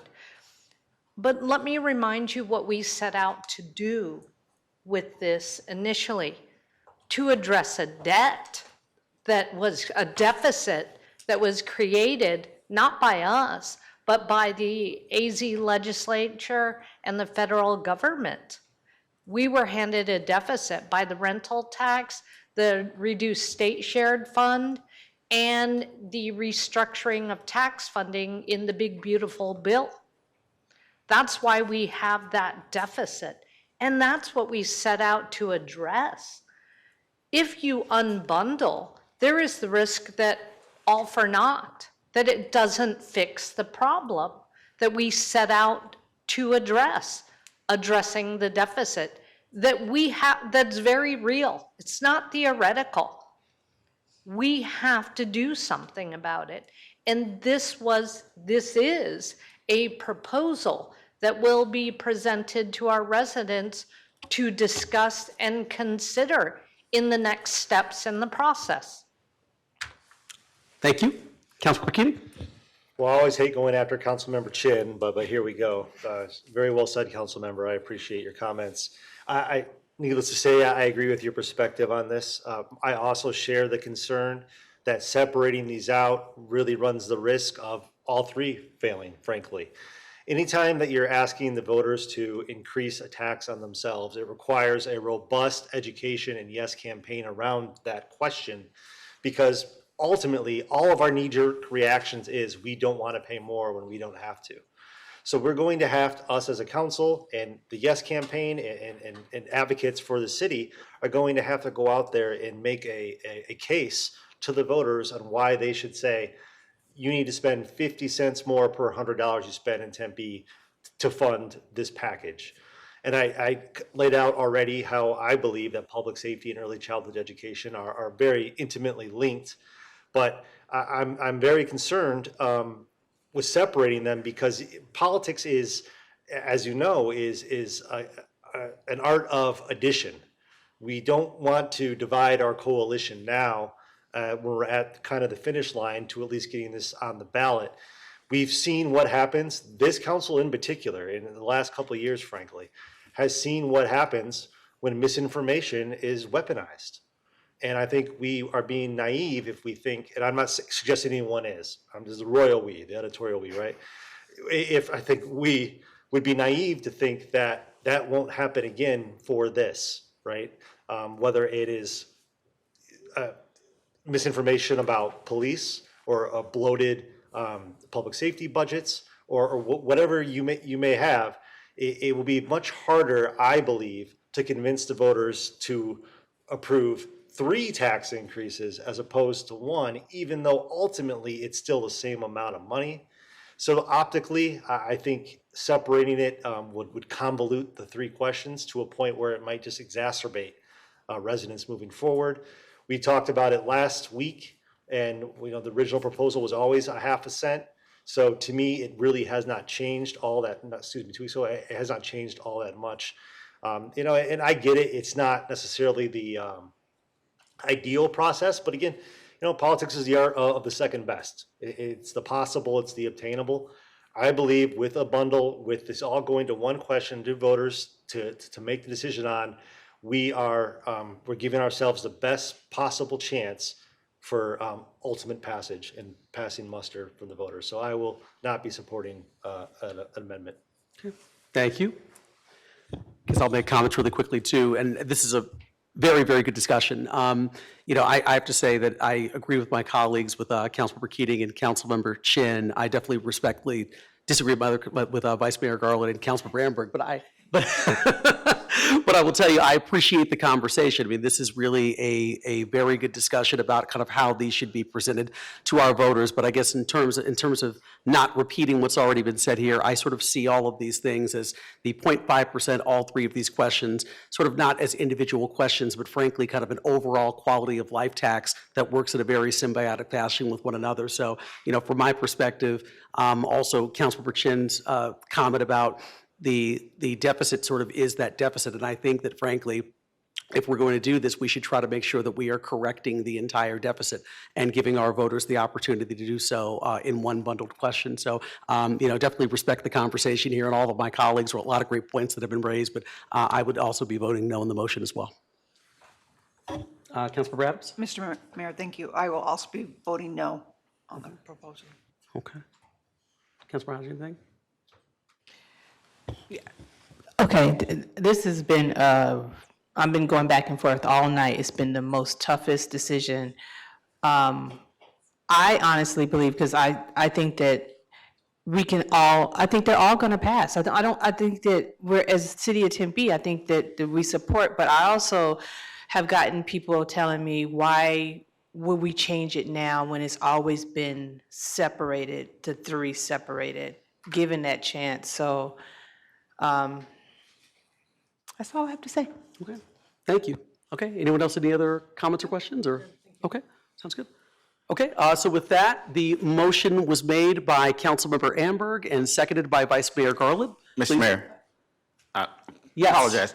I'm just wondering if you might want to, or Councilmember Amber might want to amend her motion. This motion has 2 parts to it. One is to change the language and have it all bundled or unbundled. The second part is to authorize the city clerk to make the changes to the language for the resolution, which we will likely need to have that resolution passed. So I don't know if Councilmember Amberg wants to split those 2 issues into separate motions.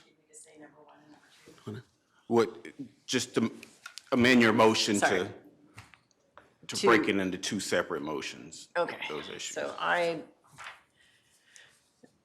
amend my motion to separate them, one being to amend the actual resolution and the other to authorize the city clerk and city attorney to make the changes necessary.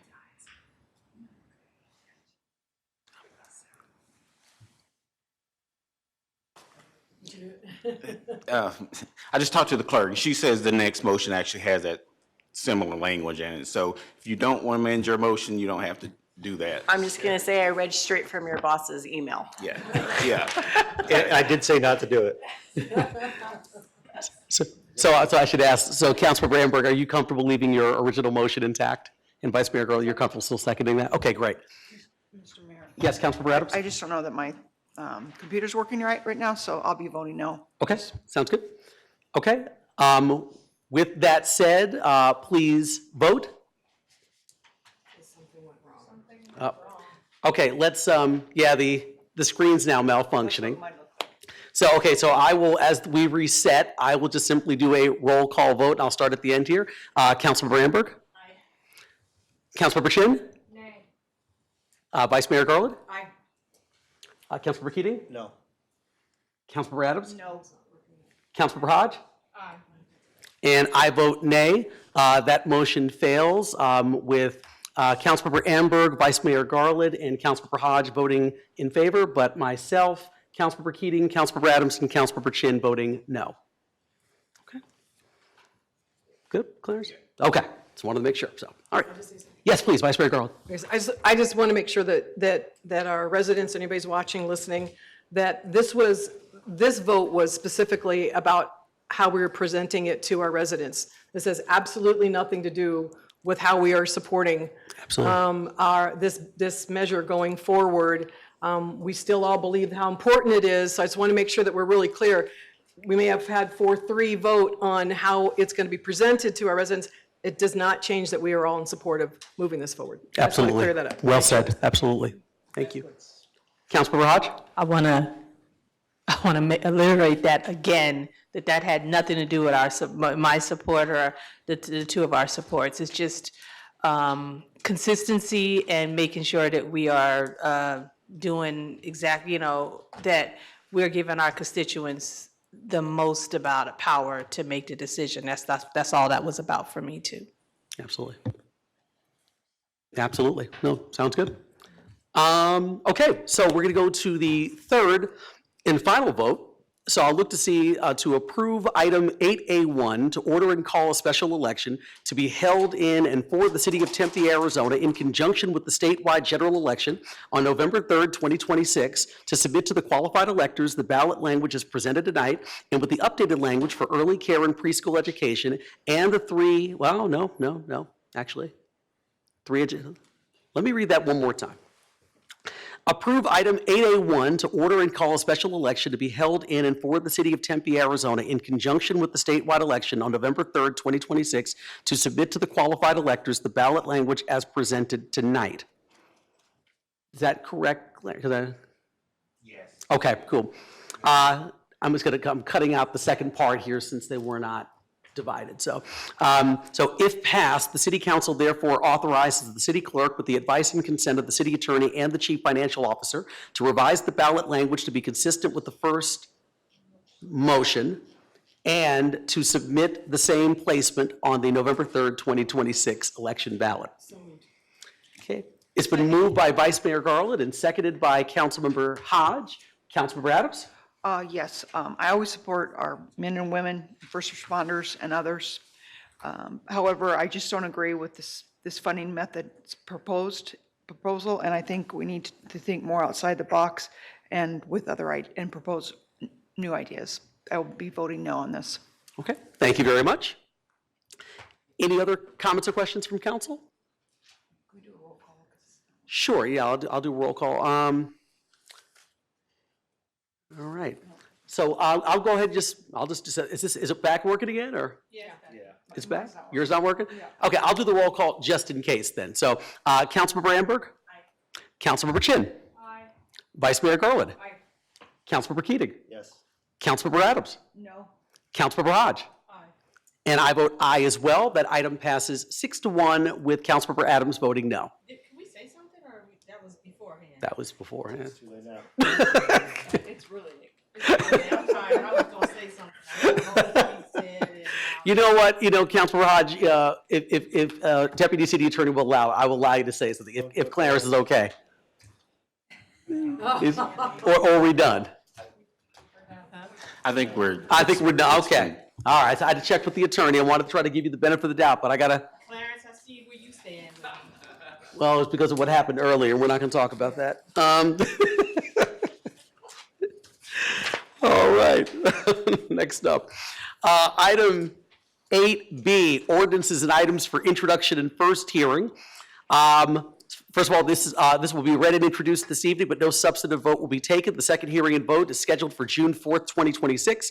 And 8B1 is to introduce and hold the first public hearing to adopt a resolution for a general plan land use and residential density map amendment from commercial to mixed use high, an adopted ordinance for a zoning map amendment from GID to MU4, and an amended planned area development for Legend City District at Papago Park Center, located at 1600 North Priest Drive, for a new mixed-use development containing 4 buildings of residential and live-work units. The applicant is Kendall Design Collaborative. Let's see. All right. Mitch, you have any presentation this evening? I saw you walking around, so come on up. I know the hour is late, but typically, since it's a First hearing on this item, we always, for public transparency, want to make sure to get more of a hearing, so get more of a presentation, I should say. I can't find my words, but good evening, Mr. Rosen. Thank you, Mr. Mayor, and members Actually, you of could the probably pull that one down a little bit too, so perfect. Thank you, Mr. Mayor, and members of the council. First thing I'll say is I'm Mitch Rosen. I work for SRP, and I haven't been in front of the council in a while, and I have to compliment all of you. You guys have had a really challenging evening, and you handled it with grace, and I appreciate that. So I'm Mitch Rosen. I have had the pleasure of working in the city of Tempe for 26 years, starting at Suncor Development Company. We did Hayden Ferry and Marina Heights, and and then over the last 14 years or so, I've been involved with Papago Park Center and the Grand Project, and again, I work for SRP. So it's just been a pleasure to work with your staff over the years. And also tonight, what I'm here to talk to you about is the building that you see here. It's called the ISB building, Information Systems Building is what we call it. That's been a building that SRP has built in the 80s, but we have not been using that building for several years now. And so what we're presenting tonight is a change in zoning.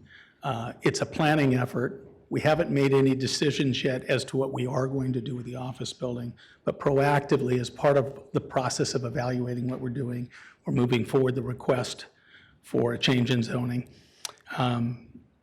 So again, this is a planning effort, but what's happened here is that not only are we not using the building, but the deferred maintenance on this building, to bring it back up to speed, in numbers that we did several years ago, was $70 to $100 million.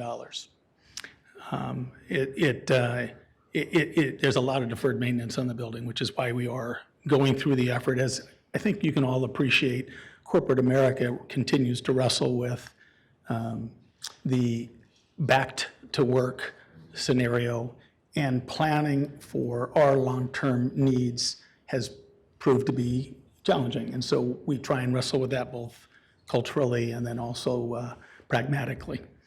I want you also to know that we went through an evaluation of many different uses on this site, whether we wanted to continue to keep it as an office building. And there's a lot of opportunity for office still in Papago Park Center at the Grand specifically.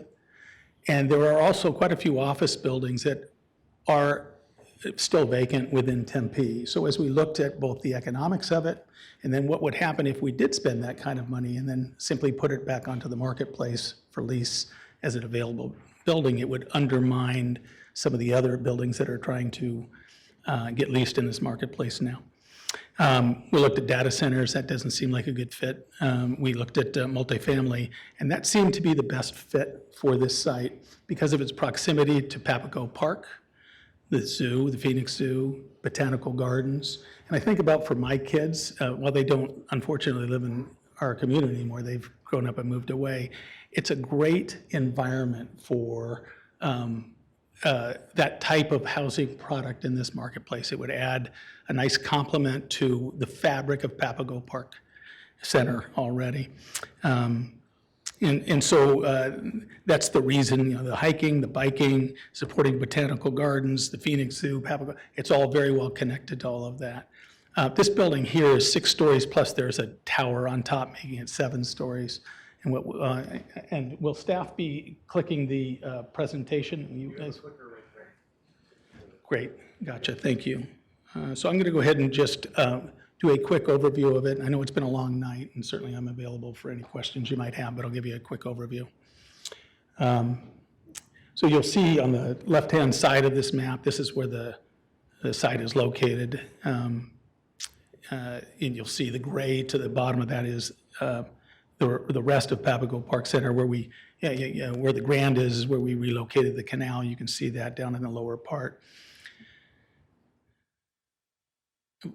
Excuse me. This is the existing site plan. And I want to stop there for a moment and bring you all back to Legend City. And when I say that, and I didn't grow up here, but when I say that, you can see the different reactions. If you grew up here, and you went to Legend City. If you didn't, I'll just let you know a little bit about what Legend City is. Yes. Councilmember Chin has a question. Well, I will help you in this because as I read my packet, when you say Legend City, I got excited and I'm trying to look around the room to see who else would join me in that. Nope. Okay, thank you. That was our favorite amusement park. And I'm a little disappointed that we're talking about a building and a mixed use and not an amusement park now. I completely agree, and it was my first concert to the Go-Go's was at That Legend was City. no, it was at Compton Terrace next door Next to. door, yeah, that's right. We Yeah. played there. I love hearing you guys talk about it. Yeah, sorry, but No, yes. of course. So at the Grand, one of the things that we did is we built in the center of it a tribute to the Roosevelt Dam, and our interpretive signage along the Grand Canal tells that story. And so one of the things that we try and do within Papago Park Center is capture some of the history. And as we looked at this site, knowing that it used to be Legend City, we thought that we would name it Legend City, and then as it, this is just a zoning effort now, but as we move it forward, we're going to try and develop some cues to the past so we don't lose that history. And when you tell somebody about Legend City that didn't grow up here, they don't have the same connection. And one of the things I want to make sure that we do is capture some of that and continue to tell that story. That's why it's called Legend City. On the right-hand side, you'll see the existing office building, which I've talked about, and a large field of parking there today. And the orientation is to the top, just above the top where you see Salt River Drive is the Phoenix parking lot that serves the baseball stadium on the other side, up in the upper right-hand corner of this. And then to the north of that is Papago Park. This is a site plan showing the 4 building project. Each of these complexes are about 250-ish units. Some of the units are mixed use, so we're incorporating a live-work type of environment on those. Also, if there are any technical questions, our architect, which is Kendall Design Collaborative, they were also, just as a little bit of history, the architect that we used, Brent Kendall was the architect that we used at Hayden Ferry, and so he's been with Papago Park Center and a continuation on all of our projects that we do at the Grand, and would be involved or has been involved here as well. But this gives you just an overall planning perspective of the site plan layout for this. This is 4- and 5-story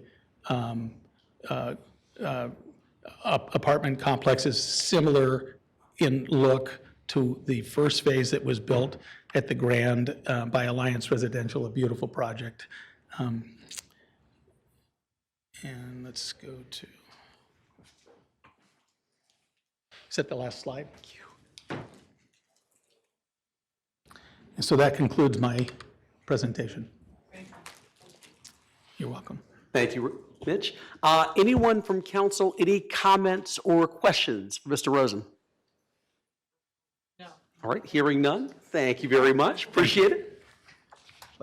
All right, we're now going to open up the public testimony portion here of this public hearing. And I've got one card this evening and hanging out with us late tonight, Mr. Moore. Come on up. Please state your name and city of residence. You have 3 minutes.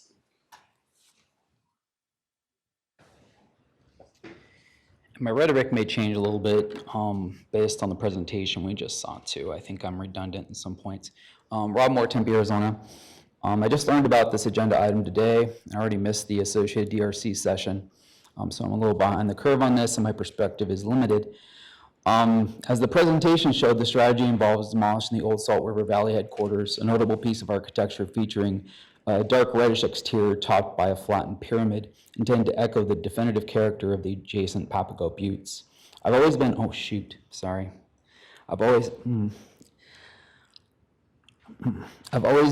impressed with the thoughtfulness invested in the planning and design of this particular commercial area of Tempe, reflecting the local desert ecology and environmental history anchored by Papago Park, featuring extensive desert open spaces and architectural elements adding to this sense of place. Interestingly, the parcel of land is not only significant due to its proximity to what is now Papago Park, But this parcel of land was also once part of Papago Saguaro National Monument that existed from 1914 to 1930 before the federal government granted it to the SR Salt River Project. So the site has a really intriguing history, highlighting our local desert heritage as well. While serving on the 2050 General Plan Commission, I remember active conversations about this particular section of Tempe and its contribution as a thoughtful buffer along the western edge of Papago Park that leaned into our local identity while helping integrate and buffer Papago Park within our built environment. So when I heard about this proposal for the Legend City District at Papago Center being on the agenda with the override of the general plan, I was obviously interested. After quickly reviewing the developer's plans in the packet, it appears the concept is largely a high-density, nondescript 5-story block in many ways, in contrast to the unique character the original SRP headquarters contributed to local identity, along with its sizable open desert spaces. To give them credit, however, the proposal does reference the usage of desert plants as part of their solution. There's nothing wrong with mixed-use development in this area, and I'll pick up David Sokolowski's slack tonight by saying increased housing, especially multifamily housing, is obviously a critical aspect of our future, but how we approach these type of project matters. In this instance, it doesn't feel like the current strategy honors the established sense of place or environmental awareness that was nurtured through years of thoughtful design and planning. This proposal needs further review and consideration before granting an override to the voter-approved 2050 plan. Your decision will not only define this project site, but also set the tone for future development of surrounding properties. Let's lean into our local identity and desert heritage while giving people an engaging, sustainable place to live that helps buffer our desert open spaces with thoughtful development. Thank you for your time. Thank you. Okay, that's the only card I had this evening on item 8B1. Is there anyone else wishing to address the council on this item? Yes, Ms. Justice, please come forward.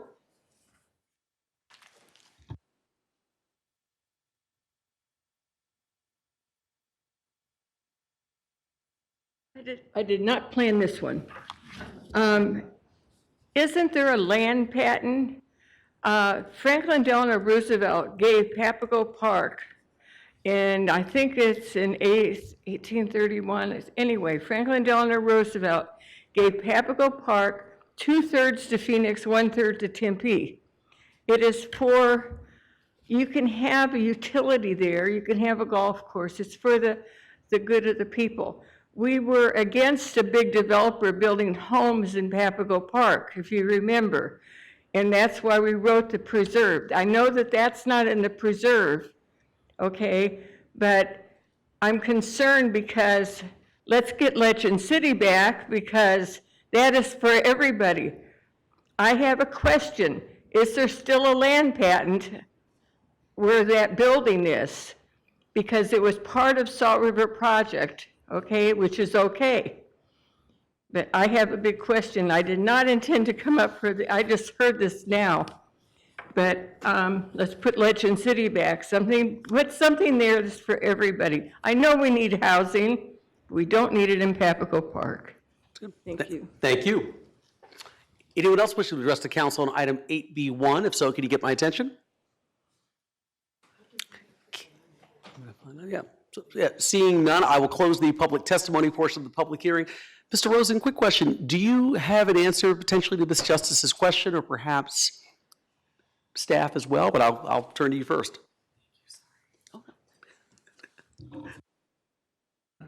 Yeah, this Mitch Rosen, SRP, yes. The ISB is not encumbered with a land patent restricting the use of that property as the restrictions exist in Papago Park. This is Papago Park Center.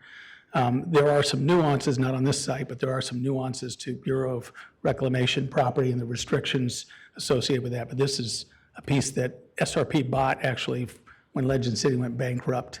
I think they bought it actually from the folks that owned the U-Haul company, and they had bought it and tried to make Legend City work.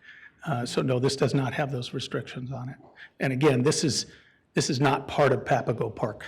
This is in Papago Park Center, which is a commercial development.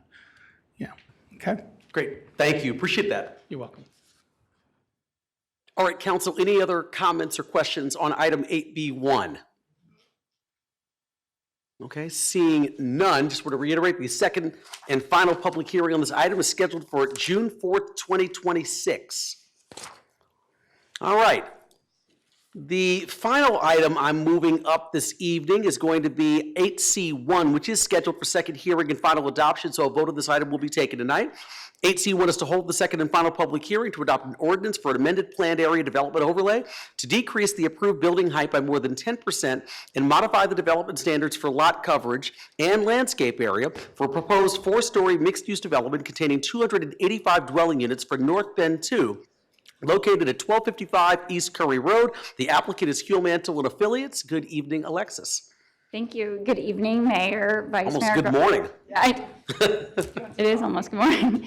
For the record, my name is Alexis Proper. Address is P.O. Box 1833, Tempe, Arizona 85280, and I'm here on behalf of Banyan and their request to modify some of the approved PAD standards.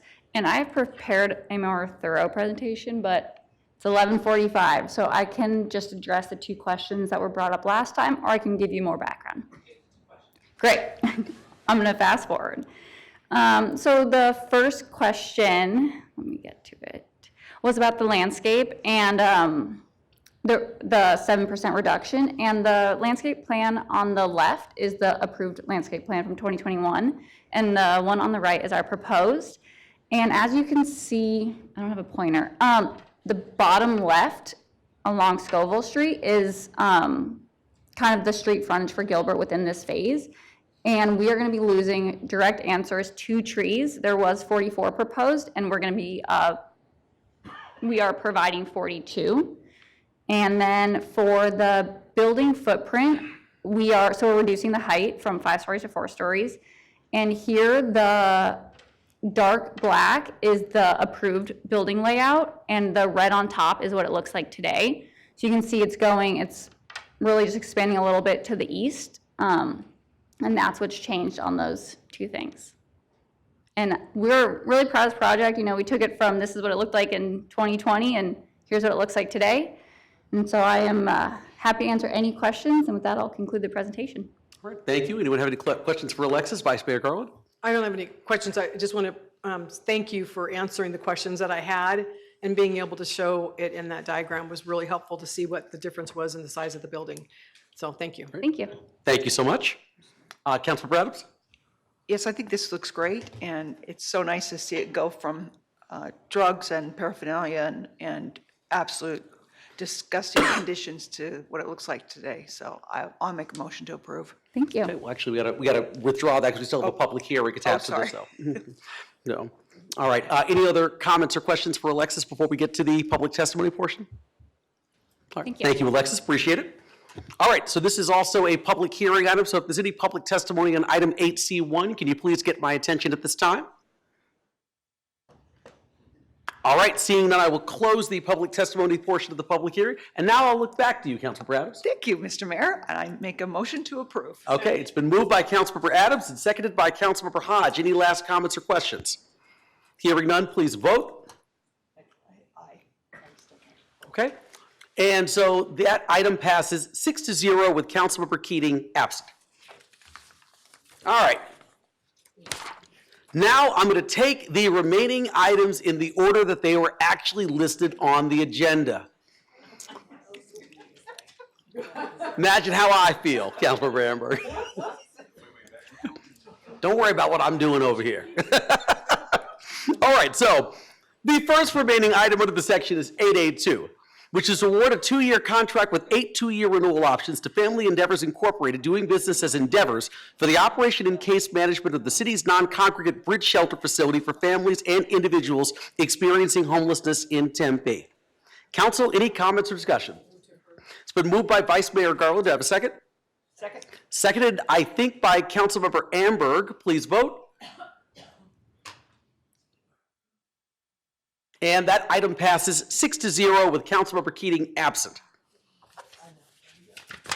The last item under the section is 8A3, which is to approve the utilization of one-year State of Arizona cooperative contracts with Courtesy Auto of Mesa, Courtesy Chevrolet, Sanderson Ford, Larry Miller Toyota, Midway Chevrolet, O'Reilly Chevrolet, PFVT Motors, doing business as Peoria Ford, Santan Auto Partners LLC, Ford and Sand Chevrolet for the purchase of 55 vehicles. Council members, any comments or discussion?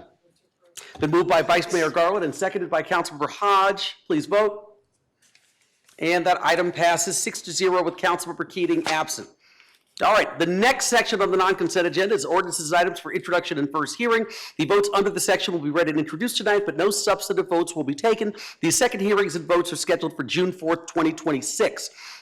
The first remaining item under the section is 8B2, which is to introduce and hold the first public hearing to adopt two related ordinances. Ordinance number 02026.22 and ordinance number 02026.23 for the Tempe Zoning and Development Code, including amendments to Part 4, Chapter 9, and amendments to Part 3, Part 4, Part 6, and Part 7, pertaining to updates for land uses, corrections, and clarifications, reorganization of accessory structures, reorganization of use permit standards criteria, general development standards, parking standards, landscape and lighting, and update to applications and definitions. The applicant is the city of Tempe. Council, any comments or questions for staff on item 8B2? All right, this is also a public hearing item, so if there's any public testimony on item 8B2, can you please get my attention at this time? Okay, seeing none, I'll close the public testimony portion of the public hearing. Council members, any comments or discussion? All right, seeing none, the second and final public hearing on this item is scheduled for June 4th, 2026. The next item under the section is 8B3, which is to introduce and hold the first public hearing to adopt an ordinance amending Tempe City Code, Chapter 8 and Chapter 14, by repealing the existing Chapter 8 relating to buildings and building regulations and Chapter 14 relating to fire prevention and protection, and adopting the following Tempe Construction Code, which consists of the Tempe Administrative Code and all the other codes as listed in the agenda materials for this item and all amendments thereto. Council, any comments or questions for staff on item 8B3? All right, this is also a public hearing. So if there's any public testimony on item 8B3, can you please get my attention at this time? Seeing none, I'll close that and move to council. Any final comments or discussion? Seeing none, the second and final public hearing on this item is scheduled for June 4th, 2026. The last item under the section is 8B4, which is to introduce and hold the first public hearing to adopt an ordinance authorizing the abandonment of portions of the waterline easements located on the north side of Weber Drive and the west side of McClintock Drive for 1480 North McClintock Drive. This is a public hearing item as well. So if there's any public testimony on item 8B4, can you please get my attention? Seeing none, I'll close the public testimony portion of the public hearing. Council members, any comments or discussion? Okay. Hearing none, the second and final public hearing on this item is scheduled for June 4th, 2026. All right, next up, the last section on the non-consent agenda is ordinances and items scheduled for second hearing and final adoption. So votes on these items will be taken tonight. The first remaining item under the section is 8C2, which is to hold the second and final public hearing to adopt an ordinance amending Chapter 19, Motor Vehicle and Multimodal Traffic, Article 5, Speed Regulations, Section 19-63, Speed Limits enumerated of the Tempe City Code. Any comments or questions, council members, for staff on item 8C2? Actually, this is also a public hearing item too, so I got to withdraw that. Perfect, thank you very much. This is a public hearing item, so if there's any public testimony on item 8C2, can you get my attention at this time? Okay, seeing none, I'll close the public testimony portion of the public hearing, and I'll look back to Vice Mayor Garland. Move to approve and seconded, so moved by Vice Mayor Garland, seconded by Councilmember Hodge. Please vote. Councilmember Rivera? And that item passes 6-0 with Councilmember Keating absent. The last item under the section is 8C3, which is to hold the second and final public hearing to adopt an ordinance. Did I miss something here? Oh, no, I didn't. To adopt an ordinance authorizing 4 abandonments of a public sidewalk easement, utility easement, water line easements, and water fire line easement located on the south side of Alameda Drive and the west side of Priest Drive for 2750 South Priest Drive. This is also a public hearing item, so if there's anyone looking to speak on item 8C3, can you please get my attention now? Okay, seeing none, I will. Motion to approve. All right, it's been moved by Councilmember Hodge and seconded by Councilmember Adams. Please vote. I'm like, my God, I can't even get it out. It's okay, it's late, it's all good. Okay, that item passes 6-0 with Councilmember Keating absent. Which brings me to item number 9, current events, council announcements, and future agenda items. Council members may request that an agenda item be added to a future council meeting during their allotted time, but in accordance with the open meeting law, there should be no discussion on the item other than to clarify the request. So I'll now look to the council members for their comments and or request to add an agenda item to a future council meeting. And this evening, I'm going to start with Vice Mayor Garland. I have 8 announcements to make. Yes, bring it, bring it. No, just kidding, none, thank you. Thank you. All right, next up, Councilmember Adams. No announcements, sir. Thank you very much. Next up, Councilmember Chin. No announcement, sir. Thank you very much. Councilmember Hodge. No, that's okay. Okay, thank you. Councilmember Ramberg. All right, thank you. And I have one announcement, just a very happy birthday in 7 minutes to Councilmember Adams, whose birthday is tomorrow. So I just wanted to say happy birthday to Councilmember Adams. Honestly, I forgot. I remembered earlier. I'm so tired, I forgot about my own birthday. Thank you, Mr. Mayor, for the good wishes. You are most welcome. All right, that brings me to item number 10, public appearances. Rules for speaking during the second public appearances shall be the same as stated earlier for the first public appearances item. Is there anyone who'd like to address the council? If so, please get my attention. All right, hearing none. Next up is item 11, which is adjournment. The next scheduled regular city council meeting will be on June 4th, 2026. Just as a note, council, we still have a special budget meeting we have to do, but this meeting is adjourned at 11:54 p.m. Thank you, everyone.